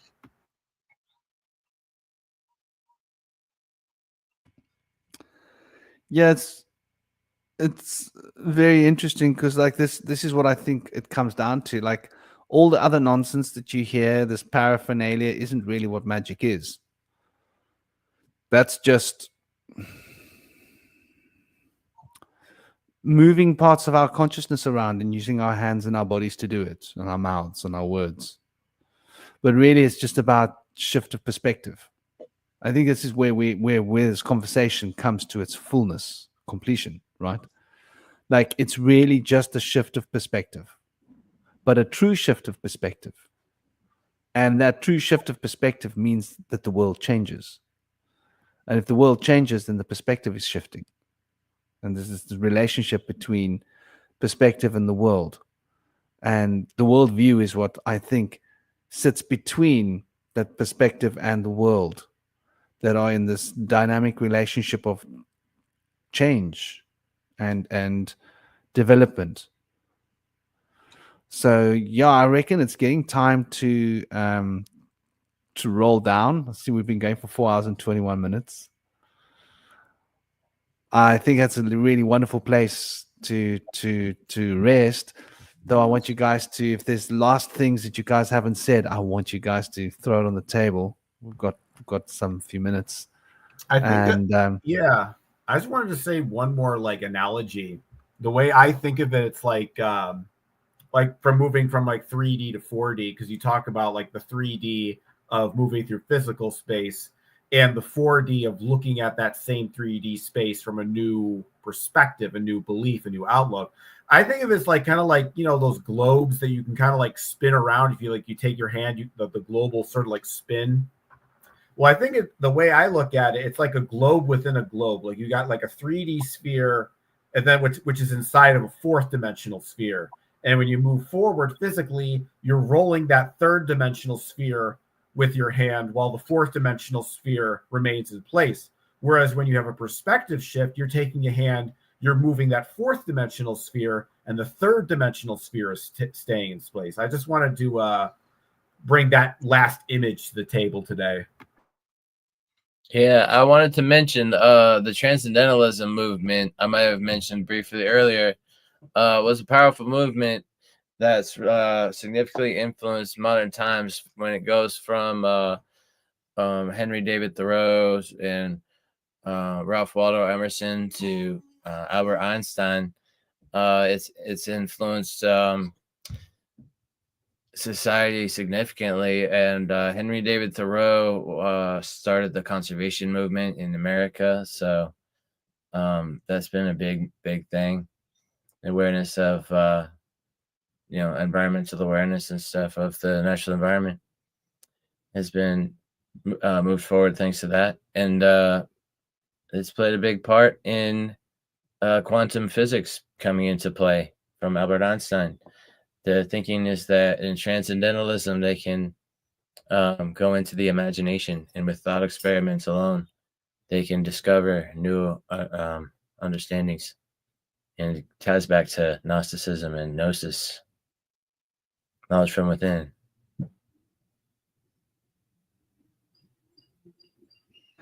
Yeah, brother, definitely the idea of transcending the potential of the reality that we think we're experiencing is definitely part of that awakening, where we become aware of the wake, that reality is awake, that we leave. The presence of consciousness leaves a wake. And that wake that we're in is this funeral of life. And then when we awaken, we're becoming aware that reality that we think we knew is just the wake of consciousness being left like a boat moving through the water. It leaves its wake. And that wake that we're observing is just the wake of the actual original reality or the original movement of consciousness that produces this so-called real spinning vortices of potential that we think are so physical, but are actually just the wake. So yeah, awakening, transcending the wake means awakening as a concept. Since we're all in maritime law, and we all have birth certificates, and we all have to abide by the banks of the water, right? And the currency of the flow of this maritime reality that they've got us locked into, birthed with our citizenship, right? Means let's keep the metaphor in the boat. So what's the nature of reality? What's the nature of reality? Are we looking at the wake? Have they tricked us in believing that we're in the wake? The currency is what controls the wake. Hello? So all we need to do is awaken and transcend the notion that we're in the water and realize we're actually the boat that has already moved through the water. And what we thought we were experiencing is just an after effect, just an echo of true being. That's me. I'm tapped out, man. If you guys have anything else to say, I hope you guys got what you came for. I hope you all enjoyed the chat. You guys are having some really lovely comments, by the way. I was watching you guys, kept me smiling. Vincent, Chaos, Lauren, I think we've still got Tur Joker here as well. We've got a few other people as well.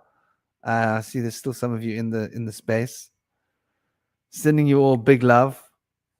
Big love to you guys too. I hope you all enjoyed. Lauren, I hope your teeth's going to feel good. I hope your gums are going to feel nice.